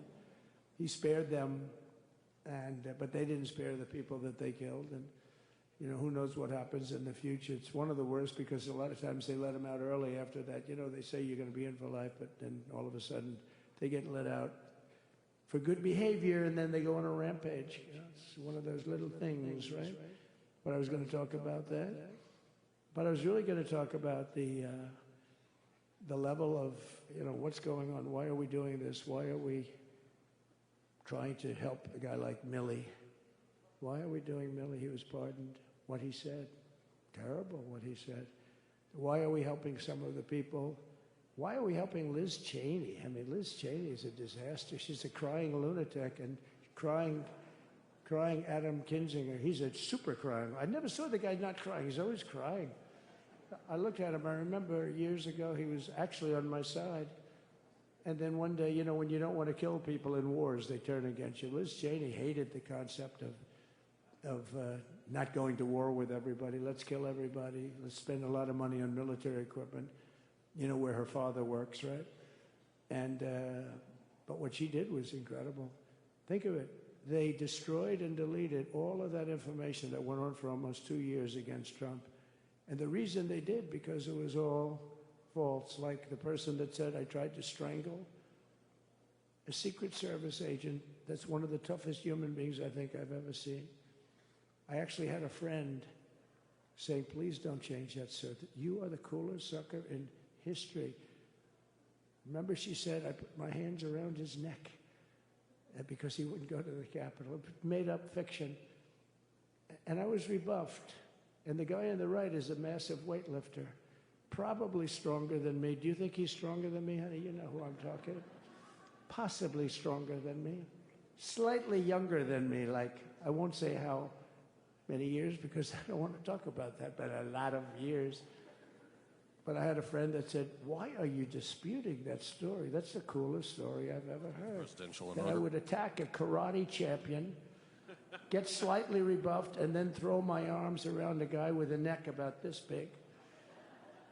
Even though there are bars, you know, there are bars, you can't really do that anyway. So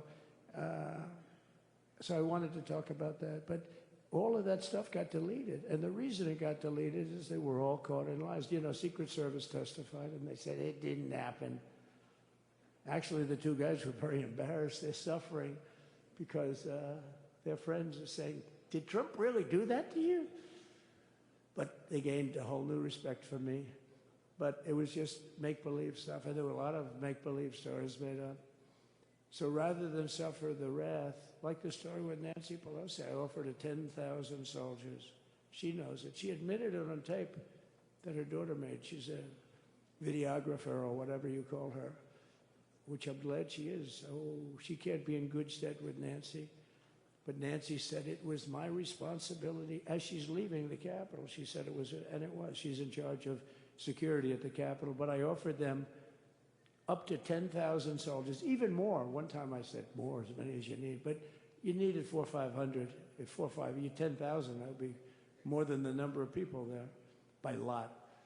But we offered her 10,000. Think of it, 10,000 soldiers. In other words, J6 wouldn't be J6. There would have been no J6. But she rebuffed them. She didn't like it. No, she didn't like it. Maybe she wanted that to happen. But she's guilty as hell. And now we would have to go through the process because they destroyed all evidence. They deleted everything.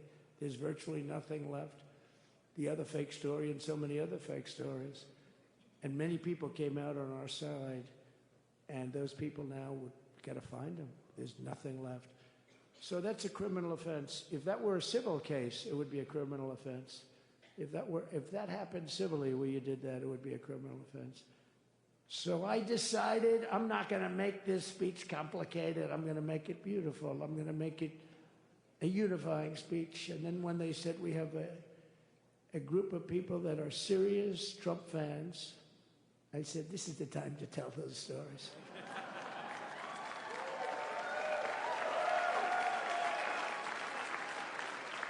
He knows. So anyway, but seriously, I'd like to, I think it was a tremendous success. I think we're very lucky we put it inside because it is really cold. We just went to the helicopter out of respect for something that's taken place for a long time. I guess it's as old as helicopters. You used to get into a stagecoach, now you get into a helicopter. Times change. But it's pretty old custom. And it's a beautiful custom, actually. It's a beautiful custom. I wish we could have had a better relationship. I wish we could have had a better relationship between Republicans and Democrats. I was with Senator Schumer. I said, Chuck, I think it's time we all start getting along a little bit because it doesn't make sense. I mean, we literally never get a Democrat vote. They never get a Republican vote, almost. And although there is a bill coming up very shortly that we have a lot of Democrat votes, right? That's going to be a very beautiful bill. We're going to have a deciding, I would say, within a week or so, I think. And it's going to be a very good bill.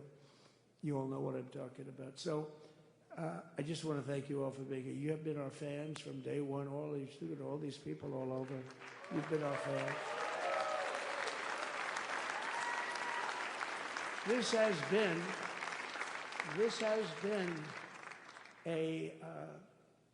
been anything like it. There's never been anything like it. This has been a movement like no movement ever in history for probably any country, let alone this country. You know, if somebody's running for president, and if they go out and they announce they're going to Arizona, they're going to Nevada, they're going to someplace, if you have 200 or 300 people, that would be standard. Ronald Reagan would go out. I mean, outside of the last couple of days where people get a little excited, but even then you have a couple of thousand people. But if you're going to go someplace, any place, any one of the swing states, any one of the other states, I mean, how about the non-swing states? We won Alabama by 48 points. We won Tennessee by massive numbers. Wyoming, we won by numbers that are, nobody's ever seen numbers like that. And, you know, places like California, we did great, but when they send out like 38 million ballots, nobody knows where the hell they're sending them, and then they come pouring back, the whole thing. You know, they passed a law in California that if you work in an election bureau and if you so much as ask for a voter ID, if you say, sir, ma'am, could I please look at your voter ID? They have the right to put you in jail. You're a criminal. Can you believe that? There's only one reason that happens. They want to cheat. So they had it where voter ID wasn't accepted. But now if you even ask for it, this is seriously a bill that was just signed, passed in their legislature, and it was signed. And I think when we get things cleaned up and we get back to a little bit of normalcy, I'm going to ask the Speaker to really get involved, because I think we would have won the state of California, because, you know, if you look at my numbers with Hispanic, we're at 56%. And we won the Texas border that had never been won. As the governor said, he's doing a good job, the governor, by the way, of Texas. But as the governor said, it hasn't, oh, did I get lucky? Did I get lucky? Supposing I said, you know, he's not here, but the governor of Texas has done a terrible job. Wow, look at you. You mean we couldn't get you up in the front row? I tell you. Supposing I said, J.D., the governor of Texas, he's not doing his job. You heard what I said. See, I didn't know you were there. I said he's doing a great job. He's doing a phenomenal job. But now you're going to have a partner that's going to work with you, because you didn't have, not only didn't he have a partner, he had people selling the wall, right? We have a fence structure that we worked on, the governor worked on with me. And I didn't love it, to be honest with you. I wanted a nice precast concrete, you know, 40, 50 feet high, like a beautiful, could have been a T-shape, Y-shape. I love construction. I wanted that sucker to go up maybe 50, 60 feet. It would have looked beautiful, a nice Y shape. And they said, the problem is, sir, they climbed that like a rabbit. I said, what do you mean? No way. And they brought some of these guys out. They climbed it like... And the other thing is you hit it with acid and the thing will disintegrate. You know, they have things for concrete. So they needed very hardened steel, very special steel. And then they needed 7,000-pound concrete inside that steel, you know, inside that steel. And then they have a rebar that's the toughest steel made. Very hard to cut. So this is why very little is cut. I mean, it's right. And then they put a anti-climb panel on top. I hated it. I said, it's so unattractive. And I said, why would that work? I don't believe it works. And I went to watch. The Border Patrol gave a display. We had actually 2 sets of climbers. The guys that climb up walls with drugs on their back, I mean, they got like 60, 70 pounds of drug, and they go as fast as you can walk. They go bip, bip, bip. Or we have Mount Everest-type climbers. And honestly, the drug guys were much better. I couldn't believe it. The drug guys blew them away, right? But it's true. The anti-climb panel, they couldn't get around it. They just couldn't. You didn't have it. So sometimes you sacrifice beauty for efficiency. And we did. So we built this wall, and we built over 500 miles of wall. That's why we had such good numbers. The famous chart that came down, very thankfully, the chart that came down on my right, Governor, had I not looked over there, I'm not speaking right now. You might be speaking here. You want to know the truth? You, J.D., and we got a lot of great people in this party, but I got very lucky, but we had the best numbers we've ever had. But I bought, you know what happens is when you fill it up, it's like water. You fill it up. Now we have 571 miles of wall. And they would always say, you know, when we renovated a wall, so there'd be like a piece of plywood sitting there for 60 years, or a 2x4 sitting for 60 years on the ground and rotting. Because, you know, and they'll say, you didn't build a new wall. Here we're building 50 feet up in the air, and 30 feet sections, 50-foot sections, all steel, all concrete, all everything. And all, by the way, they don't even want me to say this, but what the hell, doesn't take that long time. They were all wired for all of the equipment. We put wires in everything so they can easily wire for all the different types of equipment. And if there's a doubt, we have to wire. whenever we just look, you just find the wires all over the place up top, so we could just hook it up. We don't have to have wires on the outside, which wouldn't do too well, right? So anyway, so we built an extra 200 miles of wall, and the governor wanted to buy it. He tried to buy it, and they wouldn't sell it to him. He wanted to put it up himself. Could have been done in 3 to 4 weeks, 200 more miles, because when you do it now, they just keep going further out, further out, further out, getting around. So we did an extra 200 miles, and it was all bought, and they announced that they're not going to put it up. And that's when I realized they wanted open borders, and that's when I realized that people are going to come pouring through the wall like nobody's ever seen before, but you've seen it. A lot of you are here because of that. I made it my #1 issue. They all said inflation was the #1 issue. I said I disagree. I think people coming into our country from prisons and from mental institutions is a bigger issue for the people that I know. And I made it my #1. I talked about inflation too, but you know, how many times can you say that an apple has doubled in cost? I'd say it, and I'd hit it hard, but then I go back to the fact that we don't want criminals coming into our country. We don't want the jails of every country in the world virtually being deposited into the United States, and that man had to suffer with it, and he did an unbelievable job. I'll tell you, he was a very popular governor, but now he's like an unbeatable governor because of your border policies. He was fantastic, and he really was. So. Governor Abbott is he's a great man, a great leader, and but it did make him more. Did you do it? You didn't do that for politics. You did it because you wanted to do the right thing. But I'll tell you, it sure as hell worked for politics too. It's self-preservation. That's right. But no, because the people are demanding it. The people of Texas are demanding it. The people are demanding it all over. So anyway, so we built it, and they wouldn't let us use it. They wouldn't let the governor use it, and other governors, they wouldn't let him use it. But he was the leader of the pack and did a great job. And then we heard about a month ago that not only wouldn't they let us use it, they were selling it. They were going to sell it for 5 cents on the dollar. Now, 5 cents on the dollar then, but today it would cost more than twice as much to build because we bought it like 6 years ago. And it was just sitting on the ground, and that does not do well for the whole thing. But it was just sitting on the ground, and I heard about it, and I called the governor, and I called a lot of people, your attorney general. And here's the story. They were going to buy it, and these are great business people. They were going to buy it for 5 cents on the dollar or less, and they were calling us up, we'll sell it to you for 200 cents on the dollar. In other words, it will cost you twice as much, so it's 200 cents on the dollar. I said, can somebody explain that to a judge?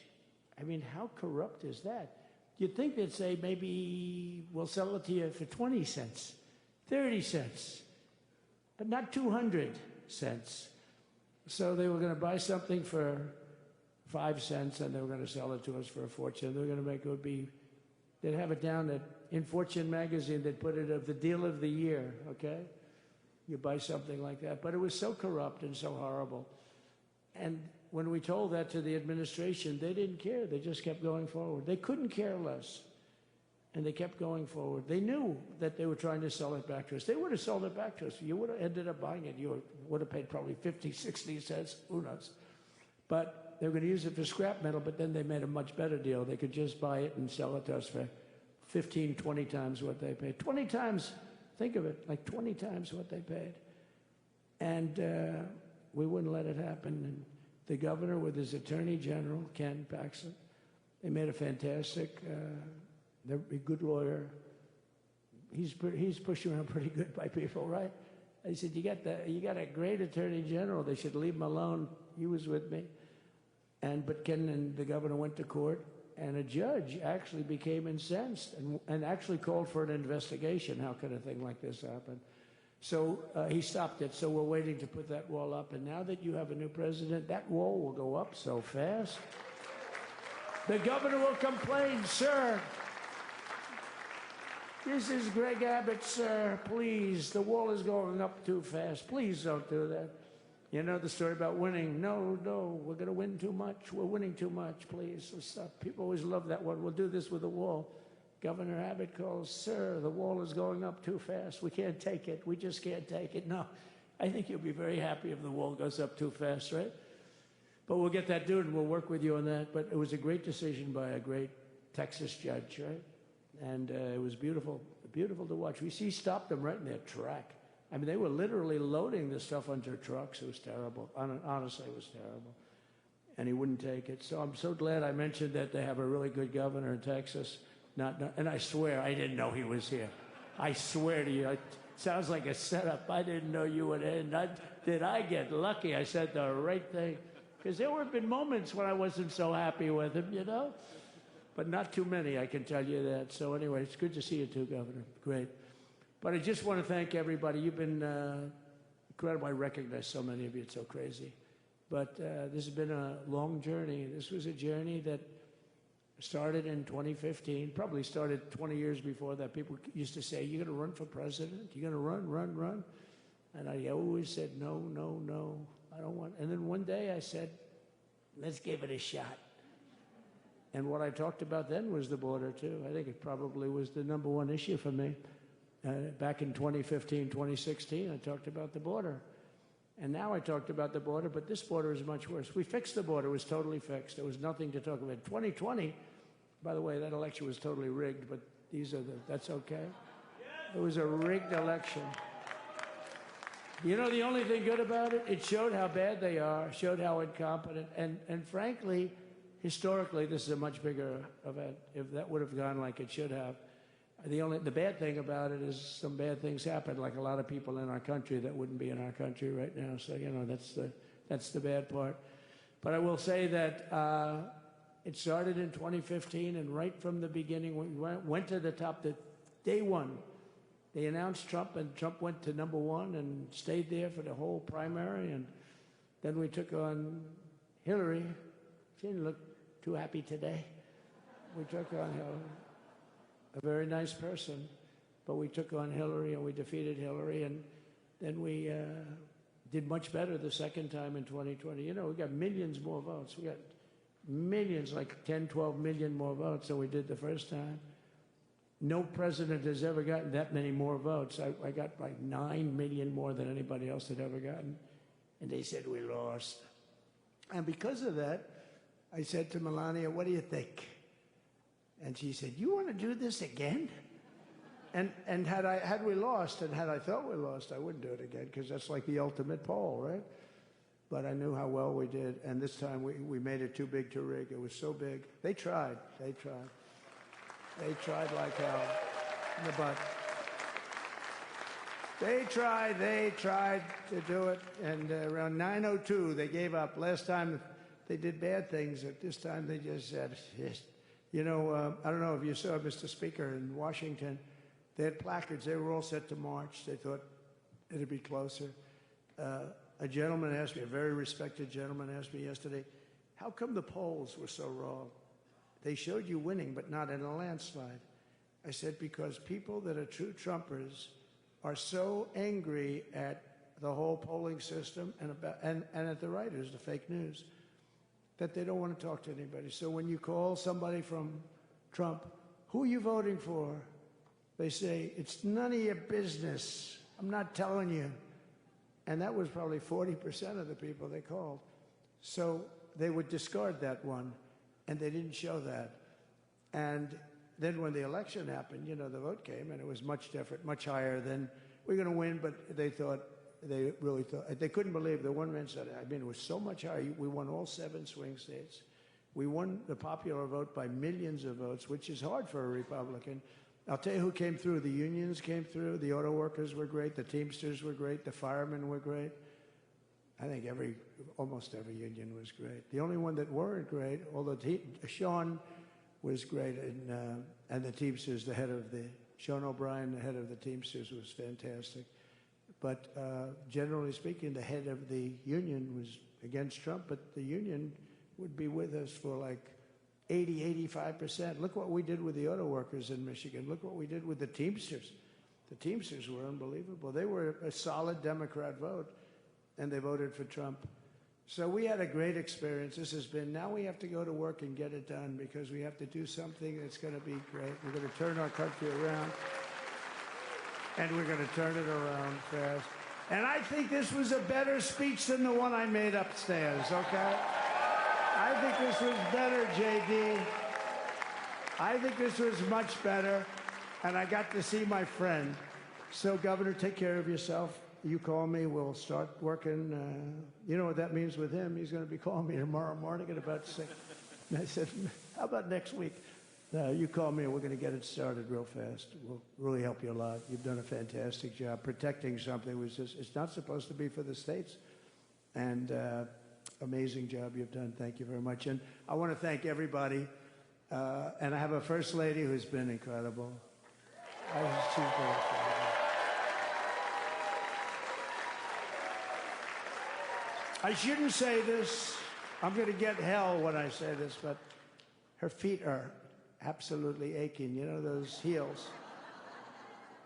And we thought we were leaving. We were going home. Sir, would you be able to go down and say hello to some of your other fans that are here? I said, oh, I didn't know that. Wow. Did you get to see pretty clearly the picture, I hope? Good. That's good. But because you wouldn't want to make the same speech again, right? But she said, darling, I love you so much, but my feet are killing me. I said, honey, let me just see how far it is. I asked the person. Oh, not that long, maybe 400 or 500 yards. That's 5 football fields. I said, can you make it? She said, we're going to make it no matter what. We're going to make it because we have to go. Right? Right?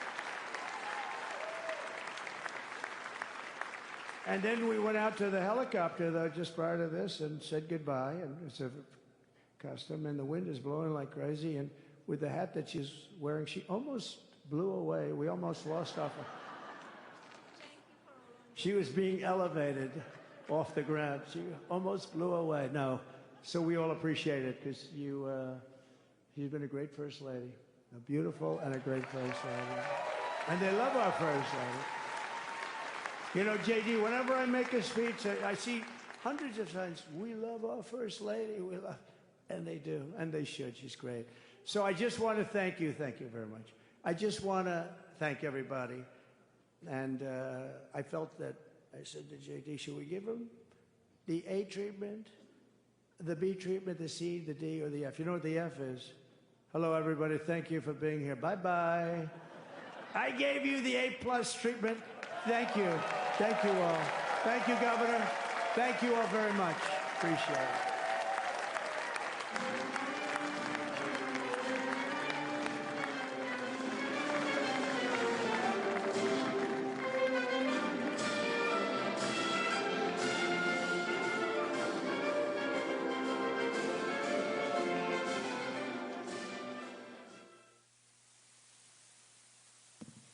Ladies and gentlemen, please welcome to the stage, Peter Navarro.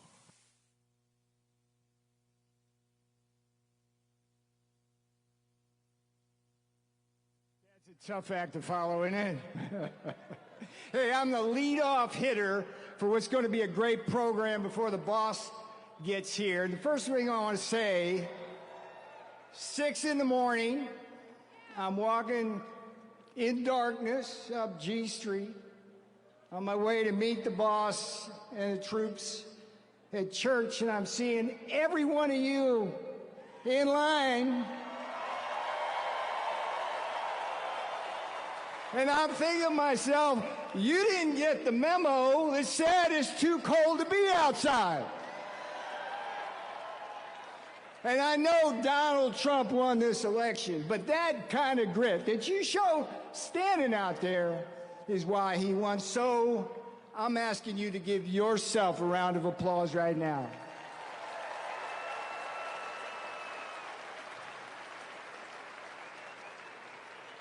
Now I'm going to be quick here because we got a bunch of folks coming, but I'm going to tell you a little story. And it's called James Brown. James Brown meets Ronald Reagan in Trumpland. And it starts like this. Once upon a time, when I was a high school senior, back here in Washington, I got to check off the first thing on my bucket list which was go to a James Brown concert at the Howard Theater. Anybody here, D.C., know the Howard Theater? It's long gone. Beautiful place. James Brown, you know as the King of Soul, but he was also called the hardest working man in show business. And James Brown and Donald Trump were actually good friends.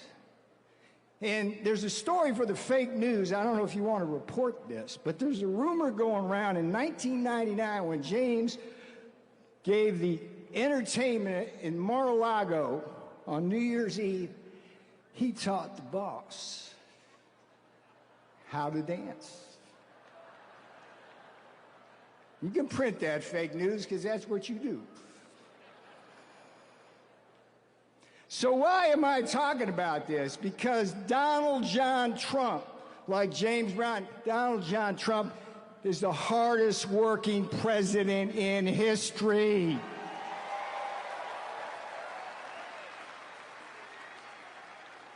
And today he starts working for you.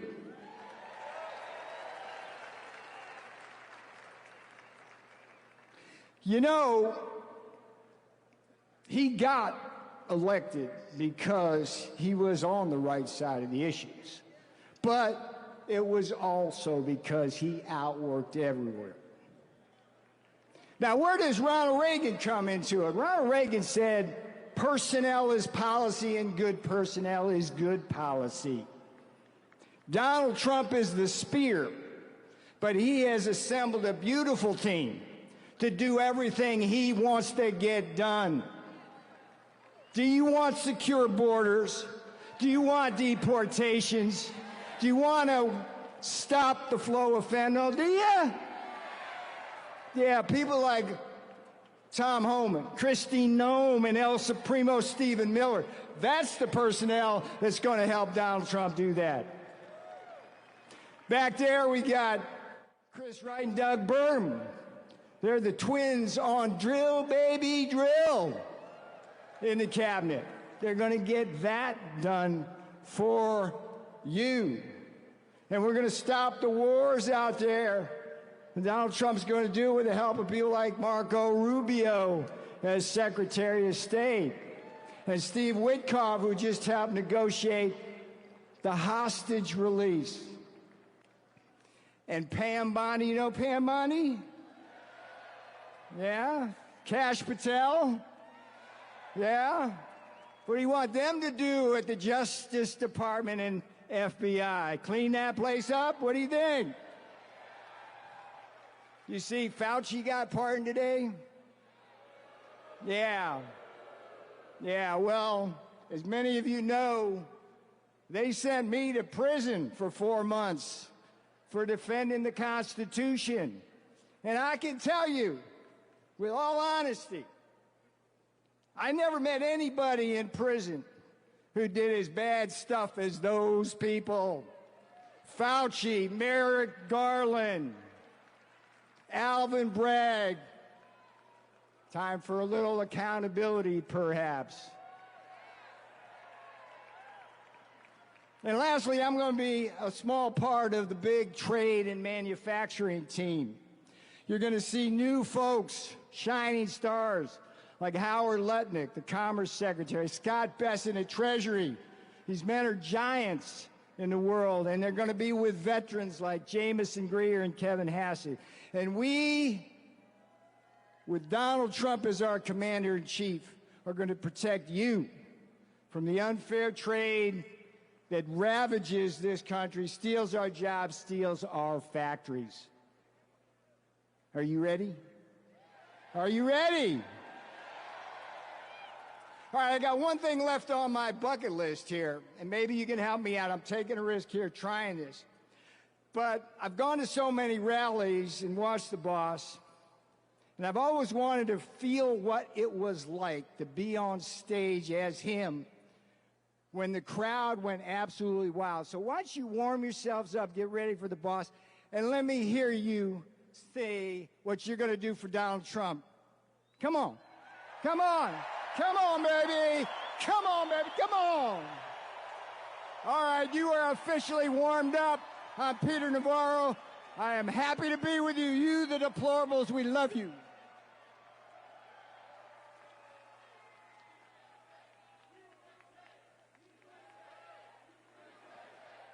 Ladies and gentlemen, please welcome to the stage, Kellyanne Conway.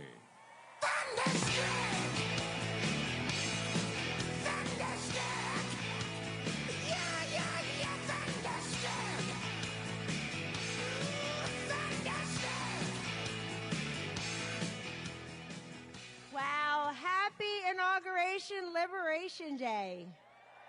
God bless you.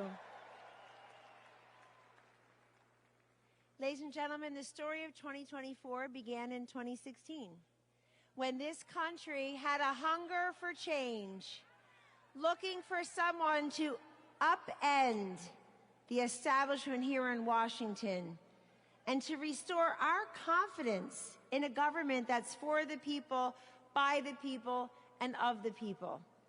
And you asked for a presidential candidate, a leader, who had an appreciable amount of accomplishments, but who could come to Washington owing nothing to no one. And that's what he did. Yes.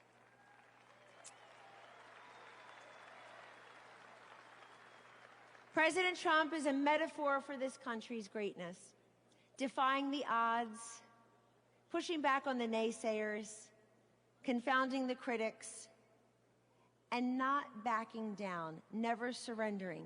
But the story of 2016 and 2024 is not just about Donald J. Trump. It's about you. You answered the call. You showed up. You spoke up. You stood up. And you put up. And he will be here soon to thank you. But I wanted to come here today to tell you that I don't believe what they say about books and movies, that the sequel is often not as good as the original. I think this sequel is going to be kick-ass better than the original. Yeah. One of the best things President Trump has done, and there are so many, is change the conversation, change the culture, and just change the way people look at politics. And the reason he did that was in 2016, he saw everywhere he went, the crowds would get larger, the passion would intensify, the red hats would grow in number, and the throngs of people who would come the night before, the day before, the morning of, just to be a part, not of a conventional political campaign, but a true movement of men and women and children from across this great nation who wanted to be there and be part of something bigger than all of us, to stand up and say, this is our country, we kneel for the Lord, we stand for the flag, we don't confuse the two, and we're here because we believe in those three words that President Trump said every time. Secure the border, respect law enforcement, cut your taxes, repeal, replace Obamacare, get rid of Common Core. And yes, and this time, in 2024, you were there again. But so were so many Americans who had never voted or had never voted Republican. That's the magic of Donald Trump. President Trump, thank you. President Trump has done away with all these acronyms: CRT, BLM, ESG, DEI.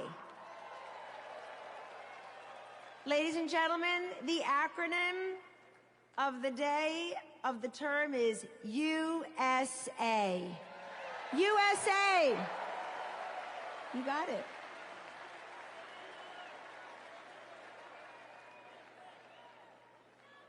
People in Washington love to fight. They love to fight. He's not fighting with Washington. He's fighting for you.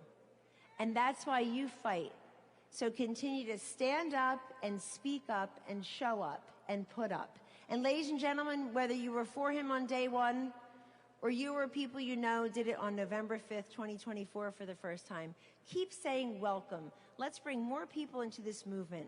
This is an optimistic, positive, forward-looking time for our nation, for our children, for our grandchildren, for our veterans, for the forgotten man, the forgotten woman, the forgotten child. President Trump, never forget, did not need to do this. He did not need to do this. He already had everything that people who go into politics want. Money, fame, brilliant, beautiful wife, golf anytime he wants. He did this for the people. And as we all know, he dodged a bullet. But ladies and gentlemen, the whole country dodged a bullet in not having Hillary Clinton or Kamala Harris as our presidents. Welcome. Again, happy Inauguration Day, and we're just part of the warm-up band for the main act, Vice President J.D. Vance, and 45-47, President Donald J. Trump. God bless you, and God bless the USA.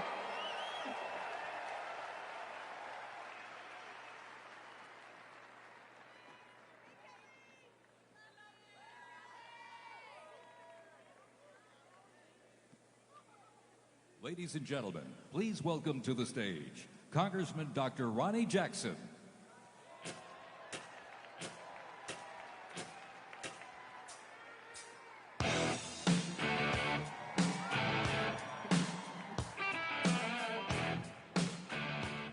All right, welcome America to the greatest day ever. I don't have to tell anybody in this room, these are my favorite people on the planet right here. You guys are the MAGA warriors. You guys, thank you. Thank you for everything you do. Well, I also don't have to tell you there's a new sheriff in town, right? Donald J. Trump was right about everything. Everything. I've known him for a long time. I was blessed to be his physician and work in the White House side by side with him. I was blessed enough to be with him on January 20, 2017, 8 years ago. I spent the day with him. I watched him give his inaugural address. And I'll tell you, I was extraordinarily blessed to have just come from the Capitol, where I had one of the most satisfying 2 hours of my entire life, when I got to listen to President Trump talk about how horrible this country has been treated, and all of us have been treated, and the horrible things that have been done to all of us this last administration for the last 4 years, and how he was going to fix it all, and he did it right there with Hillary Clinton, Joe Biden, Jill Biden, and everybody else, Kamala Harris. They had to sit there and listen to it, and I loved it. Loved it.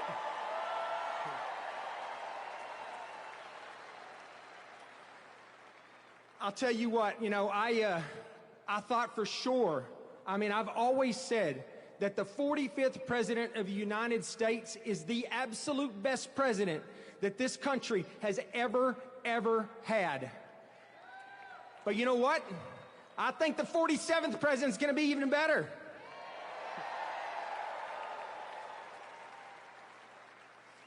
We are in for a change. This is a great day. How many of you out there think this is one of the best days of your entire life? Absolutely it is. We had one chance to get this country back. We were headed down a path of destruction that we would never, ever recover from. I promise you. And we have been given a second chance in the form of Donald J. Trump. He's here, he's back, and he's going to fix what's broken. We're going to get our border back. We're going to stop the illegal immigrants and the cartels that have laid devastation to this country. We're going to lock them up. We're going to get rid of them. We're going to get our economy back. We're going to get our military back. We're going to get our federal government back. We're taking it all back.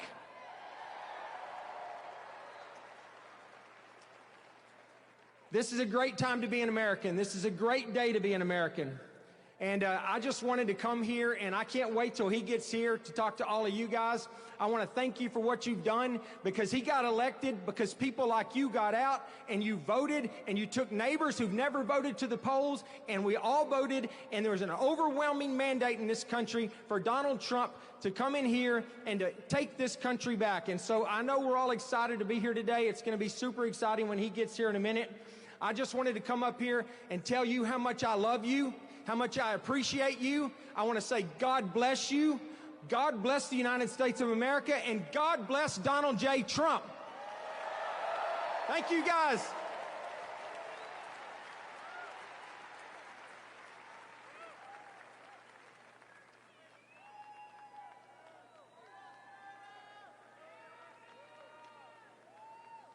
Ladies and gentlemen, please welcome to the stage Governor Sarah Huckabee Sanders.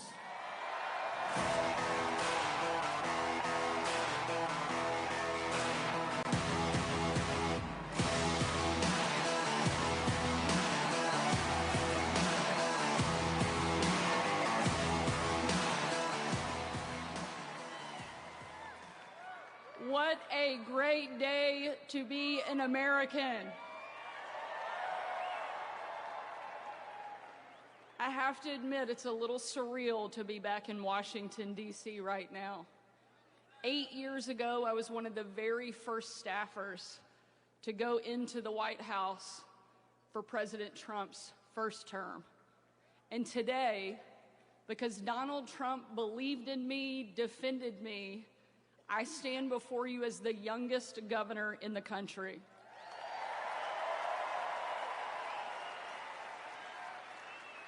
More importantly, I stand here as someone who absolutely loves this country and is so thankful we finally have a president that is back in the White House that will fight for each one of us. My youngest son, George, is a little tired of hearing me be called the youngest governor in the country. The other day, he asked me, he said, "Mom, you're the youngest governor in the country?" I said, "Yeah, George." He said, "Wow, those other governors must be really old." No offense to my colleagues. Whether you think I'm too young or you think they're too old, Republican governors have been holding the line while we waited on Donald Trump to get back to the White House. And ladies and gentlemen, the wait is over. We now have a fighter back at 1600 Pennsylvania Avenue, and I could not be more excited.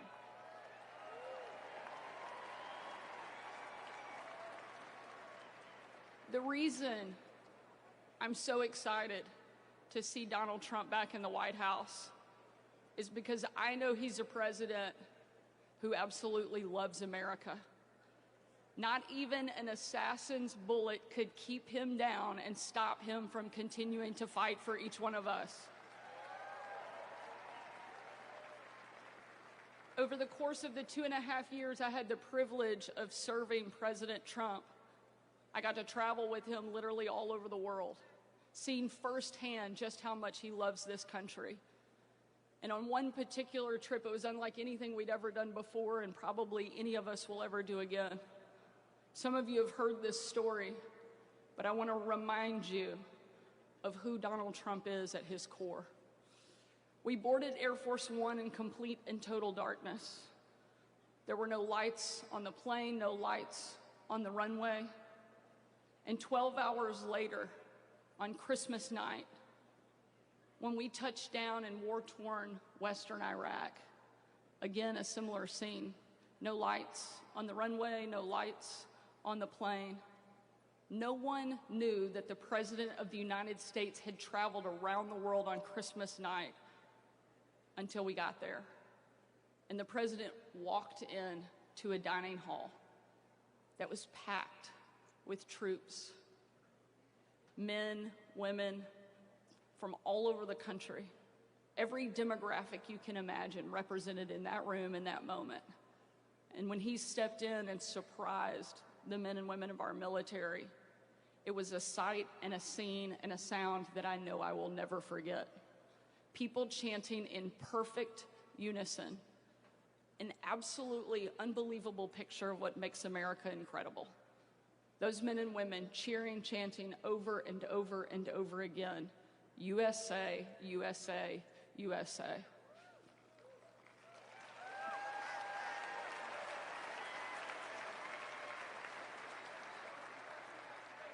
And there was a young soldier in the back of the room, and he said, "Mr. President, I re-enlisted in the military because of you."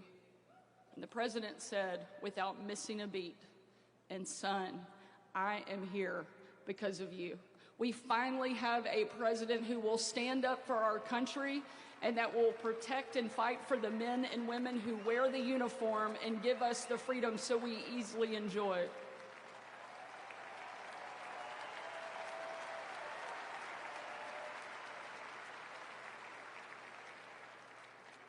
That young soldier came up to me and he tore the patch off of his shoulder and he placed it into my hand and he said, "Sarah, we are in this together." Ladies and gentlemen, that young man and everyone that has served before him, everyone that will serve after him, deserves to know that we have a leader that loves this country and will do everything he can to make it great, and that's exactly what we have in Donald J. Trump.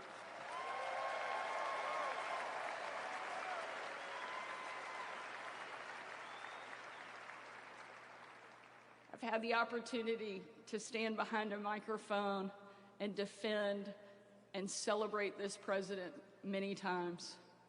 But this may be the very proudest because I know over the next 4 years, he is going to rebuild our country and make it the best that it has ever been. Thank you for being here. Thank you for supporting our president. Let's get to work. Thank you so much, and God bless you.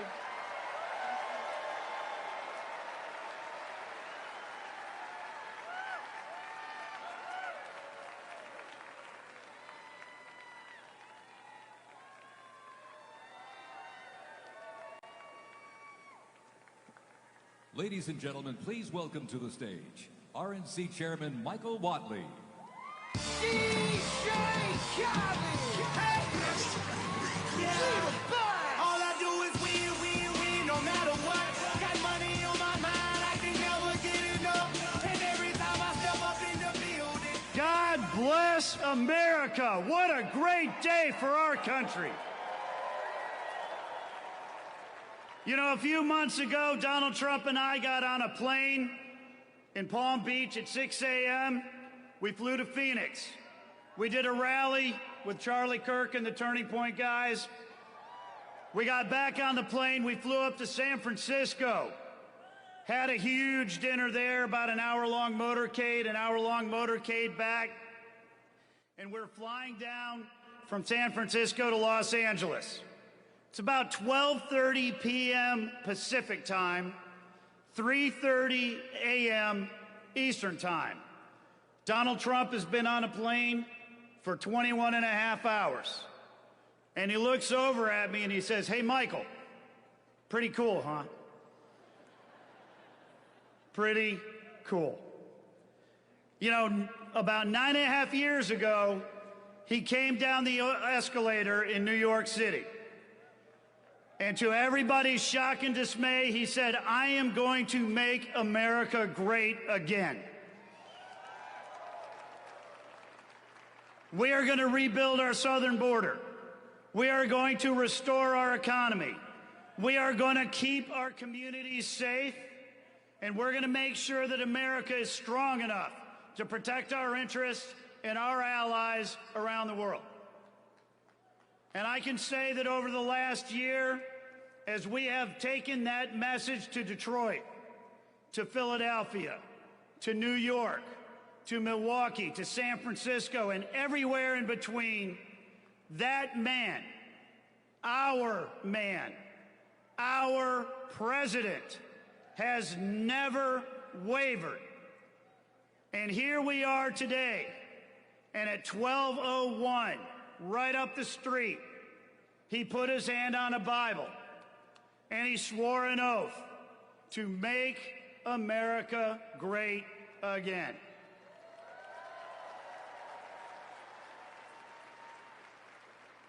So let me ask you, and let me ask all of America, are you ready for America to be wealthy again? Are you ready for America to be safe again? Are you ready for America to be strong again? Are you ready for America to be great again? Are you ready for Donald J. Trump and J.D. Vance to be the president and the Vice President of the United States of America. Pretty cool, huh? Thank you, America, and thank you for everything that you did to make today a reality.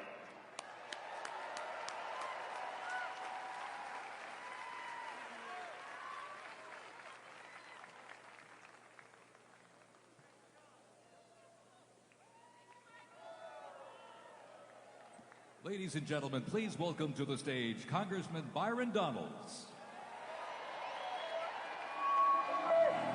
No one said it would be easy to hold your head up through the ups and downs.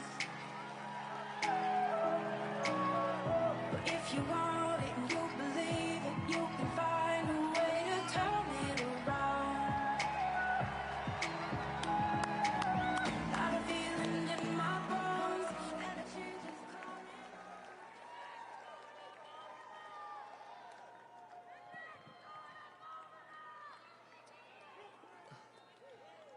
Whew. Whether it was Georgia, North Carolina, Wisconsin, Pennsylvania, Michigan, Arizona, or Nevada, we swept them all, and Donald Trump is President of the United States.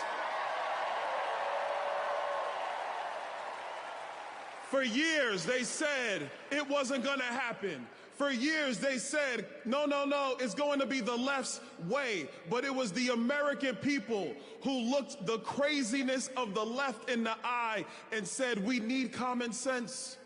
We need real vision. We need a country that is going to be preeminent above all others. And we need the American people to be put first. And all of you in this arena and around this country made sure Donald Trump is the 47th president of the United States.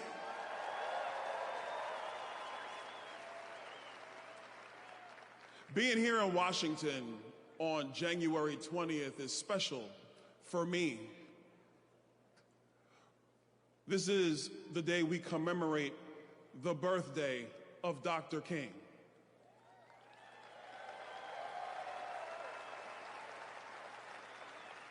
And as I was sitting in the Capitol Rotunda, as I was watching Donald Trump give the best speech ever at a presidential inauguration, it reminded me to another great speech. And Pastor Sewell and his benediction, I got to have a talking with him because he was phenomenal. But what it said to me is that in our country, there are no perfect men. There are no perfect women. There are people who were used at a point in time in this country to put this country in position to be better than it was before.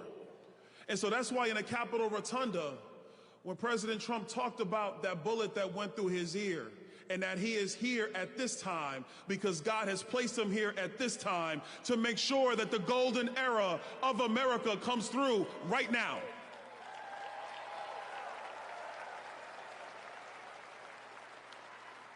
So yes, we are going to make sure that we get your prices under control and we have a great economy.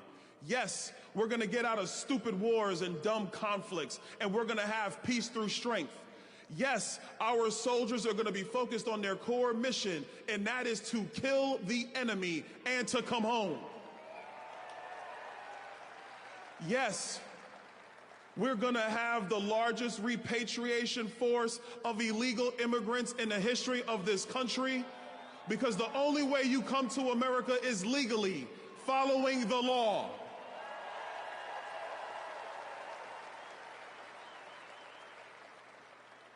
All of those promises and more, they're going to be kept starting today at that very desk over there.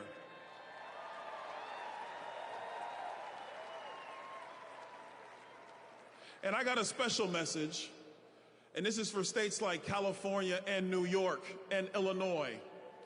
If you want to continue to have a dumpster fire form of government, if you want to continue to mislead your people thinking that your radical policies are the way forward, people like myself in the great state of Florida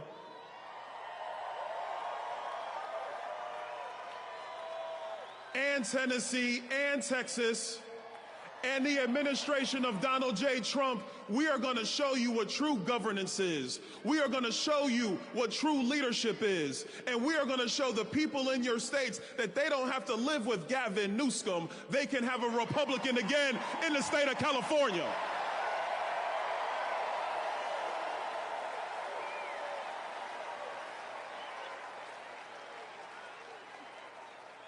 And the last thing, because I don't want this to be about red states versus blue states. We are Americans.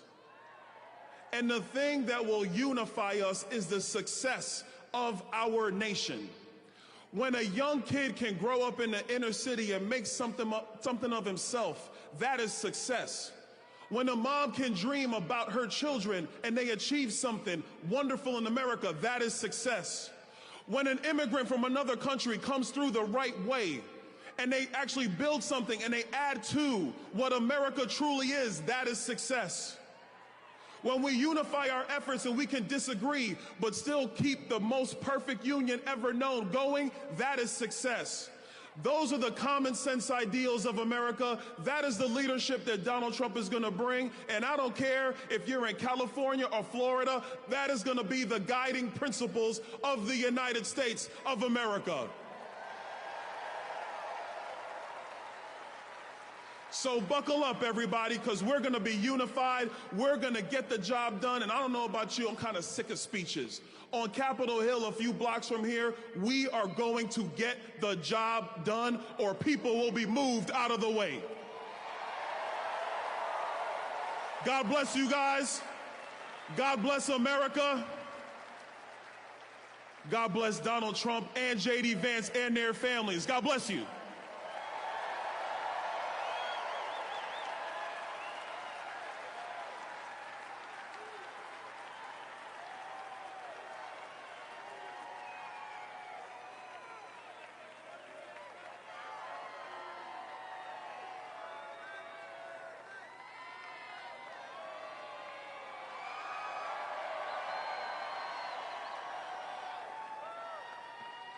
Ladies and gentlemen, please welcome to the stage, Charlie Kirk.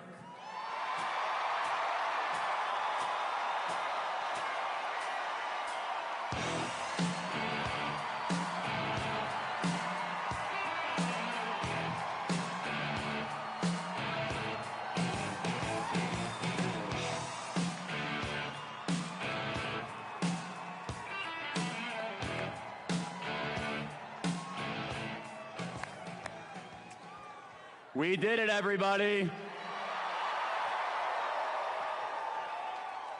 It is hard to believe, almost surreal. For those of you that have always had the president's back throughout these last couple of years, when we were at our darkest moment 4 years ago, this is your victory. For those of you that refused to waver, when they tried to throw our amazing patriots in federal prison, when they tried to silence this movement, for those of you that never wavered, this is your victory.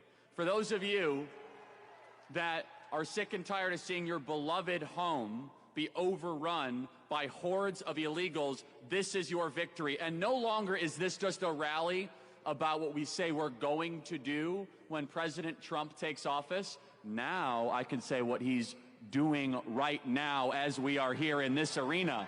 As we are here right now, President Donald Trump is signing executive order after executive order, 200 executive actions and orders today, some of which include drill baby drill, curb inflation, national emergency on the southern border, and my favorite, that God created man and woman. There are no other genders besides that.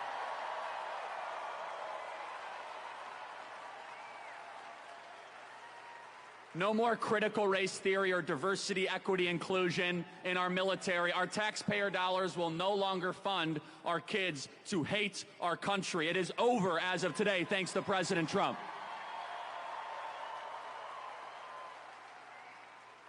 And what you saw from President Trump today, which, by the way, I believe was the best inaugural address in American history. And the reason why it was the best, it was not platitudes or abstractions or empty promises. It wasn't about stuff that the D.C. regime wants to hear. While they were all sitting behind him, he basically said, the people in this room have been robbing you, the American people. You see, as of high noon, just an hour and a half ago, the 46th president is no longer. And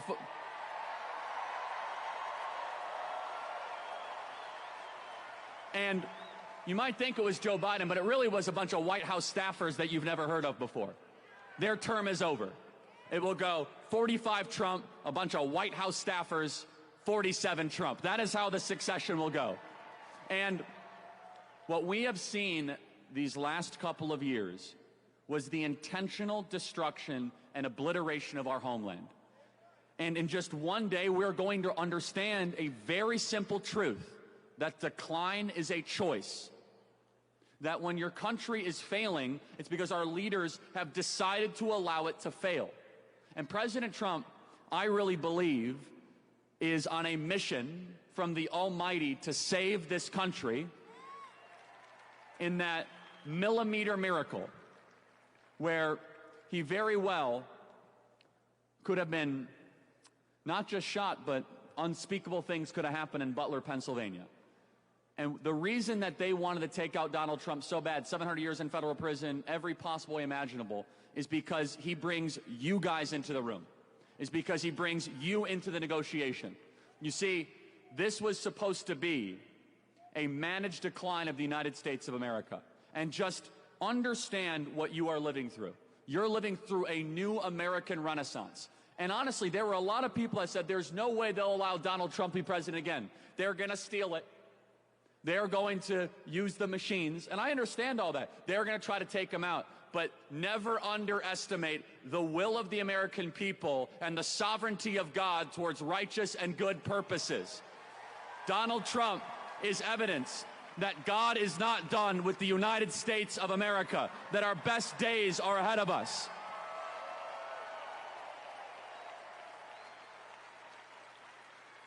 And our marching orders are very simple. Right now, the southern border is being secured and it is being militarized. There are no more illegal entries allowed in the United States of America right now. It is right now. Right now, the evasion is over. It is over.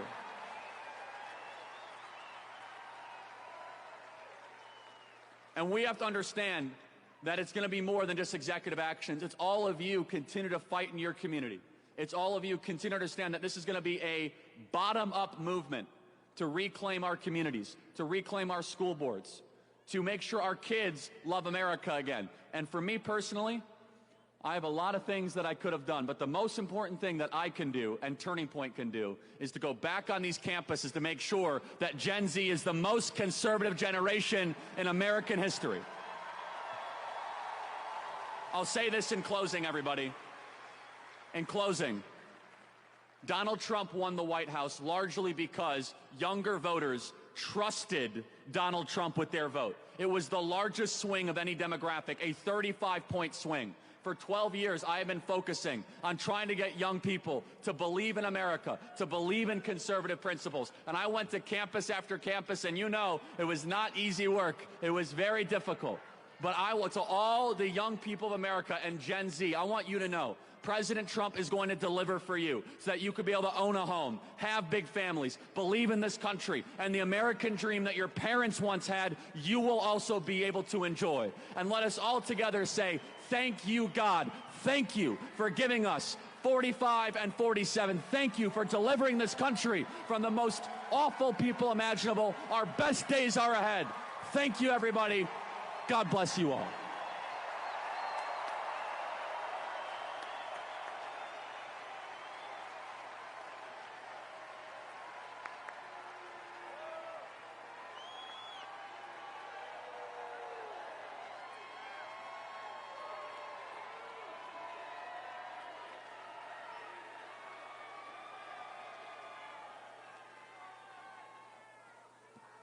Ladies and gentlemen, please welcome to the stage the next Secretary of Commerce, Howard Lutnick.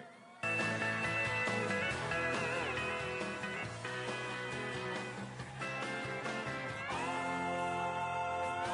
in America.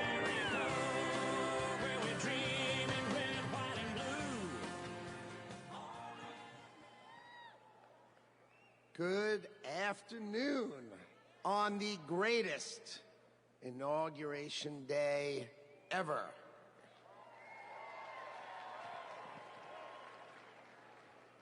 Today is one of the most important days in American history because Donald J. Trump is right now heading back to the White House. I could not be prouder to be standing before you because 77 million Americans voted for Donald Trump to make sure that it is always America first. So I want to tell you some stories because no president, Donald Trump is now the oldest president to take office, but no president has ever had his work ethic, his energy, or his intuition. So when the president sees a problem, he calls it out. You know it, right? He's the one who said fake news. He's the one who said the swamp. He's the one who said the deep state. We've all heard him say it, and now we all know it's true. And his intuition is always right, so he starts talking about bad trade deals. That's what he thinks. So let me tell you a story about the last day on the campaign trail. So I went to meet the president in North Carolina, okay? He gets up in the morning at 8 o'clock. We get in the motorcade. He gives a speech. He goes to 3 states, 4 rallies, an hour and a half each rally, finishes midnight. We start 8 a.m. He finishes midnight, gets on the stage midnight in Grand Rapids, Michigan, speaks for 2 hours. 2 hours, never takes a nap. And when he's on the stage, he's never taken a sip of water. The man is power. He is power.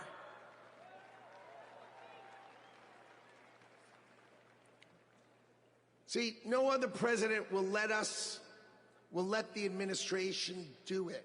He's going to help us fix America. So, I've never been in politics before. I spent my life working and building companies, and I worked hard to build a life that really it's only possible in America. But on September 11th, when we saw our darkest day, it changed my life forever. See, my company was located on the 101st to the 105th floors of the World Trade Center. We lost 658 of our 960 New York-based employees. My younger brother Gary got killed. He was 36. My best friend Doug, 39. 658 of my friends and colleagues got killed. So 9/11 could have broken us, but we Americans, we're strong. We don't break. So my employees and I, we dedicated ourselves to rebuilding the company so we could take care of the 658 families that we lost.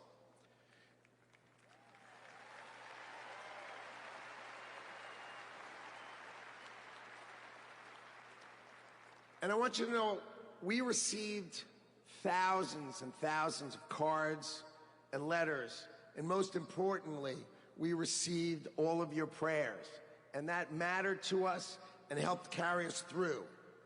So the events of September 11th, they instilled in me a sense of community and dedication for the country. So when the president asked me to join him in his administration, I jumped at the chance. So I was the co-chair of the transition team, which helped pick for the president and helped sort of set him up so he could pick all the nominees. And then I'm really proud to tell you that he was nominated, President Trump has nominated me to be the next Secretary of Commerce for the United States to serve all of you.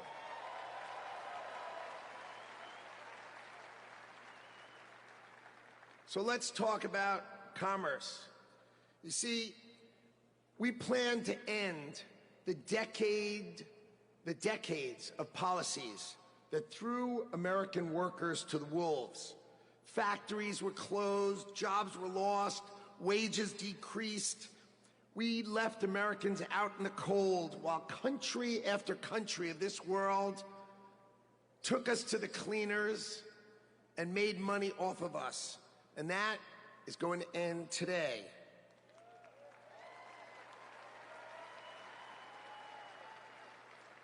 At the start of the 20th century, America was the richest country on earth, and we defended our workers from unfair trade policies with tariffs.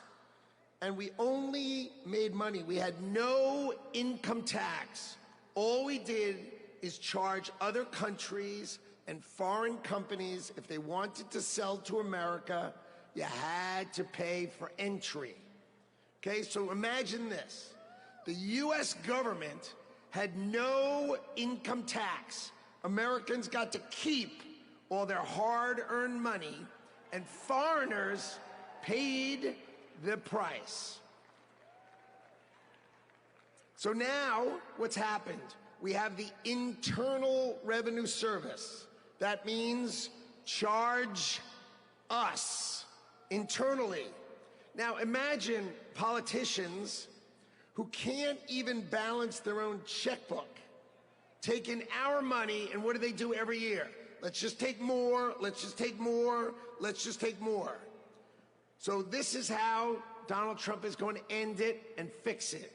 Last week, he announced that we're going to return America to greatness by creating, and today is its birth date, the External Revenue Service. So if you're always wondering, is some bureaucrat going to cut your benefits? Not under Donald Trump. Not under Donald Trump. It means foreign companies are going to pay if they want to come and sell products to the wealthiest country on earth. And if they want to compete with American workers, then let's just not tax our American workers. It means creating level playing fields, and it means that America will be great by reducing the taxes that we pay and driving the ones that they pay.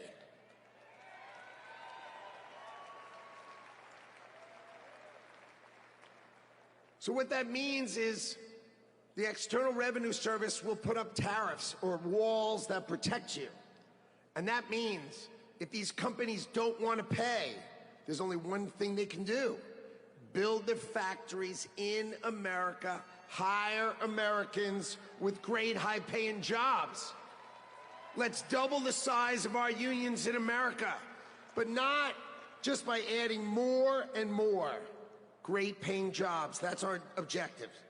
So today is the beginning of celebrating the return of common sense and ending the decades of disrespecting the American worker and the disrespect and unfair treatment of our workers. Today, Donald Trump returns to the White House and prosperity returns to America. Thank you all. And I love today. What a day.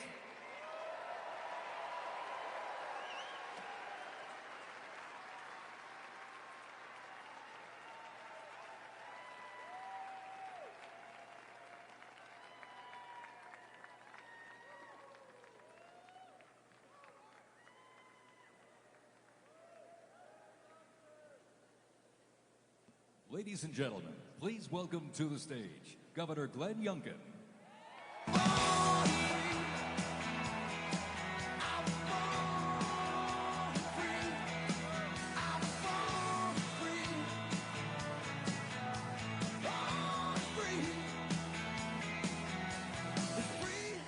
Thank you.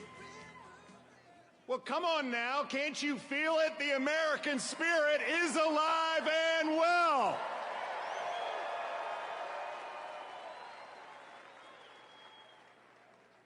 This is the dawn of the golden age of America because we inaugurated the 47th President of the United States of America, Donald J. Trump. Come on.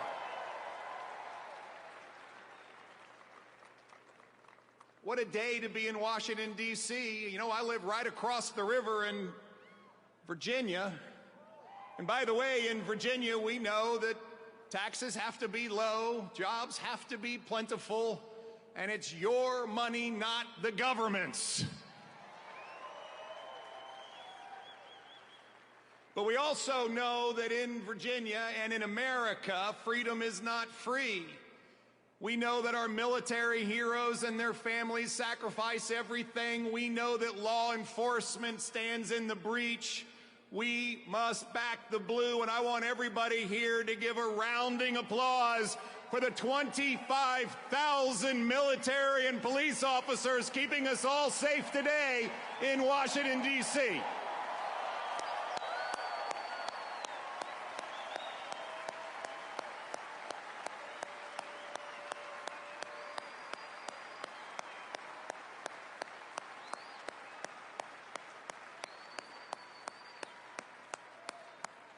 God bless America. My friends, we are standing here on the dawn of a new age, and we are seeing the sun set. The sun set on weakness, the sun set on wokeness, and the sun set on a wide open border that has turned every state into a border state. We are seeing the dawn of a prosperous America, the dawn of a secure and safe America, and the dawn of a world that sees peace because we have a strong America.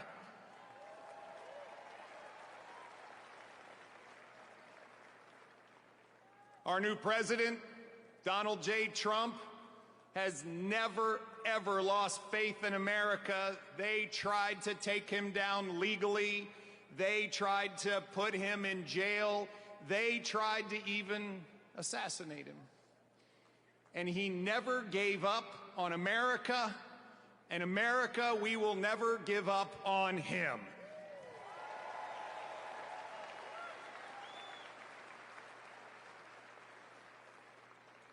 And as we stand here on this dawn of the next golden age in America, we all have a responsibility. It is our responsibility to stand every day in support of this administration, to do everything that we possibly can do for America's success. President Trump deeply believes this, and both he and J.D. Vance have already gone to work. He is signing executive orders. He is closing the border. He is bringing down inflation. He is stepping into the breach. Ladies and gentlemen, it is time for America to be prosperous again. It is time for America to be safe again. It is time for America to be strong again.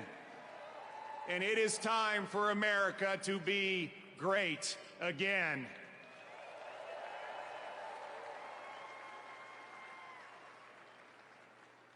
I hail from the great Commonwealth of Virginia, and we know a few great Americans in our history, from George Washington to Thomas Jefferson to James Madison to Patrick Henry, who echoed, "Give me liberty," or "Give me death." My friends, those words that Thomas Jefferson penned, which are the greatest words, at least in this hemisphere, ever written, that we hold these truths to be self-evident, that all men are created equal and we are endowed by our Creator with certain unalienable rights, and among them are life, liberty, and the pursuit of happiness. Well, ladies and gentlemen, we stand here on the dawn of a new age where life, liberty, and the pursuit of happiness are available to every American. And we must stand together as we collectively say, God bless America, and God bless Donald J. Trump and J.D. Vance. Thank you all very much. God bless you.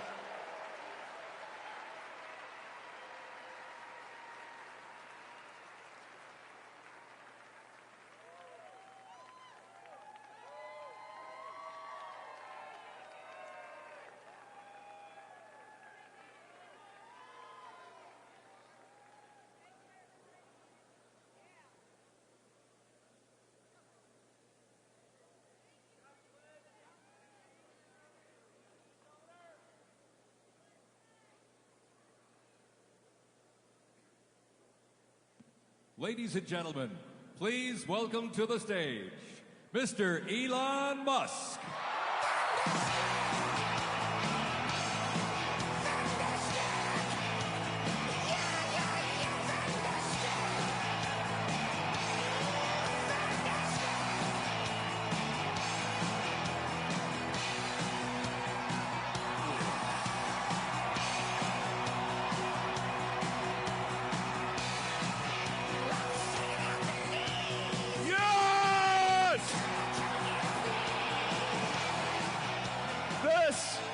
This is what victory feels like. Yeah! And this was no ordinary victory. This was a fork in the road of human civilization. Okay. You know, there are elections that come and go. Some elections are, you know, important, some are not. But this one, this one really mattered. And I just want to say thank you for making it happen. Thank you.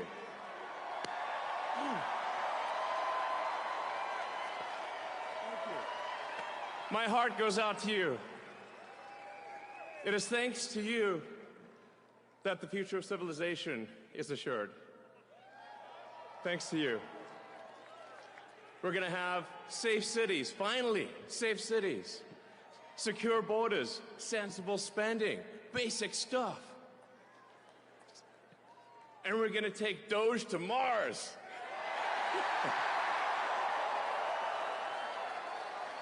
I mean, can you imagine how awesome it will be to have American astronauts plant the flag on another planet for the first time?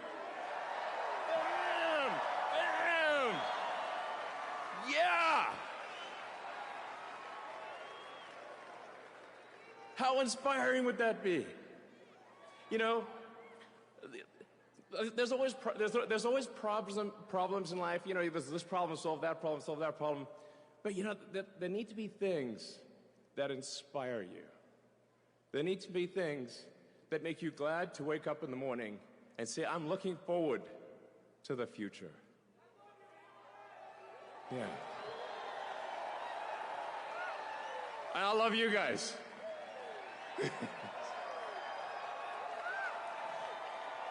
So,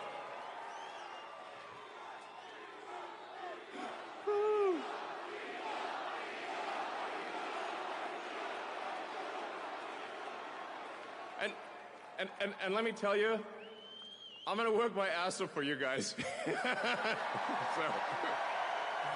I really will. I really will. So, and yeah, but I'm super fired up for the future. It's going to be very exciting. As the president said, we're going to have a golden age. It's going to be fantastic. And one of the fundamental things, one of the most American values that I love is optimism, and this feeling like we're gonna make the future good. We're gonna make it good. So, man, I can't wait. This is gonna be fantastic. So thank you again, and yeah, I'm just so excited about the future. Thank you guys. Thank you.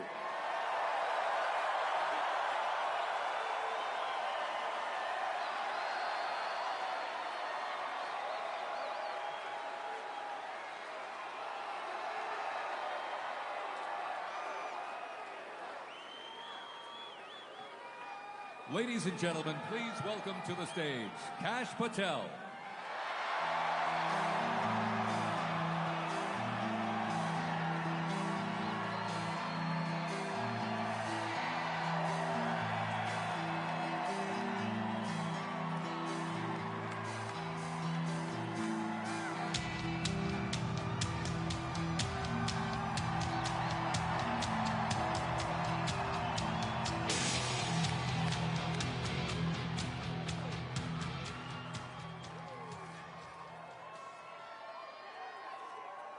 My, oh my, how do you follow Elon Musk when he tells you you're going to take you to Mars? I'll tell you how. He and I share something deeply. We love the American dream. And we have been given a gift by God today to usher in a new dynasty because we just inaugurated Donald J. Trump as our 47th president. And we just inaugurated J.D. Vance as our Vice President of the United States. And we did that because the American dream is alive and well, because you chose that our dream can be the dream for our children and the dream for our world. And we are at a crossroads here in America, but our future is bright because you had the courage to stand for your convictions. So I'm humbled here to talk to you about why I love the American dream. My story's pretty simple, it's unique, and some of you share in it. My parents were born and raised in East Africa.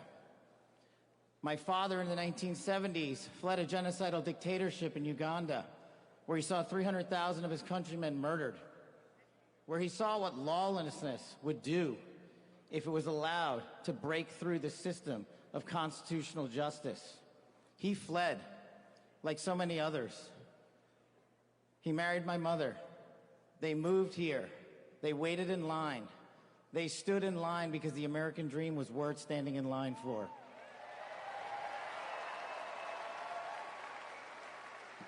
That dream is woven into the fabric of this nation, and our immigration policy is the greatest policy in the world. And now that we have Donald J. Trump and J.D. Vance, it will become the greatest policy in the world again.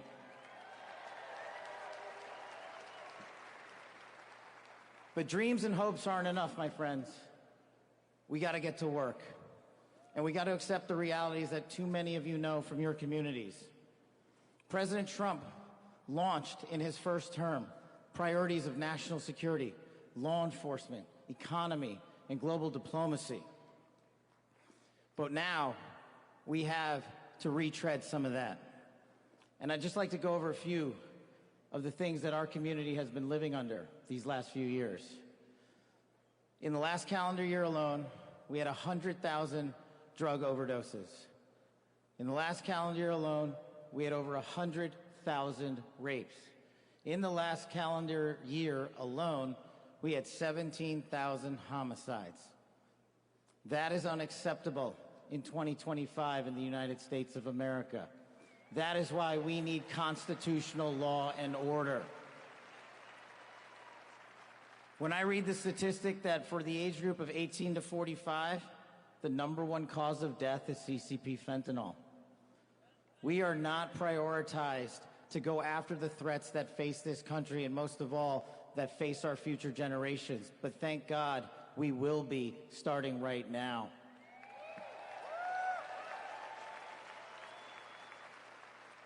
President Trump and J.D. Vance's leadership and administration will usher in the priorities that I cherished during my 16 years in government service.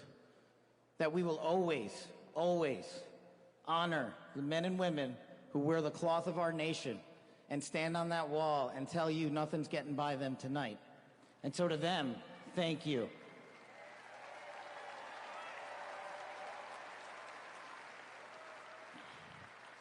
To our teachers and our frontline workers and our first responders, y'all choose to show up every single day for our children, for our communities, and we will now show up for you. Thank you for keeping us safe.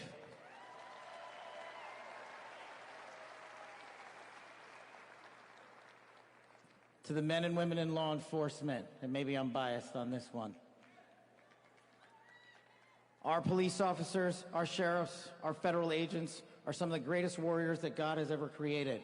And we will put them first because they have our backs, and now we will have your backs.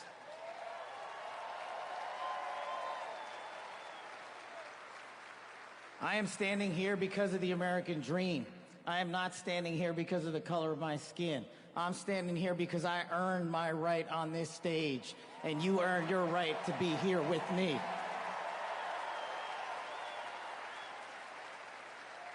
And I promise you this, with every fiber of my being, that our law enforcement, that our teachers, that our first responders, that our veterans, that our men and women in uniform who dare to serve this country and put themselves below the rest of our needs will be reprioritized to the top of the heap because they are standing on that wall, and we will not let that light go dark on them.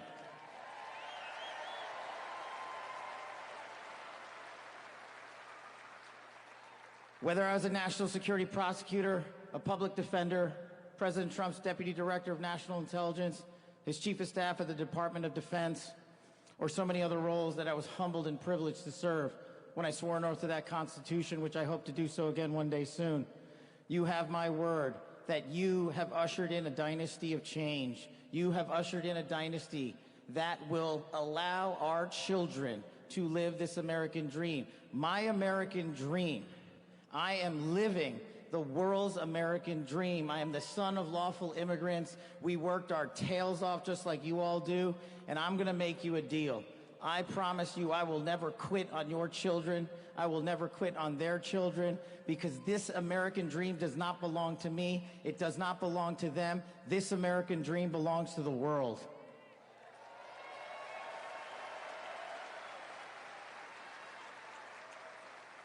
So in closing, I just want to tell you this.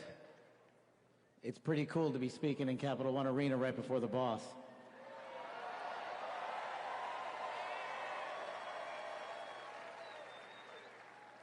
You've inspired me beyond words. Your love, your devotion, your commitment to our country, everywhere I go, shows us that we are not only the beacon of hope, but we are the land of constitutional justice. We are the land under Donald J. Trump and J.D. Vance, where we are going to end the two-tier system of justice. We are going to remove the weaponization of the intelligence community for political purposes. And we are going to put the men and women of America first.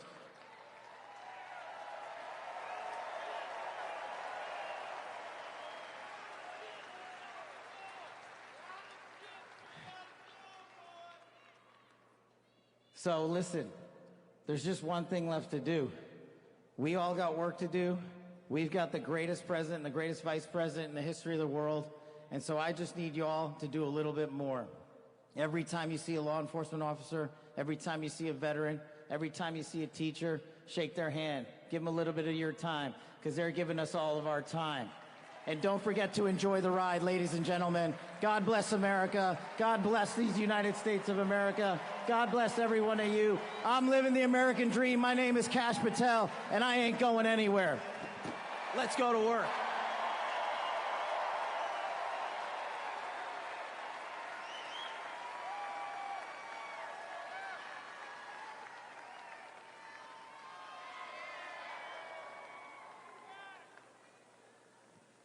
Ladies and gentlemen, please welcome to the stage, Dan Scavino.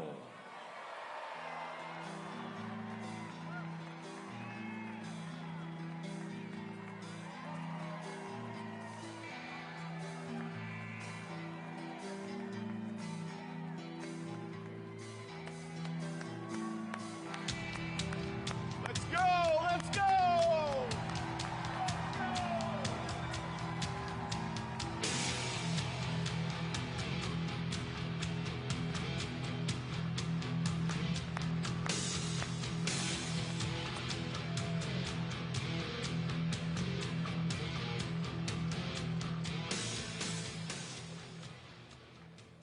Hello, Patriots. How's everybody doing this evening?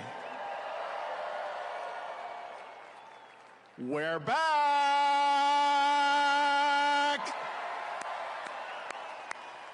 USA! USA! USA! USA! USA! USA! USA! The 45th and the 47th President of the United States of America will be here shortly. He's down at the Capitol. He'll be in a little while. He'll be here. They asked me to come out and say a few words and say hello to you great American patriots that came from all over the country. Thank you for being here today.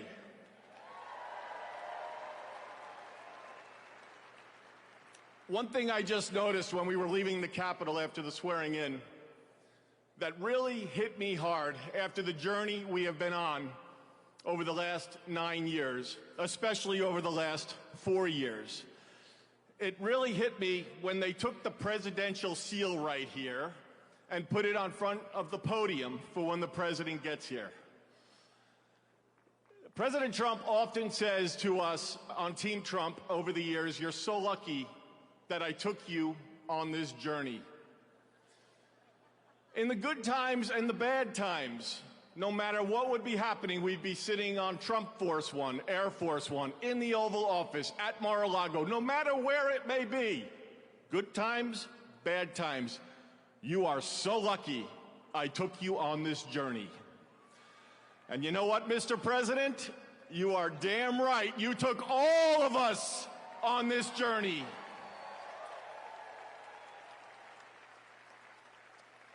There's been a lot of stops along the way from 2016 when we started back in 2015 with a small campaign team flying around the country, doing rallies, small team, 6, 7, maybe 8 people. Then it continued to grow. Before you knew it, the GOP nomination was going to Donald J. Trump in Cleveland in 2016. Fast forward, he became the 45th president of the United States of America. He had a great 4-year term, and you know what's been great? The last 4 years have not been great in many senses, but he's back in office right now, and I'm just absolutely so pumped up for what this president is going to do. He loves each and every one of you in this arena.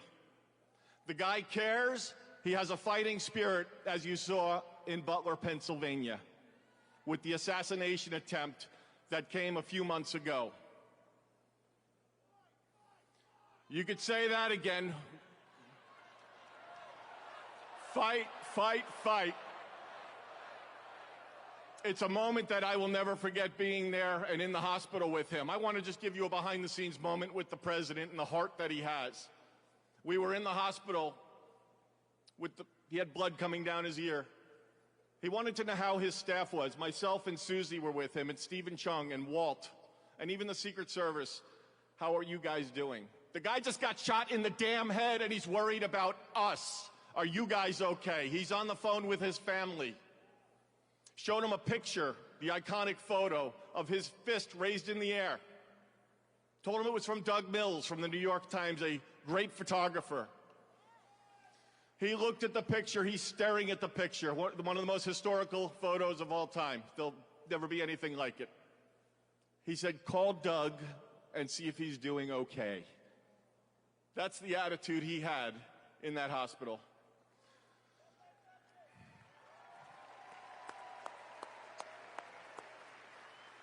Our president has been resilient through a lot,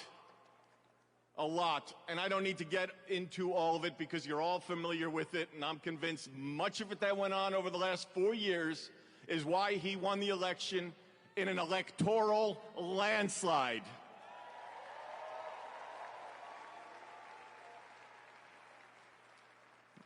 In Butler, Pennsylvania, when he got up and he raised that fist and he shouted, "Fight."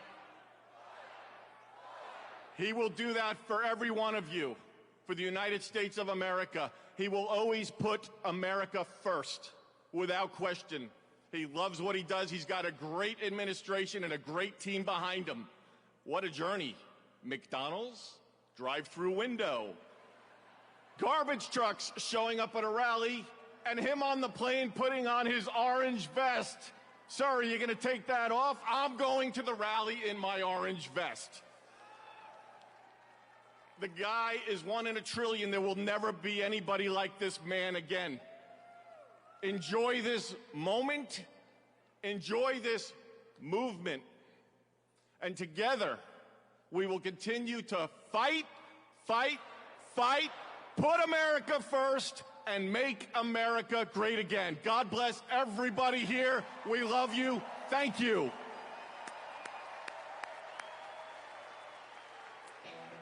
Josie's on a vacation far away. Come around and talk it over. So many things that I wanna say. You know I like my girls a little bit just want to use your love tonight. I don't want to lose your love tonight.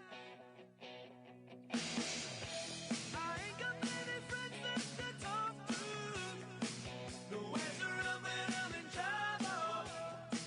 You know I'd do anything for you. Stay the night but keep it undercover. I just want to use your love tonight. I don't want to lose your love tonight.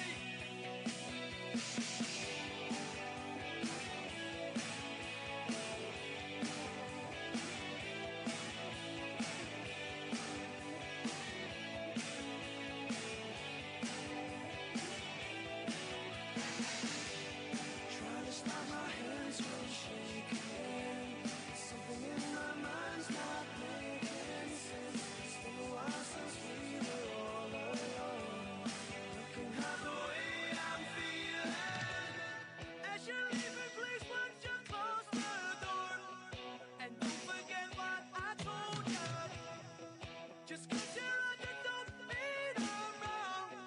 Another shoulder to cry upon. I just want to use your love tonight. Yeah, I don't want to lose your love tonight.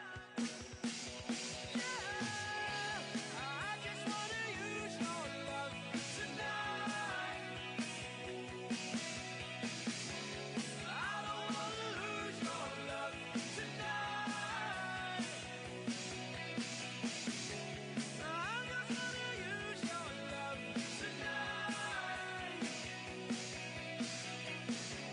I don't want to lose your love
Yeah, I've been throwing down the whiskey. I ought to get my money back. Someone said it drowns a memory. Oh, but it ain't doing jack. Yeah, I've been sipping, I've been buzzing, shooting doubles like it's nothing. All but nothing makes you go away. I need something you prove, something stronger than I'm used to. Yeah, I've been pulling 92 hard to feel like nothing's gonna cut it. That's the hard truth. Yeah, I need something you prove. Oh, I need something you prove. Put 'em up till they shutting 'em down, yeah. You never ain't out around, yeah. Don't matter what time, what town, I can't get you gone. Turn the bar, yeah, upside down.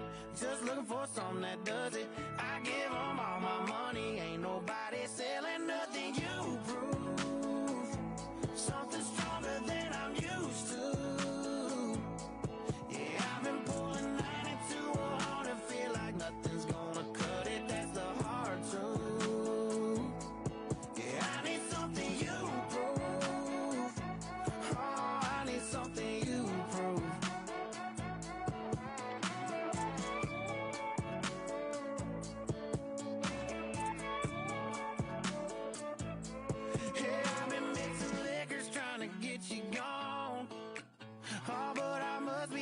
doing something wrong.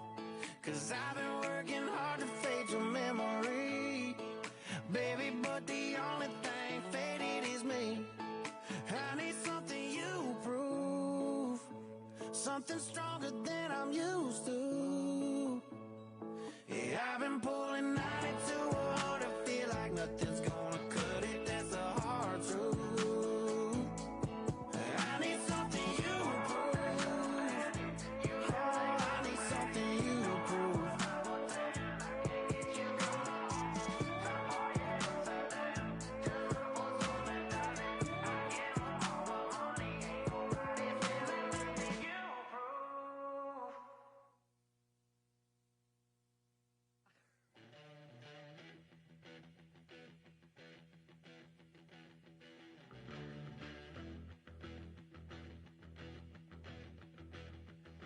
You need cooling, baby, I'm not fooling.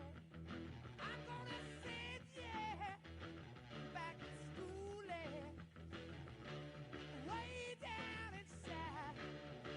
Honey, you need it. I'm gonna give you my love. I'm gonna give you my love. Oh, want a whole lot of love. Want a whole lot of love. Want a whole lot of love.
Shake for me, yeah. I wanna be your back door man. Hey, oh, hey, oh, hey,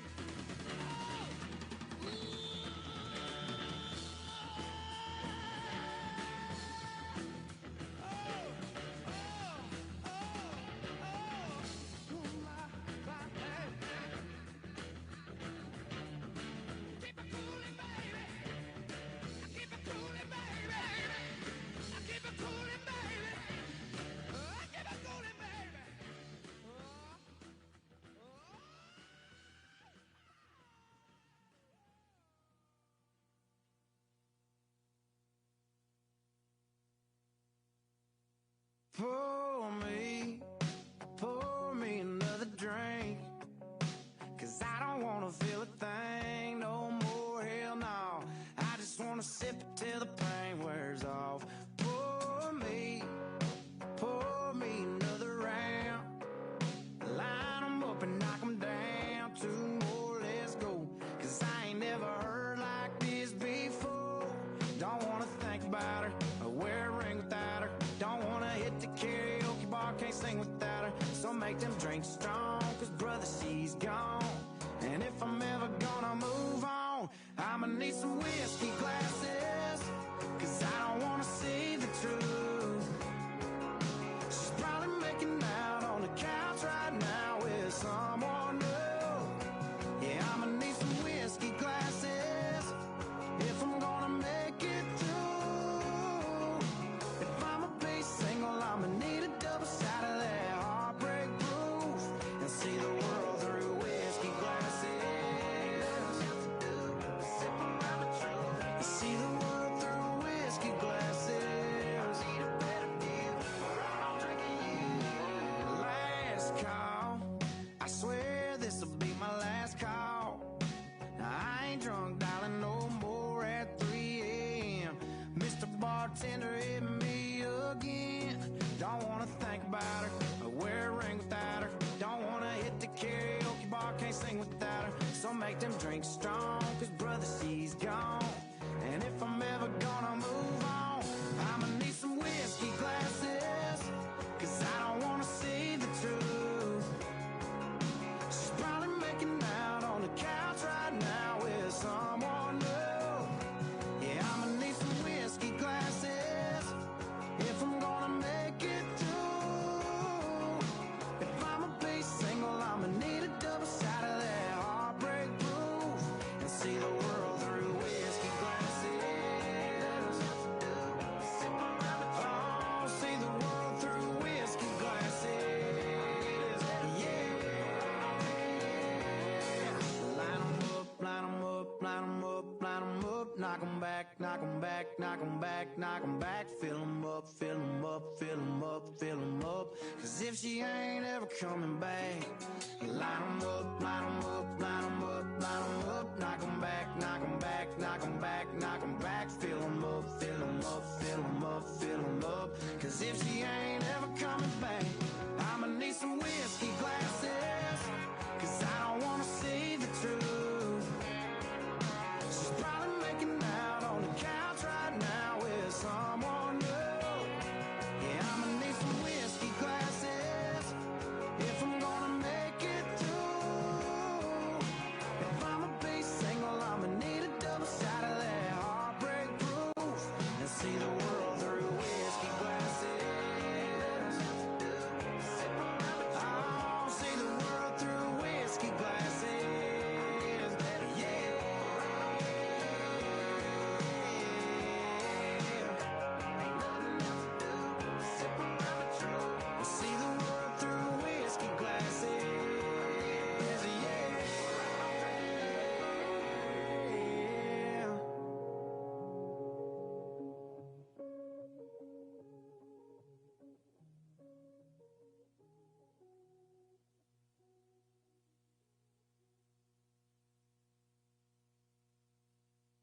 Sunday morning, man, she woke up fighting mad, bitching and moaning on and on about the time I had. And by Tuesday, you could say that girl was good as gone. And then when Thursday came around, I was all alone. So I went for a drive to clear my mind. Ended up at a shell on I-65. Then I won $100 on a scratch-off ticket. Bought 2 12-packs and a tank of gas with it. She swore they were a waste of time, all, but she was wrong. I was calling number 5 on the radio station, won a 4-day, 3-night beach vacation. Deep sea senorita fishing down in Panama. And I ain't gotta see my ex-future mother-in-law anymore. Oh Lord, when it rains, it pours.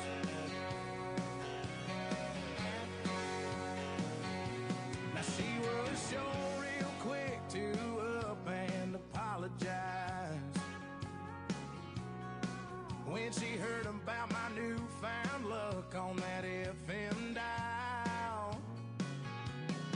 And it's crazy how lately now it just seems to come in waves. What I thought was gonna be the death of me was my saving grace.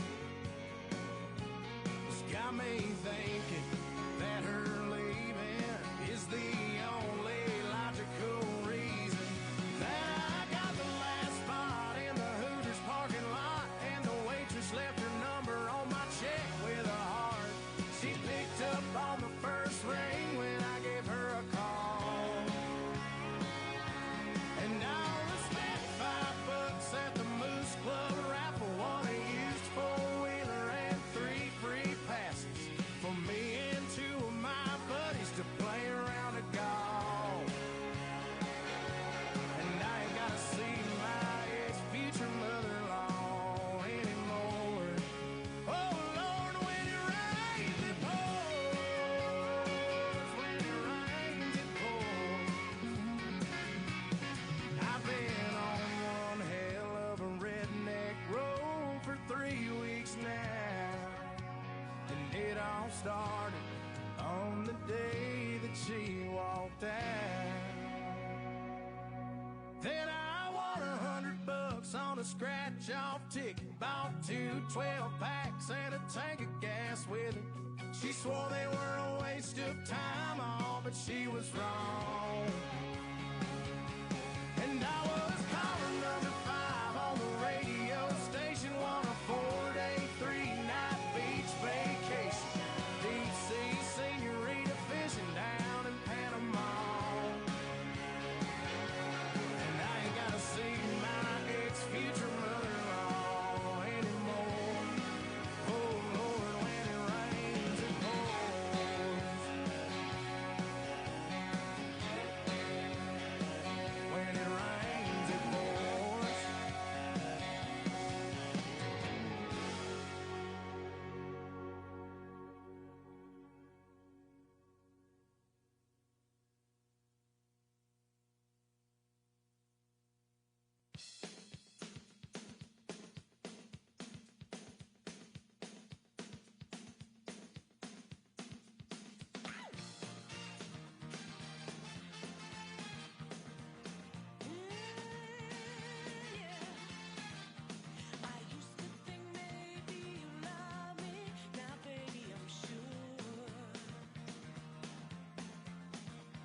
And I just can't wait till the day when you knock on my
let's take our time tonight.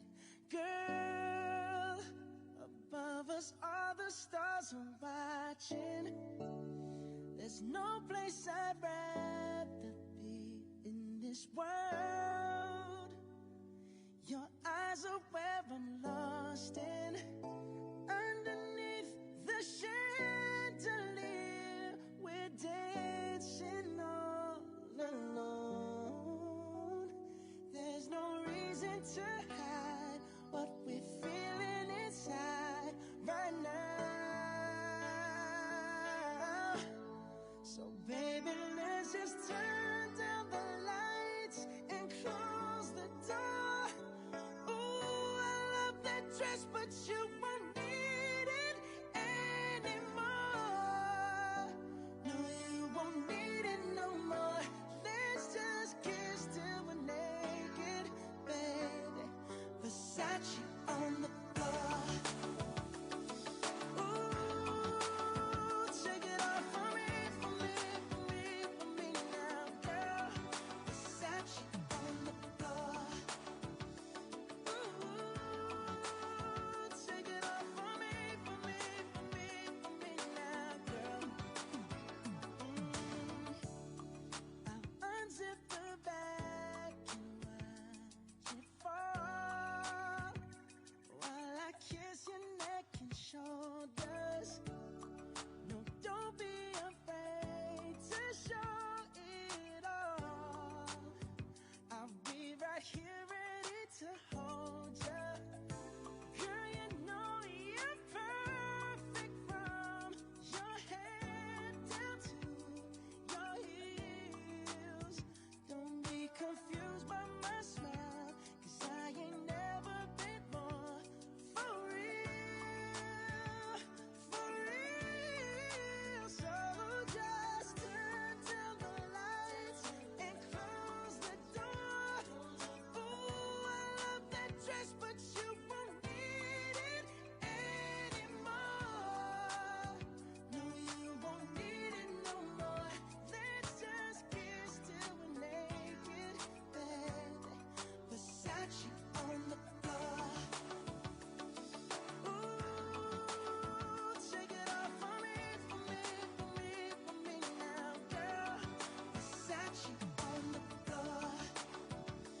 Ooh, take it off for me, for me, for me, for me now, girl. Dance.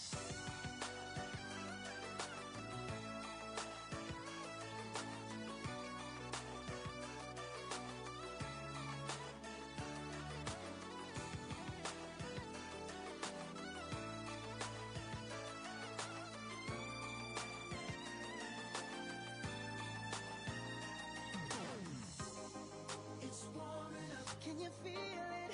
It's warming up. Can you feel it? It's warming up. Can you feel it, baby? It's warming up. Seems like you're ready for more, more, more. Let's just kiss till we're naked. Ooh, Versace on the floor. Hey, baby, take it off for me, for me, for me, for me now, girl. Versace on the floor. Oh, oh, oh. Take it off for me, for me, for me, for me now, girl. Versace on the floor.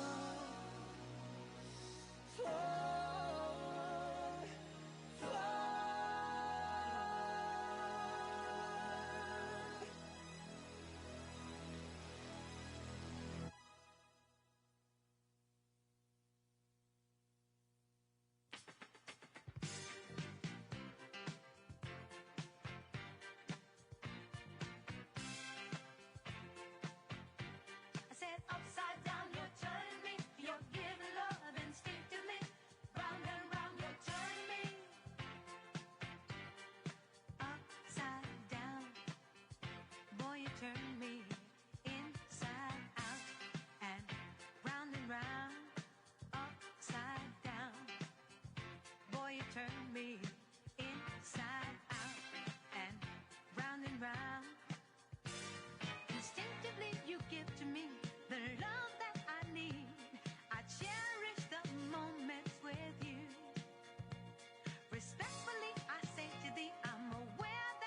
cheating when no one makes me feel like you do. Upside down, boy, you turn me inside out and round and round. Upside down, boy, you turn me inside out and round and round. I know you got charm and appeal. You always play the field. I'm crazy to think you're all mine.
Check 1, 2, 3, 4, 5. Check, check, check.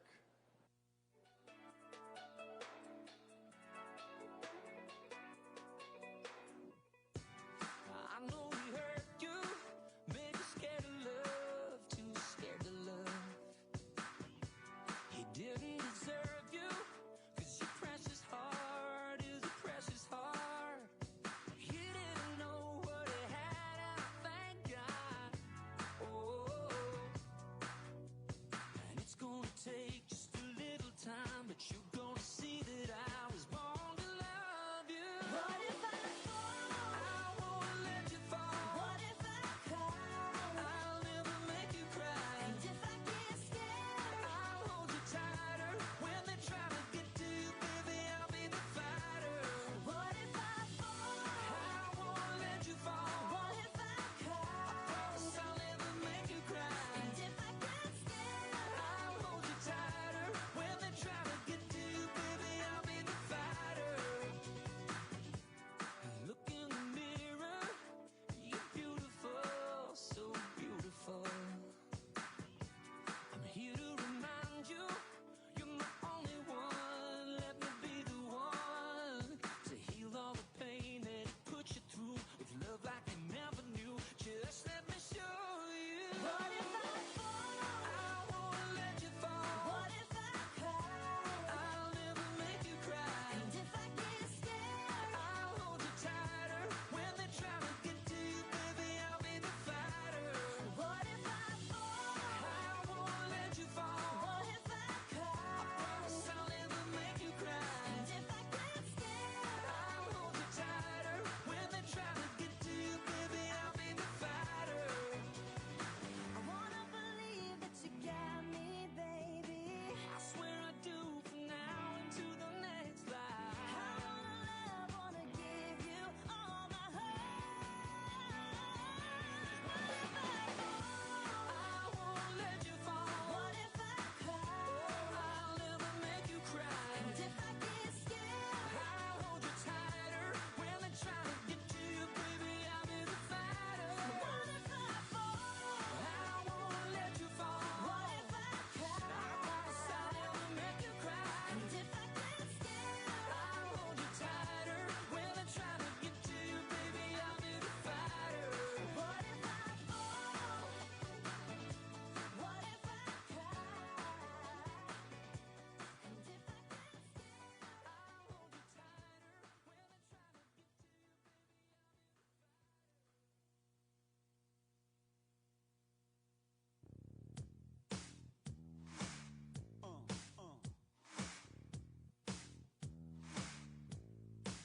I got that real good, feel good stuff up under the seat of my big black jacked up truck. Rolling on 35s, pretty girl by my side. You got that suntan skirt and boots, waiting on you to look my way and scoot your little hot self over here. Girl, hand me another beer, yeah. All them other boys wanna wind you up and take you downtown, but you look like the kind that likes to take it way out. Out where the cornrows roll, roll, roll my boat, floating down the Flint River. Catch us up a little catfish dinner. Gonna sound like a winner when I lay you down and love you right. Yeah, that's my kind of night.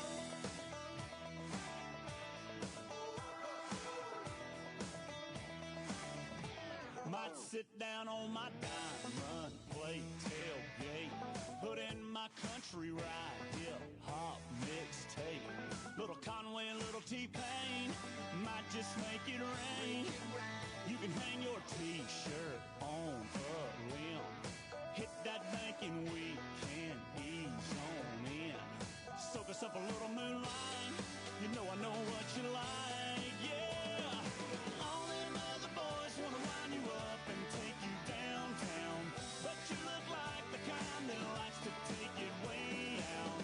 Out where the cornrows grow, roll, roll my boat, floating down the Flint River. Catch us up a little catfish dinner. Gonna sound like a winner when I lay you down and love you right. Yeah, that's my kind of night. that's my kind of night. My kind of, your kind is this kind of night. We dance in the dark and your lips land on mine. Oh, gonna get our love on. Oh, time to get our buzz on. All them other boys wanna wind you up and take you downtown, but you look like the kind that likes to take it way out. Out where the cornrows grow, roll my boat, floating down the Flint River. Catch us up a little catfish dinner. Don't it sound like a winner when I lay you down and love you right? Yeah, that's my kind of night. Yeah, that's my kind of night. That's my kind of night. Yeah, that's my kind of night.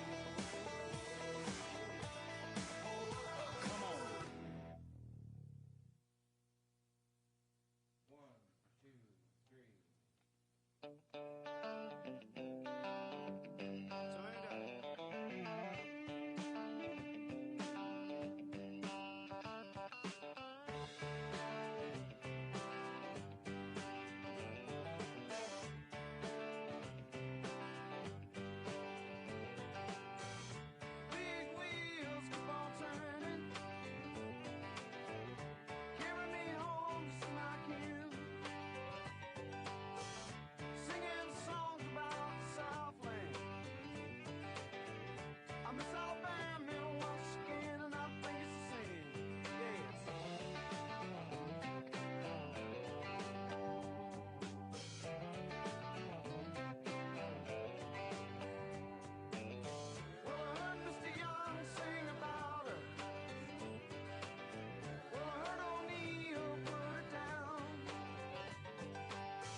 Summertime is finally here. That old ballpark man is back in gear out on 49. Man, I can see the lights. School's out and the nights roll in, man. Just like a long lost friend you ain't seen in a while. You can't help but smile. And it's 2 bare feet on the dashboard. Young love and an old Ford. Cheap shades and a tattoo and a yoo-hoo bottle on the floorboard. Perfect song on the radio. Sing along, cause it's one we know. It's a smile, it's a kiss, it's a sip of wine. It's summertime, sweet summertime.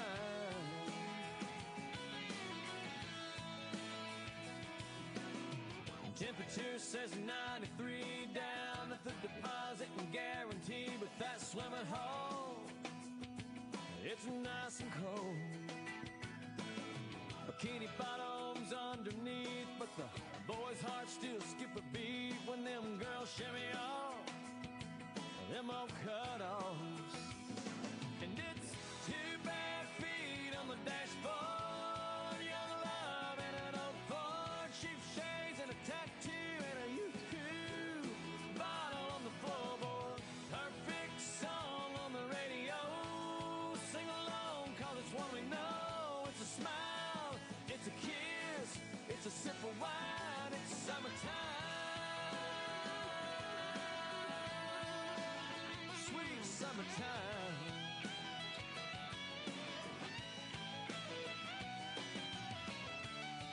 The more things change, the more they stay the same. It don't matter how old you are, man, you know what I'm talking about. Yeah, baby, when you got 2 bare feet on the dashboard. Young love and an old Ford. Cheap shades and a tattoo and a yoo-hoo bottle rolling on the floorboard. Perfect song on the radio. Sing along, cause it's one we know. It's a smile, it's a kiss, it's a sip of wine. It's summertime,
put you in the worst mood.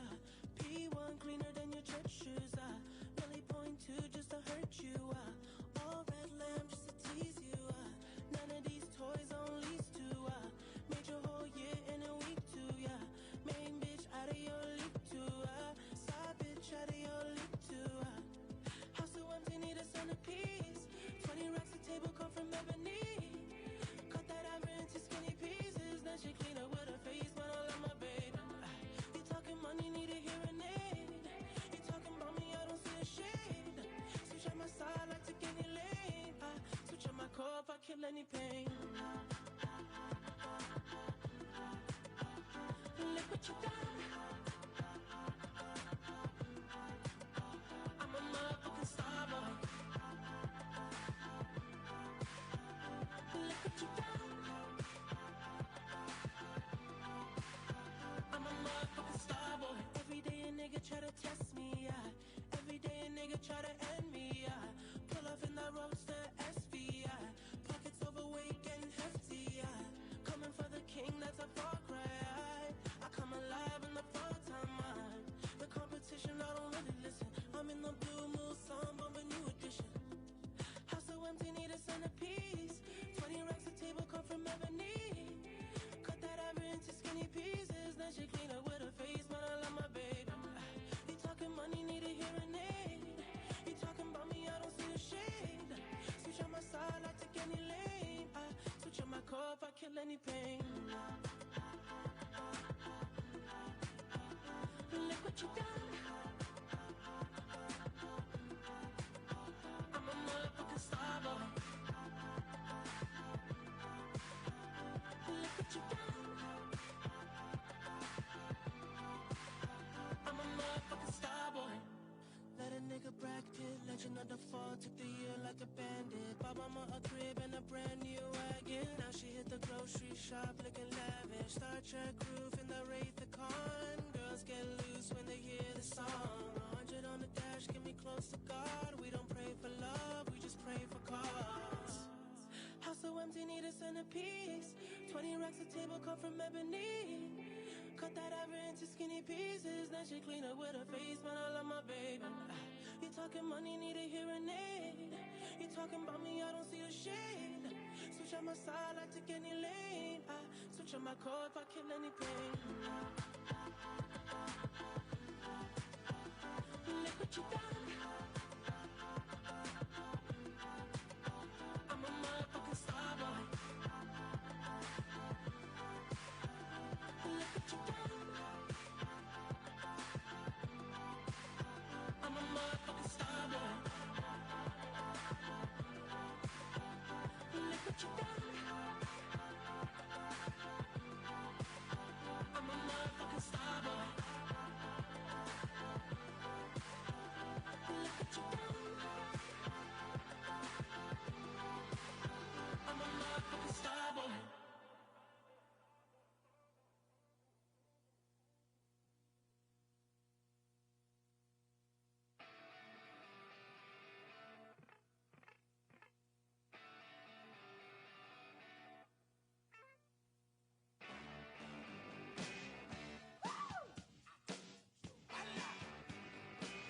Darling, you got to let me know.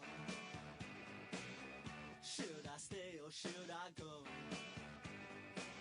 If you say that you are mine, I'll be here till the end of time. So you got to let me know. Should I stay or should I go? It's always tease, tease, tease. You're happy when I'm on my knees. One day it's fine and next it's black. So if you want me off your back, well come on and let me know. Should I stay or should I go? Should I stay or should I go now? Should I stay or should I go now? If I go there will be trouble, and if I stay it will be double. So come on and let me know.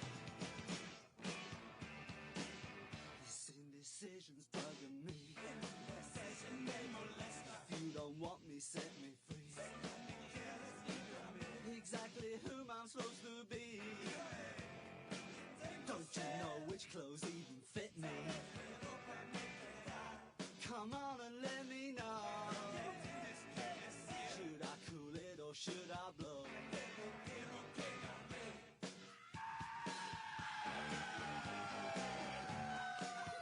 Split.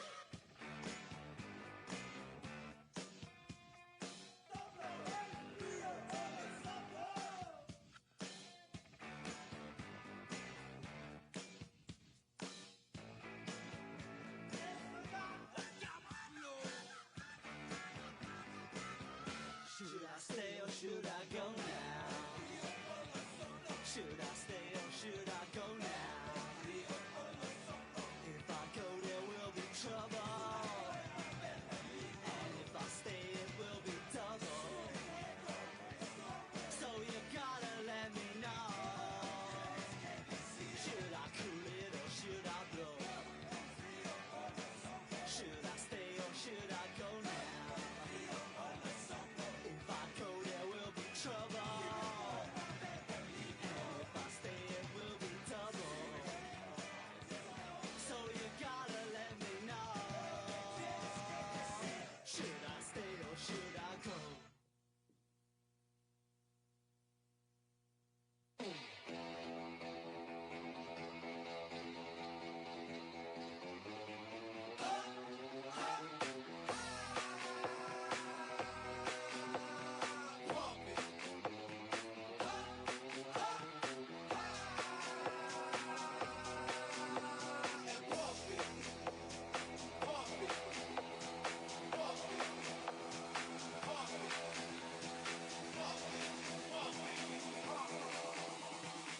Turn up the radio, blast your stereo.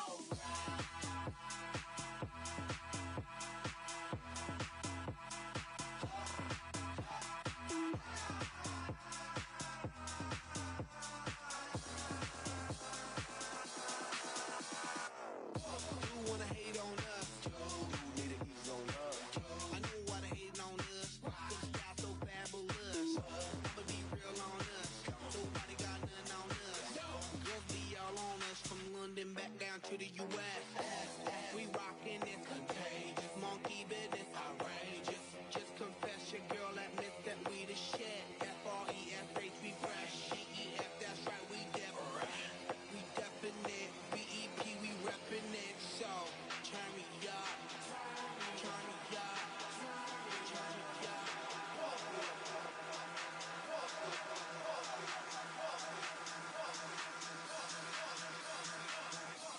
Come on, baby.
Charging your units.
Ladies and gentlemen, you're listening to the Army's premier national musical outreach organization, the United States Army Field Band from Fort Meade, Maryland.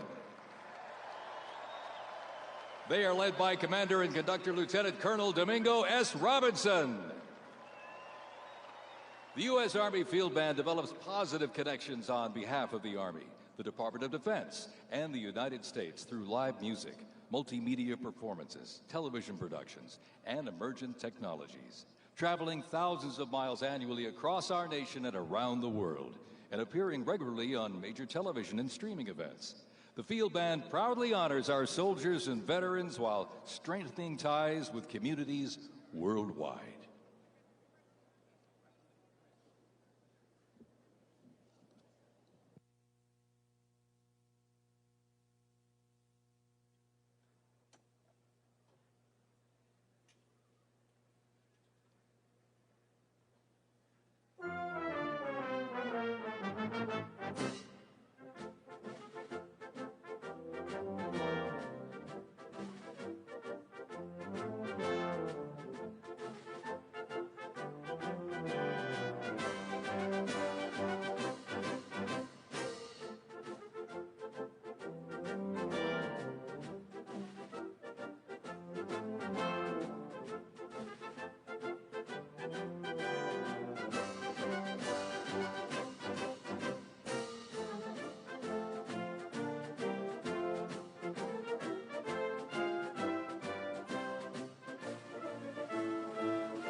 Well, ladies and gentlemen, welcome to the 2025 Presidential Inaugural Parade. My name is Dan Taylor, and I'm very honored to be requested by our president to be your parade announcer. And it's great to be here with you. I have to say it is a bit of a different format for a parade, but of course our president wanted to keep us safe, wanted to keep us warm. And I can tell you something, the talent that's going to be coming through these doors into this arena, it is going to get hot in here tonight. So thank you for joining us as we celebrate this historic occasion on behalf of the Trump-Vance Presidential Inaugural Committee. The ceremony's about to begin. We're going to get things underway, so if you're with family and friends, been talking in the halls or whatever, get down to your seats, grab a snack. We're going to get the show on the road.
Ladies and gentlemen, we'd like to welcome the official fanfare music group of the President of the United States. Under the direction of Major Aaron Morris, the U.S. Army Band Herald Trumpets performing their fanfare that's actually written for the 47th President of the United States. Listen to this, it's amazing. This is Brass and Glory.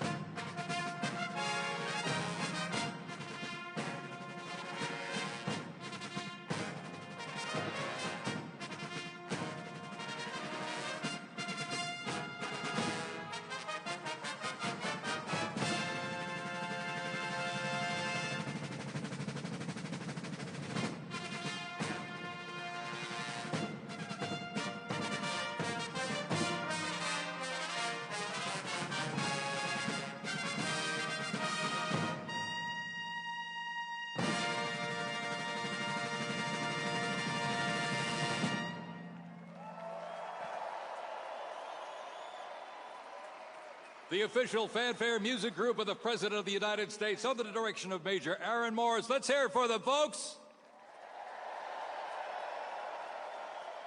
Brass and Glory.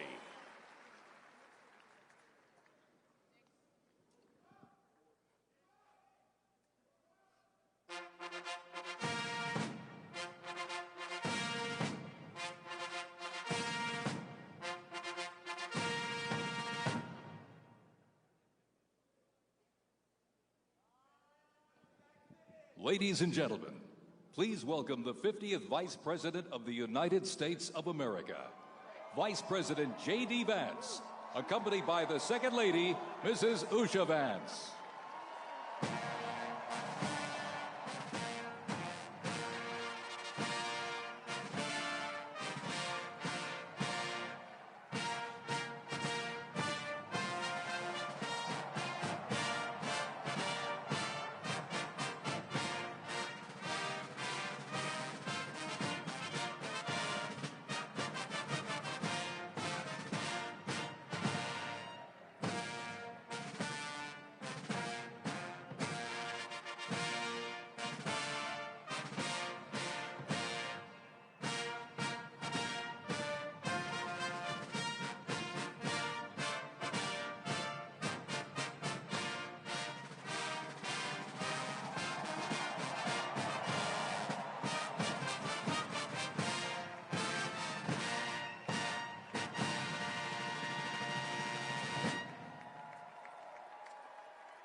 Ladies and gentlemen, please welcome the 47th President of the United States of America, Donald J. Trump, accompanied by the First Lady, Mrs. Melania Trump.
Ladies and gentlemen, we now present a selection of participants for the 2025 Presidential Inaugural Parade.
Ladies and gentlemen, the heroes of Butler County are here.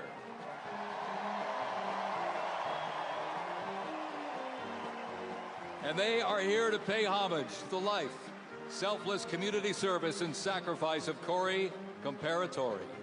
Mr. Comparatori, a 10-year U.S. Army Reserve veteran and past fire chief to the Buffalo Township Volunteer Fire Company, who died during the assassination attempt on the life of President Trump in Butler, Pennsylvania, July 13th, 2024. Their formation consists of Pennsylvania State Police, local police, county sheriffs, emergency services unit, EMS, 911 radio dispatch, and hospital personnel, who all heroically stepped into action during the horrific attack. They are also paying tribute to the courageous service of first responders nationwide.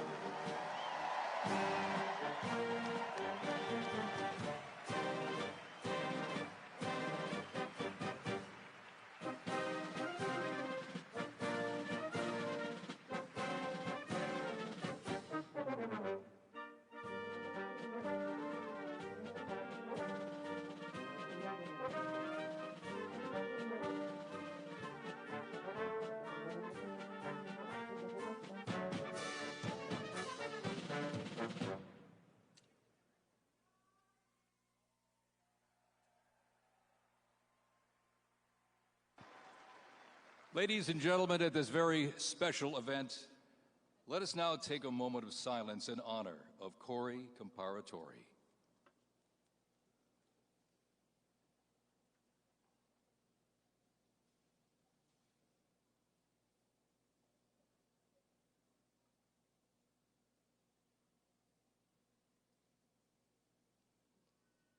Thank you very much, ladies and gentlemen.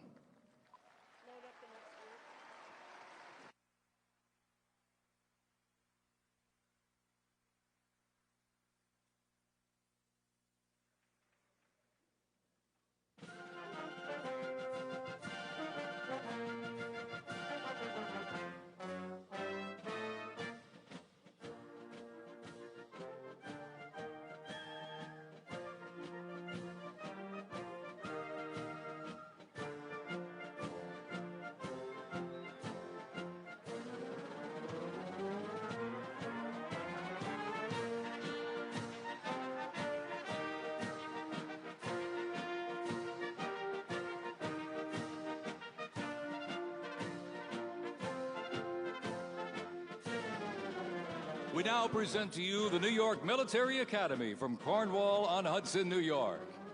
New York Military Academy stands out due to its unique connection to the president himself.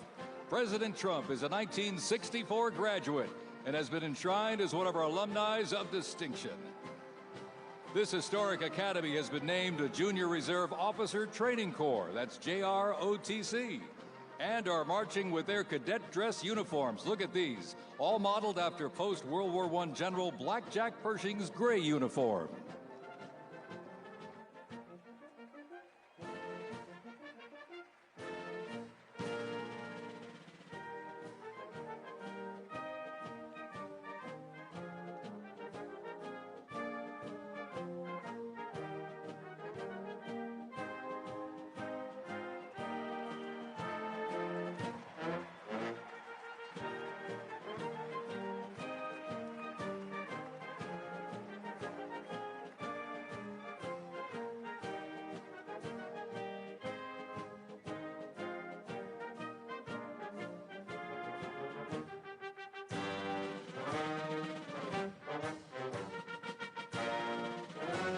Introducing the Palm Beach Police and Fire Honor Guard unit, representing the town of Palm Beach, Florida.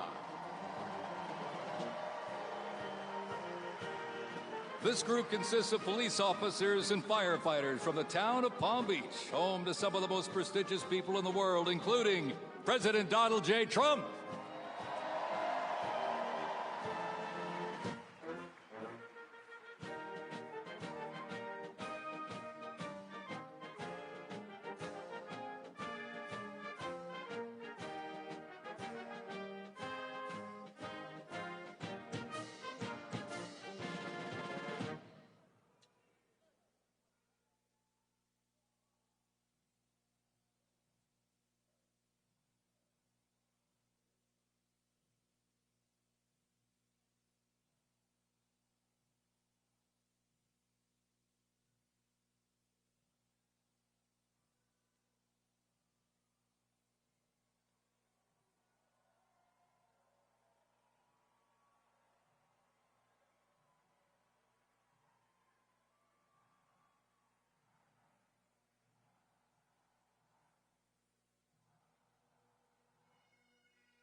And here we go, ladies and gentlemen, the NYPD Emerald Society Pipes and Drums from New York City. They have performed internationally in Ireland, Canada, Australia, Germany, and Switzerland. And as of this past December, the band has had the distinct honor to perform at the 75th commemoration of the attack on Pearl Harbor in Oahu, Hawaii. The band has also played for hospitalized children, military veterans, as well as the 1980 and 2005 presidential inaugural parades, and His Holiness Pope John Paul II.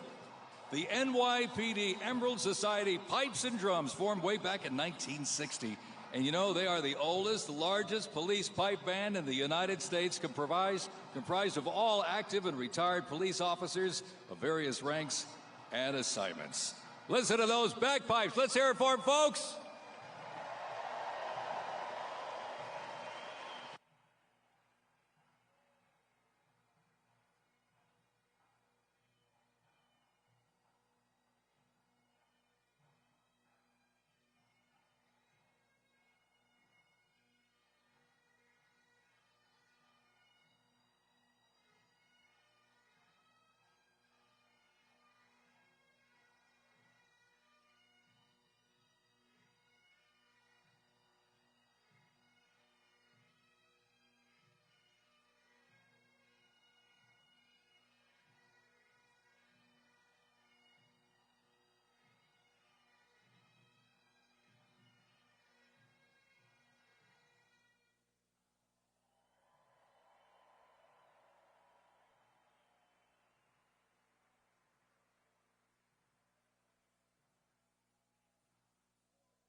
And look at this. Here's one that hits close to home for our Vice President. We now welcome the Middletown High School Marching Band and cheerleaders.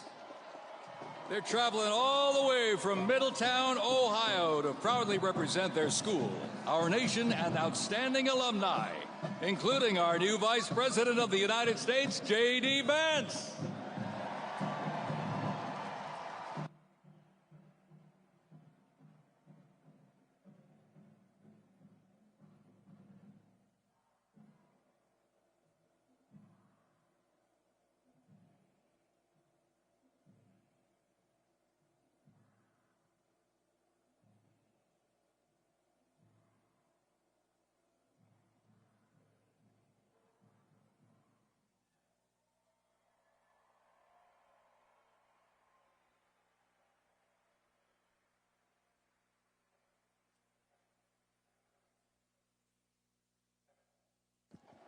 The band has performed in countless parades, community and sporting events, as well as competitions. They have also always qualified for the Ohio Music Educators Association state finals for 23 years straight. How about that? And have earned the highest rating in 18 of those appearances. Woo! And today they performed America's Sweet Land of Liberty.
And while they cheer here in the arena, let's cheer for them again, folks, from our VP hometown, Middletown High School Marching Band.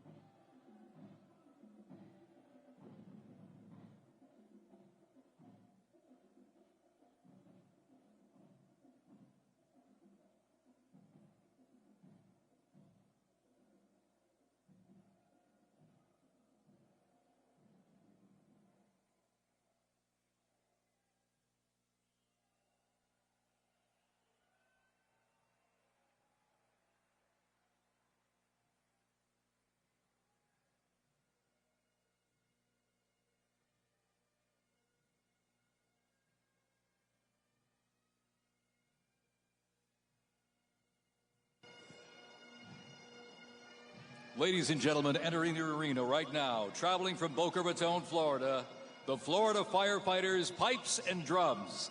And they are well seasoned when it comes to civic events. They've played and participated in parades, memorials, and other ceremonial events across both the United States and Europe. Today, they are wearing their most notable uniforms. What a great photo opportunity. Consisting of the Glengarry headgear and kilts. And they are proud to honor their fallen brothers and sisters each and every day.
And as the Florida firefighters, pipes and drums leave the arena, we keep the rhythm and the drums going.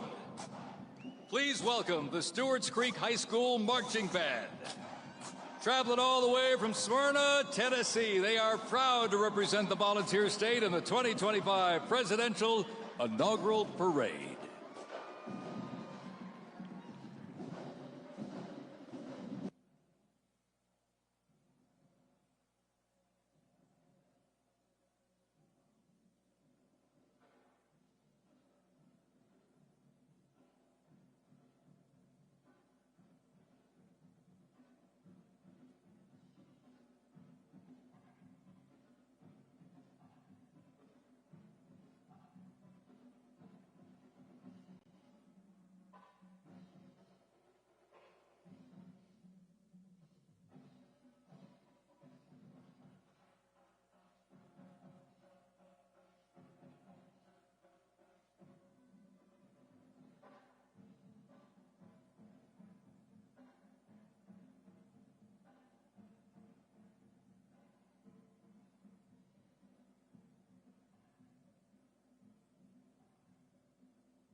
And as the beat of the drums continues, established in 2013, that band has rapidly become one of Tennessee's premier high school music programs.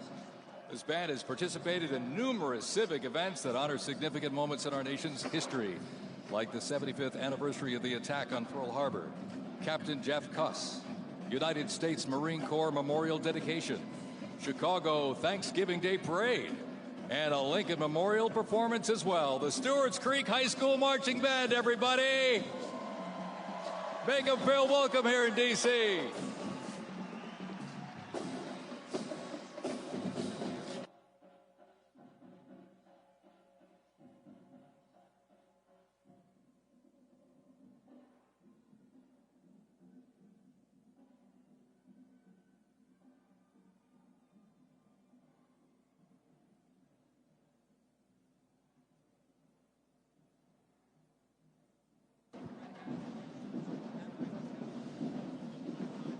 All right, ladies and gentlemen, now welcoming the Mississippi Valley State University Band. They're traveling all the way from Edabina, Mississippi. Look at this, gang. This is the Mean Green Marching Machine. They are proud to represent historically black colleges and universities at the 60th presidential inauguration.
If you were counting, close to 300 from the Mississippi Valley State University Band.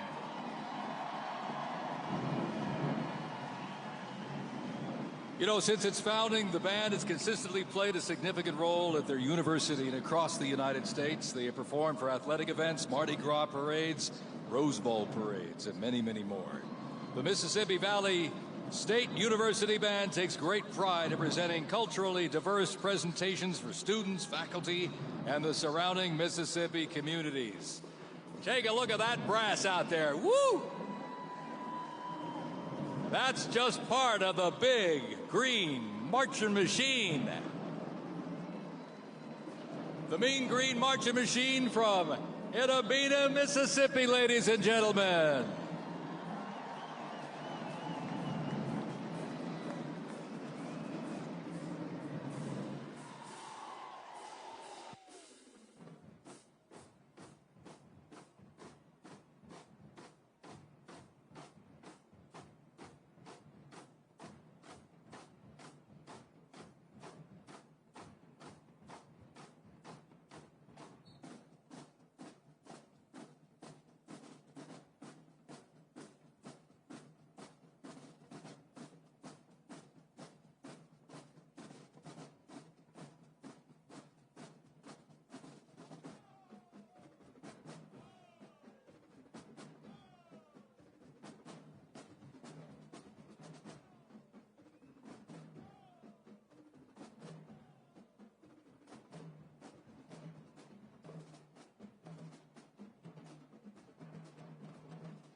Ladies and gentlemen, please welcome our new special envoy to the Middle East, Steve Witkoff.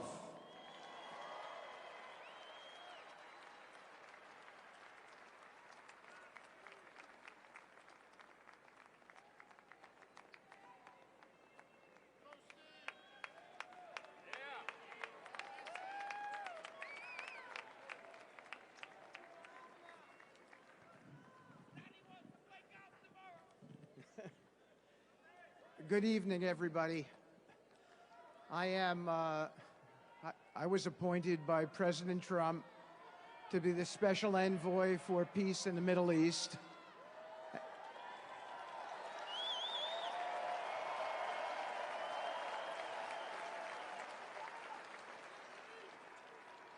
And I'd like to describe to you some of the things we're doing and how it informs on President Trump's policies. First of all, it is an honor to stand before you today as I reflect on the enormity of the role that President Trump has tasked me with. I am constantly reminded of the privilege it is to serve under the leadership of my boss, President Donald J. Trump.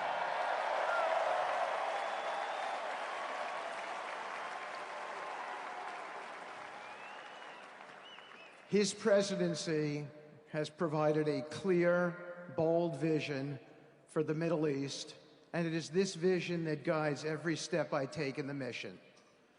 President Trump's leadership has redefined what is possible in the pursuit of progress and stability in the Middle East.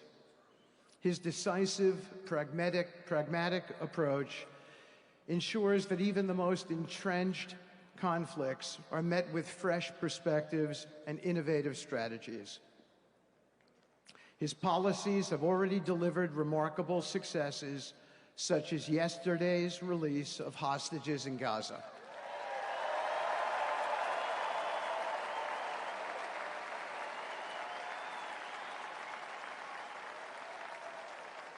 Thank you. This achievement demonstrates the strength of President Trump's leadership and the respect he commands on the global stage. It is yet another example of his ability to deliver results in the most complex and challenging situations. The Abraham Accords, a testament to his vision and determination, have also brought historic progress to the region, transforming old rivalries into new alliances. These agreements are not merely symbolic. They represent a practical roadmap for peace, economic cooperation, and mutual respect across nations. My role, as President Trump has tasked me, is straightforward yet profoundly challenging: to turn his vision into actionable outcomes. He sets the agenda, he lays the framework, and he inspires people like me into bold action. My responsibility is to implement his vision, engaging with leaders across the region to find pathways towards sustainable peace and stability. And let me tell you, having Donald Trump as a boss makes this task not only possible, but far more effective.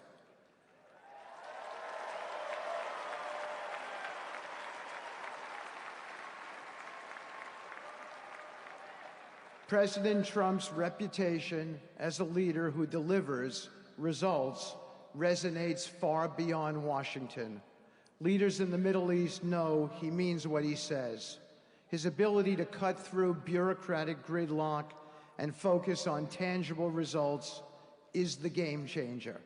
It allows me to approach delicate negotiations with the confidence that the full weight of the United States is behind me. The principles President Trump has laid out for our approach to the Middle East and foreign policy in general are fourfold, and they are clear. 1, respect for sovereignty. Every nation deserves the right to determine its own destiny, free from the interference of external powers. 2, economic prosperity as a bridge to stability. Through economic partnerships and investment, we can build a foundation for cooperation that transcends historical grievances. 3, courageous diplomacy. Real progress requires difficult conversations and bold decisions, and it is through these that trust is built and maintained. And finally, 4, reciprocity and accountability. The United States requires reciprocal actions from our partners. We are done carrying the financial burden for nations that are unwilling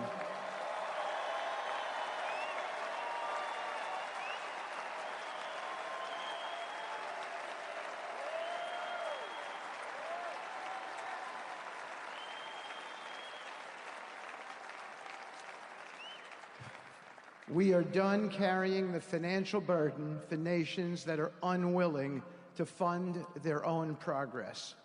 The days of blank checks are over.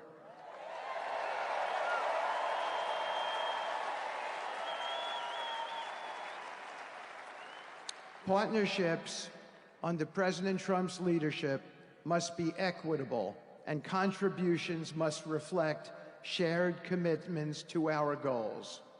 In my work, I've seen firsthand how these principles resonate. They provide a foundation that transcends politics and speaks to the shared humanity of all people in a region.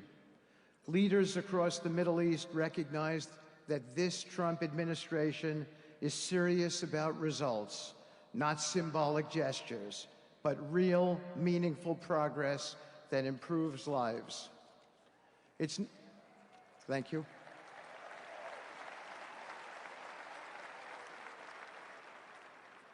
It's not always easy.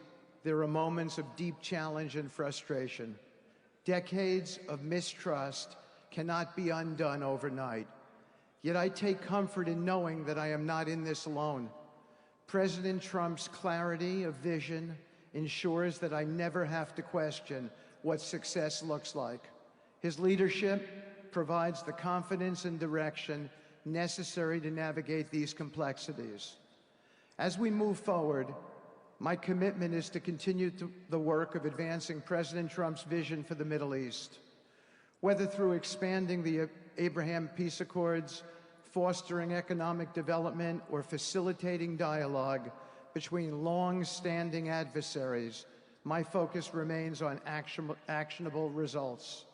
Let me close by saying this: a stable and prosperous Middle East is not an unattainable dream. It is a goal within our reach, made possible by strong leadership and unwavering commitment. Under President Trump's guidance, we are proving that the impossible can become reality.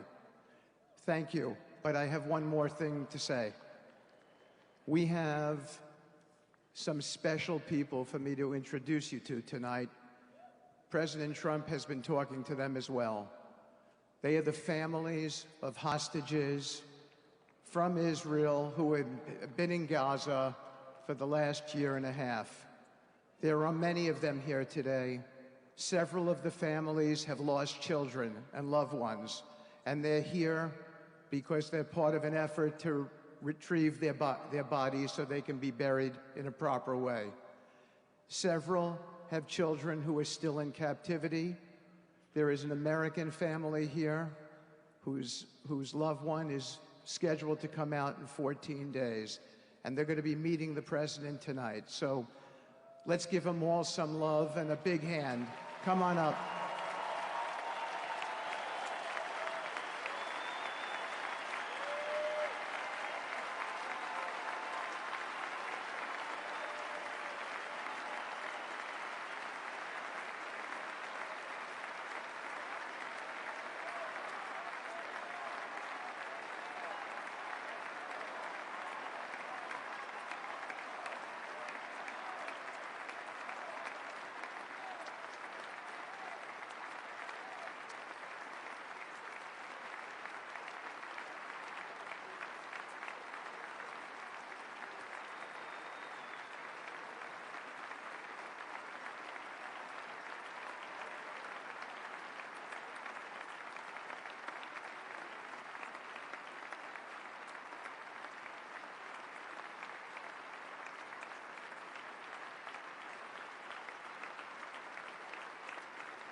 And now, I get to introduce my dear friend and the President of the United States, Donald J. Trump.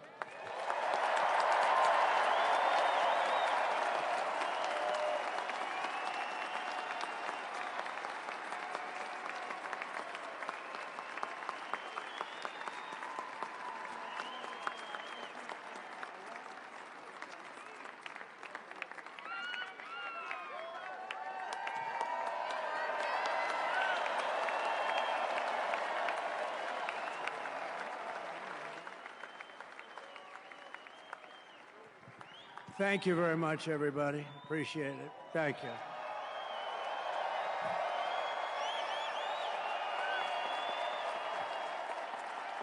So now the work begins. We won, but now the work begins. We have to bring them home. And, you know, tonight I'm going to be signing on the J6 hostages, pardons, to get them out. And as soon as I leave, I'm going to the Oval Office and we'll be signing pardons for a lot of people, a lot of people. And thank you to Steve Witkoff. He's a great guy. He's a friend of mine. He's been a very successful man. He's a great negotiator. He's a wonderful guy. People love him. And he's got a tremendous power of persuasion. And that's what we need. We don't need stiffs. We don't need stiffs. We got a lot of stiffs. You just had a whole load of them. And to the former hostages with us today, welcome. Welcome home. Some of the folks are former hostages. Not a good situation. The three young ladies that came home yesterday, you saw that. More coming home every day now. They're coming home. But they were hurt. They were hurt. They were hurt. One had her head blown off, fingers on her hand, and her hand indeed was blown off. She was trying to defend herself from a bullet being fired. Do you believe this? A bullet knocked off her hand. I don't know. You look at it, it's a disgrace. We never stopped praying for you, and we're so glad that you're reunited with your friends and families, and God bless you all. And some of them are just saying, no, my son is gone. But please just bring home his body, right, Steve? Many of you have told me that your son is gone, but bring home his body. It should have never happened. 3 years, it's ridiculous. Should have never happened. Wouldn't have happened. I also want to express my tremendous gratitude to the hundreds of thousands of proud American patriots who came from all across the country to join us in this celebration. It's a celebration of a big win.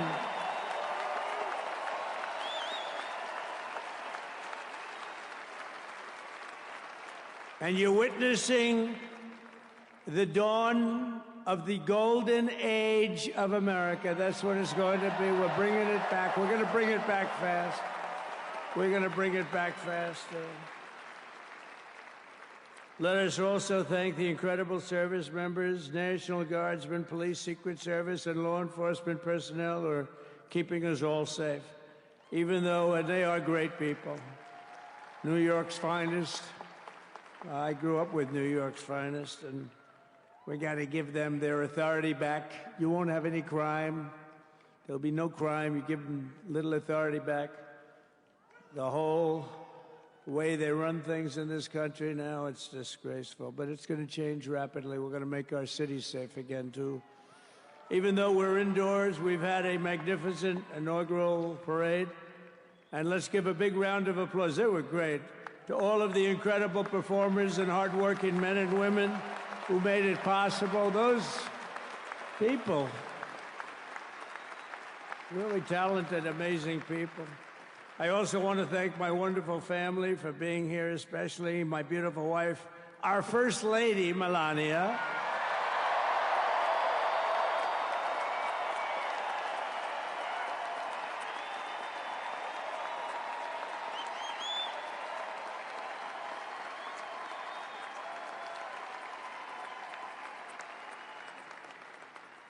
They love our First Lady. And also, J.D. How good has J.D. been?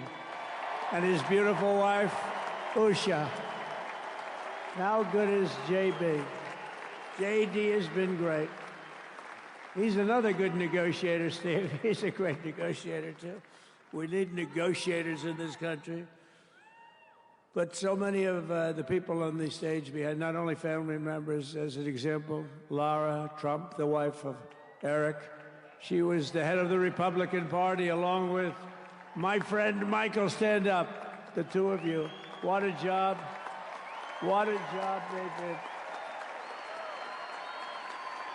They worked so hard. They knew they'd be rigging, but they said, we're going to make it too big to rig, and we did. We made it too big to rig. We won every swing state by a lot. We won the popular vote by millions and millions of votes. We won the whole ball of wax. And now we're going to go and drill, baby, drill, and do all the things that we've wanted to do and bring your costs down, your prices down, and make our country safe. So thank you very much, Michael. Thank you very much. What a job you've done, Michael. I'm never moving you, you know. He was thinking about getting a nice job in the administration. I said, no, I'm leaving you right where you are. You've done a very good job. We're not moving you, Michael. I'm sorry. Anyway, thank you very much. Appreciate it. Appreciate it very much. Right here with us also in the arena, I'm about to sign some very important executive orders of our new administration.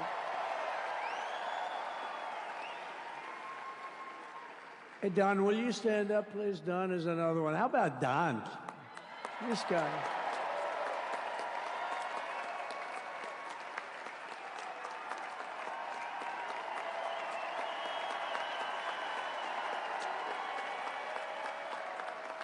He's a popular one. He goes out and speaks. He gets a big crowd. He's a little on the rough side sometimes, but that's what you want.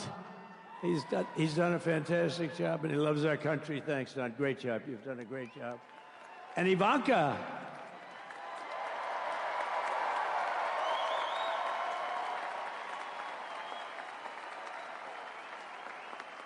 And, you know, Jared negotiated the Abraham Accords, which are the biggest, it's the biggest deal made in the Middle East in many, many years, and it's really something. Jared, stand up, Jared. The Abraham Accords.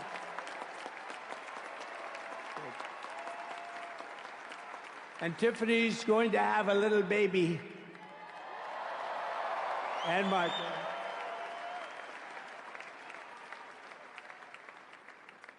And then I have a very tall son named Barron. Has anyone ever heard of him?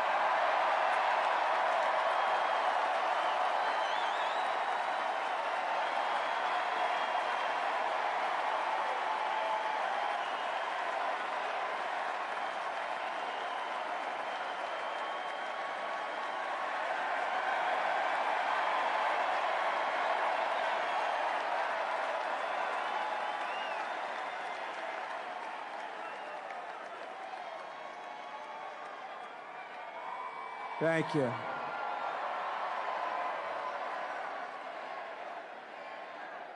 He knew the youth vote. You know, we won the youth vote by 36 points. And he was saying, Dad, you got to go out and do this one and that one. And we did a lot of them. And he respects them all. He understood them very well. And he said, Dad, you got to go out, do Joe Rogan, do all these guys. And we did. We did. And Joe Rogan was great. They were all great, right? Aaron, they were all good. He understood the market. Another famous one, how about Kai? Stand up, Kai.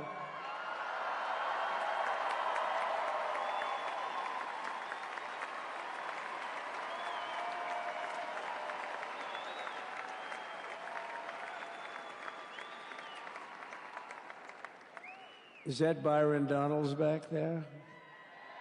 Stand up, Byron. Stand up. What a future this one has. What a future. That's great, Byron. Thank you very much. And how about Lutnick, Secretary of Commerce? He's going to take in more money. than any country has ever even thought about. He's going to take in some money. And we have many others. Look, I'm not going to go through it, but we're going to sign some orders right now, and that's really what I want to do.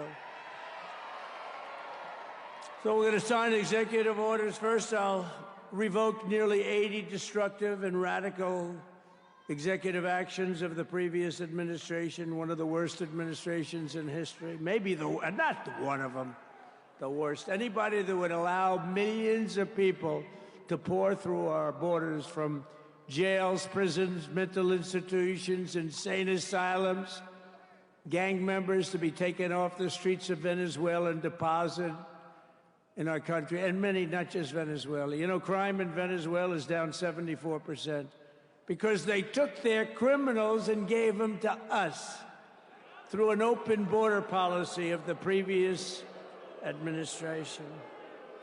All over the world, they're emptying their prisons into our country. They're emptying their mental institutions into our country. It stops as of 1 o'clock this afternoon, okay? It stops.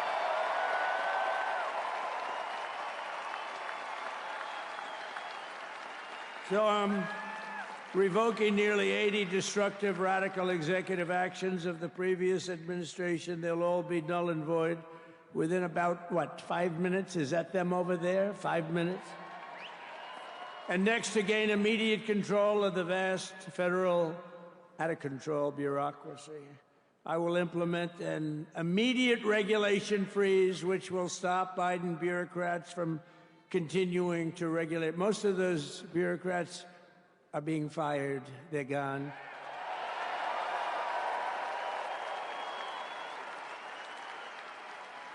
Should be all of them, but some sneak through, but we have to live with a couple, I guess.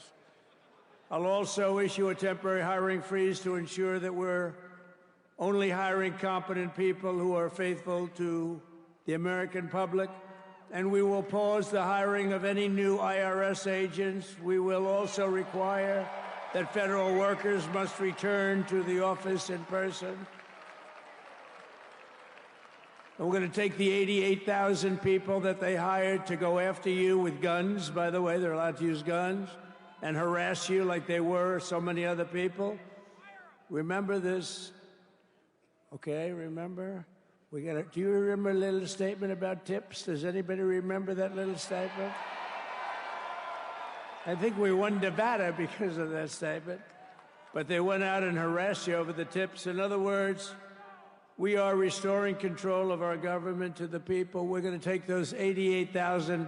Let's see if they'd like to work on the border, because that's where we want them, really.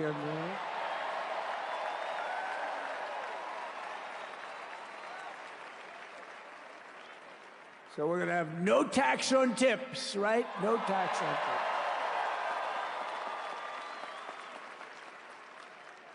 And we may have, like the Speaker of the House, is he here? He's done such a good job. Is Mike here? He's around here someplace. I saw him just a little while ago. Hello, fellas. Look at you guys. Yeah, I know it. He's great. He's doing great. They're all doing good. The Republican Party has never been unified like it is right now. They want to save our country. And we're going to more than save it. We're going to make it greater than it's ever been before by a lot. Next, I'm going to sign a presidential memorandum directing every member of my cabinet to marshal every power at their disposal to defeat inflation and rapidly bring down the cost of daily life, because your costs have gone through the roof in the last 4 years. Perhaps you didn't notice. Does anyone notice their costs are like double, triple, quadruple? You can't buy bacon. Apples have doubled in price. You want an apple, anybody? Pay twice what you did 2 years ago. We'll put more money in your pocket, and we'll bring back the American dream and to reduce energy costs and liberate our economy. So we have more oil and gas than any country in the world, and we're going to use it. We're not going to do the wind thing. Wind. Big, ugly windmills, they ruin your neighborhood. They ruin you. If you have a house that's near a windmill, guess what? Your house is worth less than half. And did you see up in New England with the whales? You see what's happening? So they had 2 whales killed in about 14 years. Last year and the year before, total, they had 28. So if you're into whales, you don't want windmills either.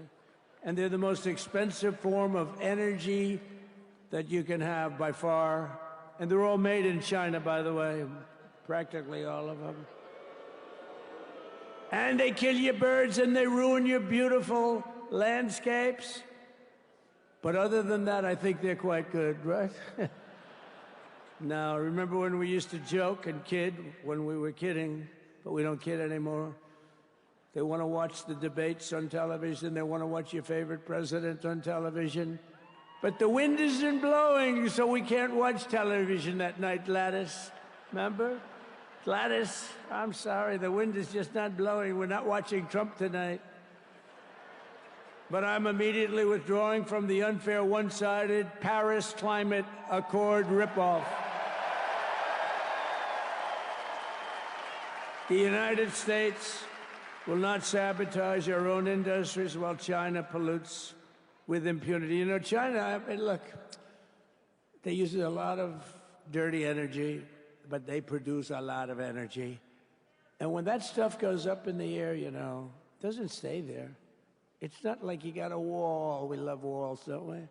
Not like you have a wall around and it doesn't. It floats into the United States of America after 3.5 to 5.5 days. It floats across the oceans and it comes right over your neighborhood and it falls into your neighborhood.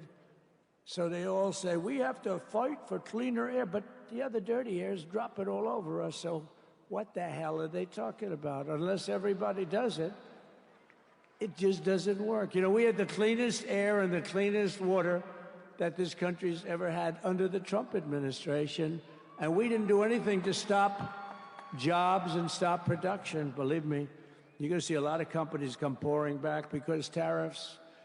I always say tariffs is the most beautiful word to me in the dictionary.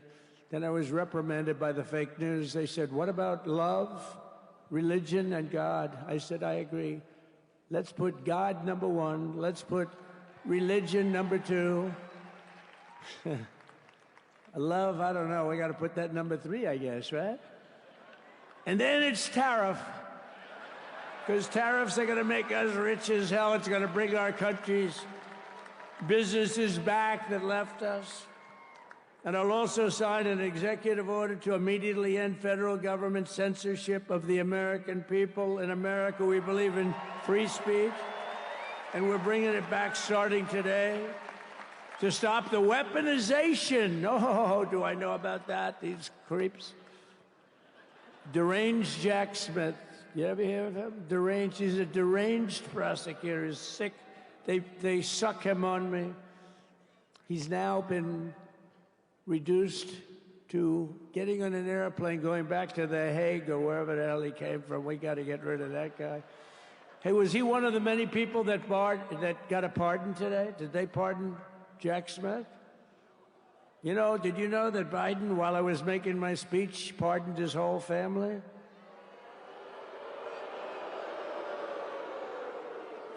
The brother, the whole deal was pardoned.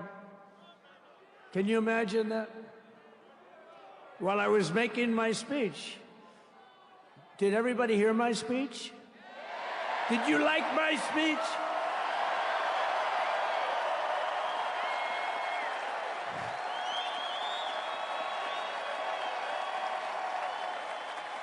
Thank you.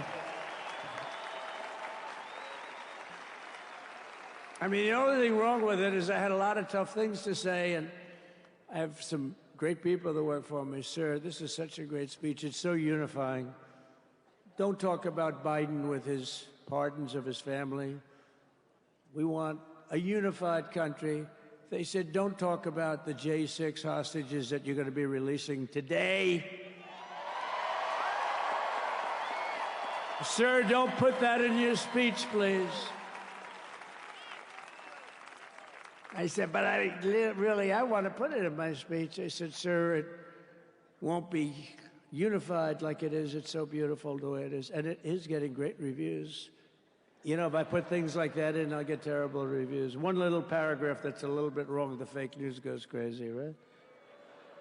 So I said, all right, I won't put it in my speech, but you know what? I'm speaking in front of a hell of a lot of people at a place called Capital One Arena, and I'll talk about it there. So we're going to be going over to the beautiful Oval Office, one of the great offices in history. Even if it wasn't beautiful, it's the Oval Office, but it is beautiful. And we love the Oval Office. It all starts with the wars start and end there. Everything starts and ends at the Oval Office. We love it. But we're going to go to the Oval Office. We're going to release our great hostages that didn't do, for the most part, they didn't do stuff wrong. You take a look at what went on, and look what happens in other parts of the country. In Portland, where they kill people, they destroy the city. Nothing happens to them. In Seattle, where they took over a big chunk of the city, nothing happened. Minneapolis, where they burned down the city, nothing happened. Essentially, nothing happened. All they want to do is go after the J6 hostages. A 76-year-old grandmother was arrested the other day because she was looking, I think because she was looking at the Capitol or something like that. No, we're not going to put up with that crap anymore.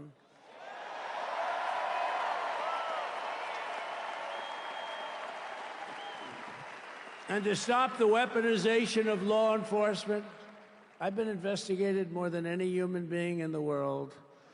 I believe I have the all-time record. Every day a subpoena. Every single day would get subpoenas. I was more than any person. Alphonse Capone, remember I used to talk about it? Now, Alphonse Capone, Scarface, he was a pretty rough guy. He was investigated about 1/100th what Trump was investigated. My father's looking down at me, my mother, how the hell did this happen? You know what it is? They investigated their political opponent, the opponent of Biden, and then ultimately Kamala. Has anyone ever heard of Kamala?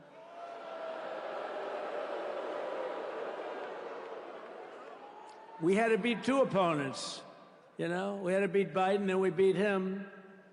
Now he goes on top. The guy was like 39 points down. I think I could have beaten Trump. They should have left me in. I would have beaten. No, his debate performance wasn't the best, right? That's what killed him. And then they had to change, and that's like you get into a fight. The great Dana White spoke last night. We love Dana White, right? UFC. That's like he puts in two fighters, one of them's getting creamed, getting really beaten, and they say, all right, take him out, let's put somebody else in to finish up the fight. That's what they did to us. They gave us somebody new, but we took care of both of them. So we beat actually two opponents. But to stop the weaponization of law enforcement and our government, I will also sign an order directing every federal agency to preserve all records pertaining to political persecutions under the last administration, of which there were many, and beginning the process of exposing any and all abuses of power, even though he's pardoned many of these people. Can you believe it? He's pardoned them. You know why he did it while I was speaking? Because that way I couldn't speak about it. I was speaking. I didn't know he did it. I finished my speech, and they said, sir, he pardoned his whole family. I said, ooh, can I go back out there and talk about it? Somehow that wouldn't be very elegant. Our First Lady would say, please don't do that. But we have plenty of time to talk about it, and we will. We're doing all of this on our very first day in office. You know, don't forget, we've been in this position, really, where we won the primaries in record time. We were the fastest win of a primary ever in political history, which is a very nice thing. It's nice to know. Well, the second election was rigged, so we knew we were doing well. And if it wasn't, you know what? If it wasn't, I would have never run. But this third one was just a monster. Boy, was that a big one, huh? That was a big one. On the second one, we got like 10 or 12 million votes more than the first one. How about that? We did great on the first one. We did much better on the second one. But bad did we do well on the third one. So we're gonna have some fun. It's very simple. We're gonna make our country great. We're gonna make our country great again. We're gonna make America great again. How good a name is MAGA, though, right? you know? I was going to say, keep America great, but unfortunately it wasn't great. Can't say keep it great. It will be great again, but CAG, keep America great, CAG, I don't think it's ever going to replace MAGA. Does anybody like CAG? I don't think so. It's never replacing MAGA. Nothing will ever replace MAGA. MAGA was the most successful political operation, political movement in the history of our country, maybe in the history of the world. Let's see what happens, because we're not finished yet. We're not finished yet. We got a long way to go. But we're doing this on the very first day in office, and in just a few moments, I'm not only signing the release of the J6 hostages, I'm signing other things that you're going to love. Oh, you're going to be happy reading newspapers tomorrow, and the next day, and the next day, and the next day. So I just want to thank, I mean, look at this place. It's full to the rafters. You don't have any, look at those people up there. You don't have any empty seats. And by the way, the Capital One owners, they are so good. We got to root for their teams because they have been so great to MAGA, to us. And I just want to thank Ted and everybody. You guys have been fantastic. And the ice hockey team's doing great. Ovechkin's pretty good, right? They're doing great. So I want to thank them, Capital One arena owners. They have been absolutely fantastic. And thank you once again to everyone. And I can only tell you, you're going to be very happy. You're going to watch a lot of good things happen. We got to stop some wars that are happening and going on. Some stupid things are happening. The war with Ukraine would have never happened, and it has. As you know, Israel would have never been hit on October 7th, and none of you would be up here. None of you would even know anything about this tragedy that you're going through right now. But Iran was broke. Anybody that bought oil from Iran, they couldn't do any business with us. You're not going to do business with America. China passed. Everybody passed. They were broke. They didn't have money for Hamas. They didn't have money for Hezbollah. And your sons would be alive, and they certainly wouldn't be incarcerated like they are. It's a shame, but we're getting a lot of people out in a short period of time. So I'm going to go right over to here, and I'm going to sign in front of you. Is that okay? Good.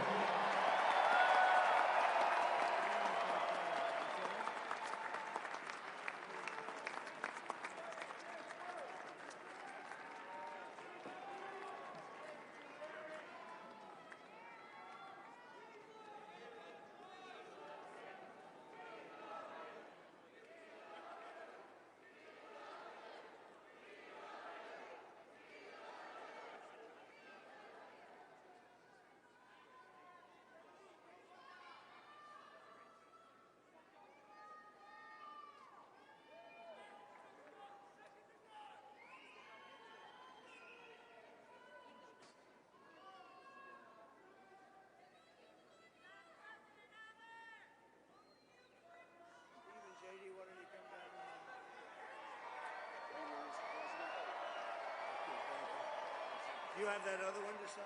Sorry, what's it? Do you have the other one to sign? We don't have it over here yet, sir. We'll have it for you back at the oval. The first is the rescissions of 78 Biden-era EOs and presidential memoranda. You want to call it out? Do you want to say it? You want to say it? Oh, if you want me to, sir. Why don't you say what I'm signing? Sure. The first item that President Trump is signing is the rescission of 78 Biden-era executive actions, executive orders, presidential memoranda, and others.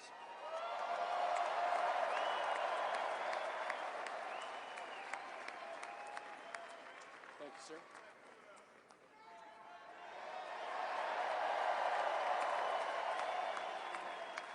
Thank you. The second item, President Trump, is a regulatory freeze, as you announced in your speech, preventing bureaucrats from issuing any more regulations until we have full control of this, the government and this administration.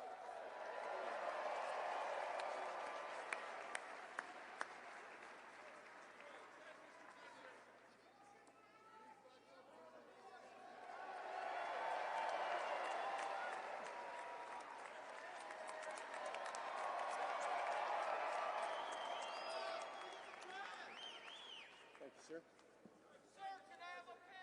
The next item, sir, is a freeze on all federal hiring, excepting the military and a number of other excluded categories, again, until full control of the government is achieved and we understand the objectives of government going forward.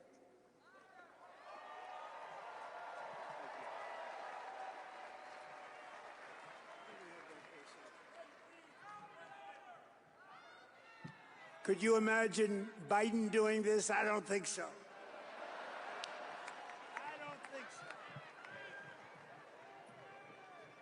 Sir, the next item, as you announced in your speech, is a requirement that federal workers return to full-time in-person work immediately.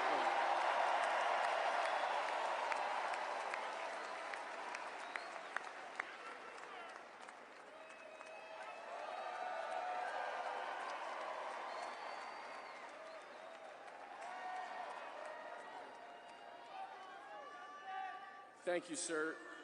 Next, we have a directive to every department and agency in the federal government to address the cost of living crisis that has cost Americans so dearly.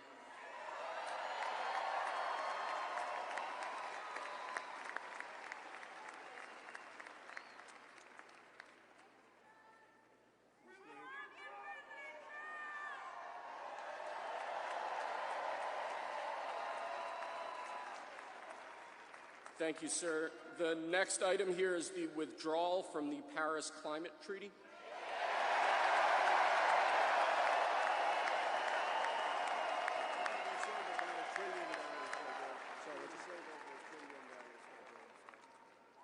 Yes, sir.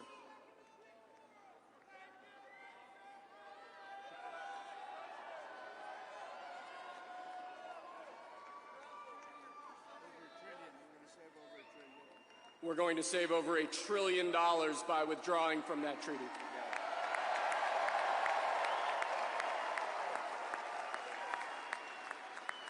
And the next item, sir, is a letter that will be transmitted to the United Nations explaining that we are withdrawing from the Paris Climate Treaty.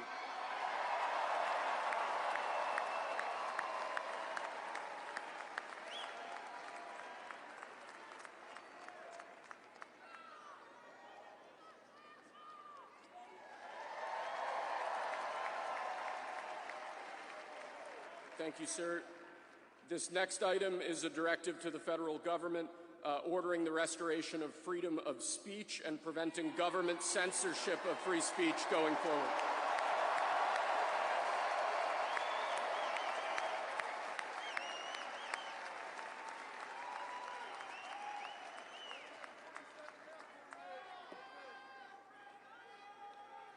And lastly, sir, before we go back to the Oval Office to sign a large number of other items, is a directive to the federal government ending the weaponization of government against the political adversaries of the previous administration, as we've seen.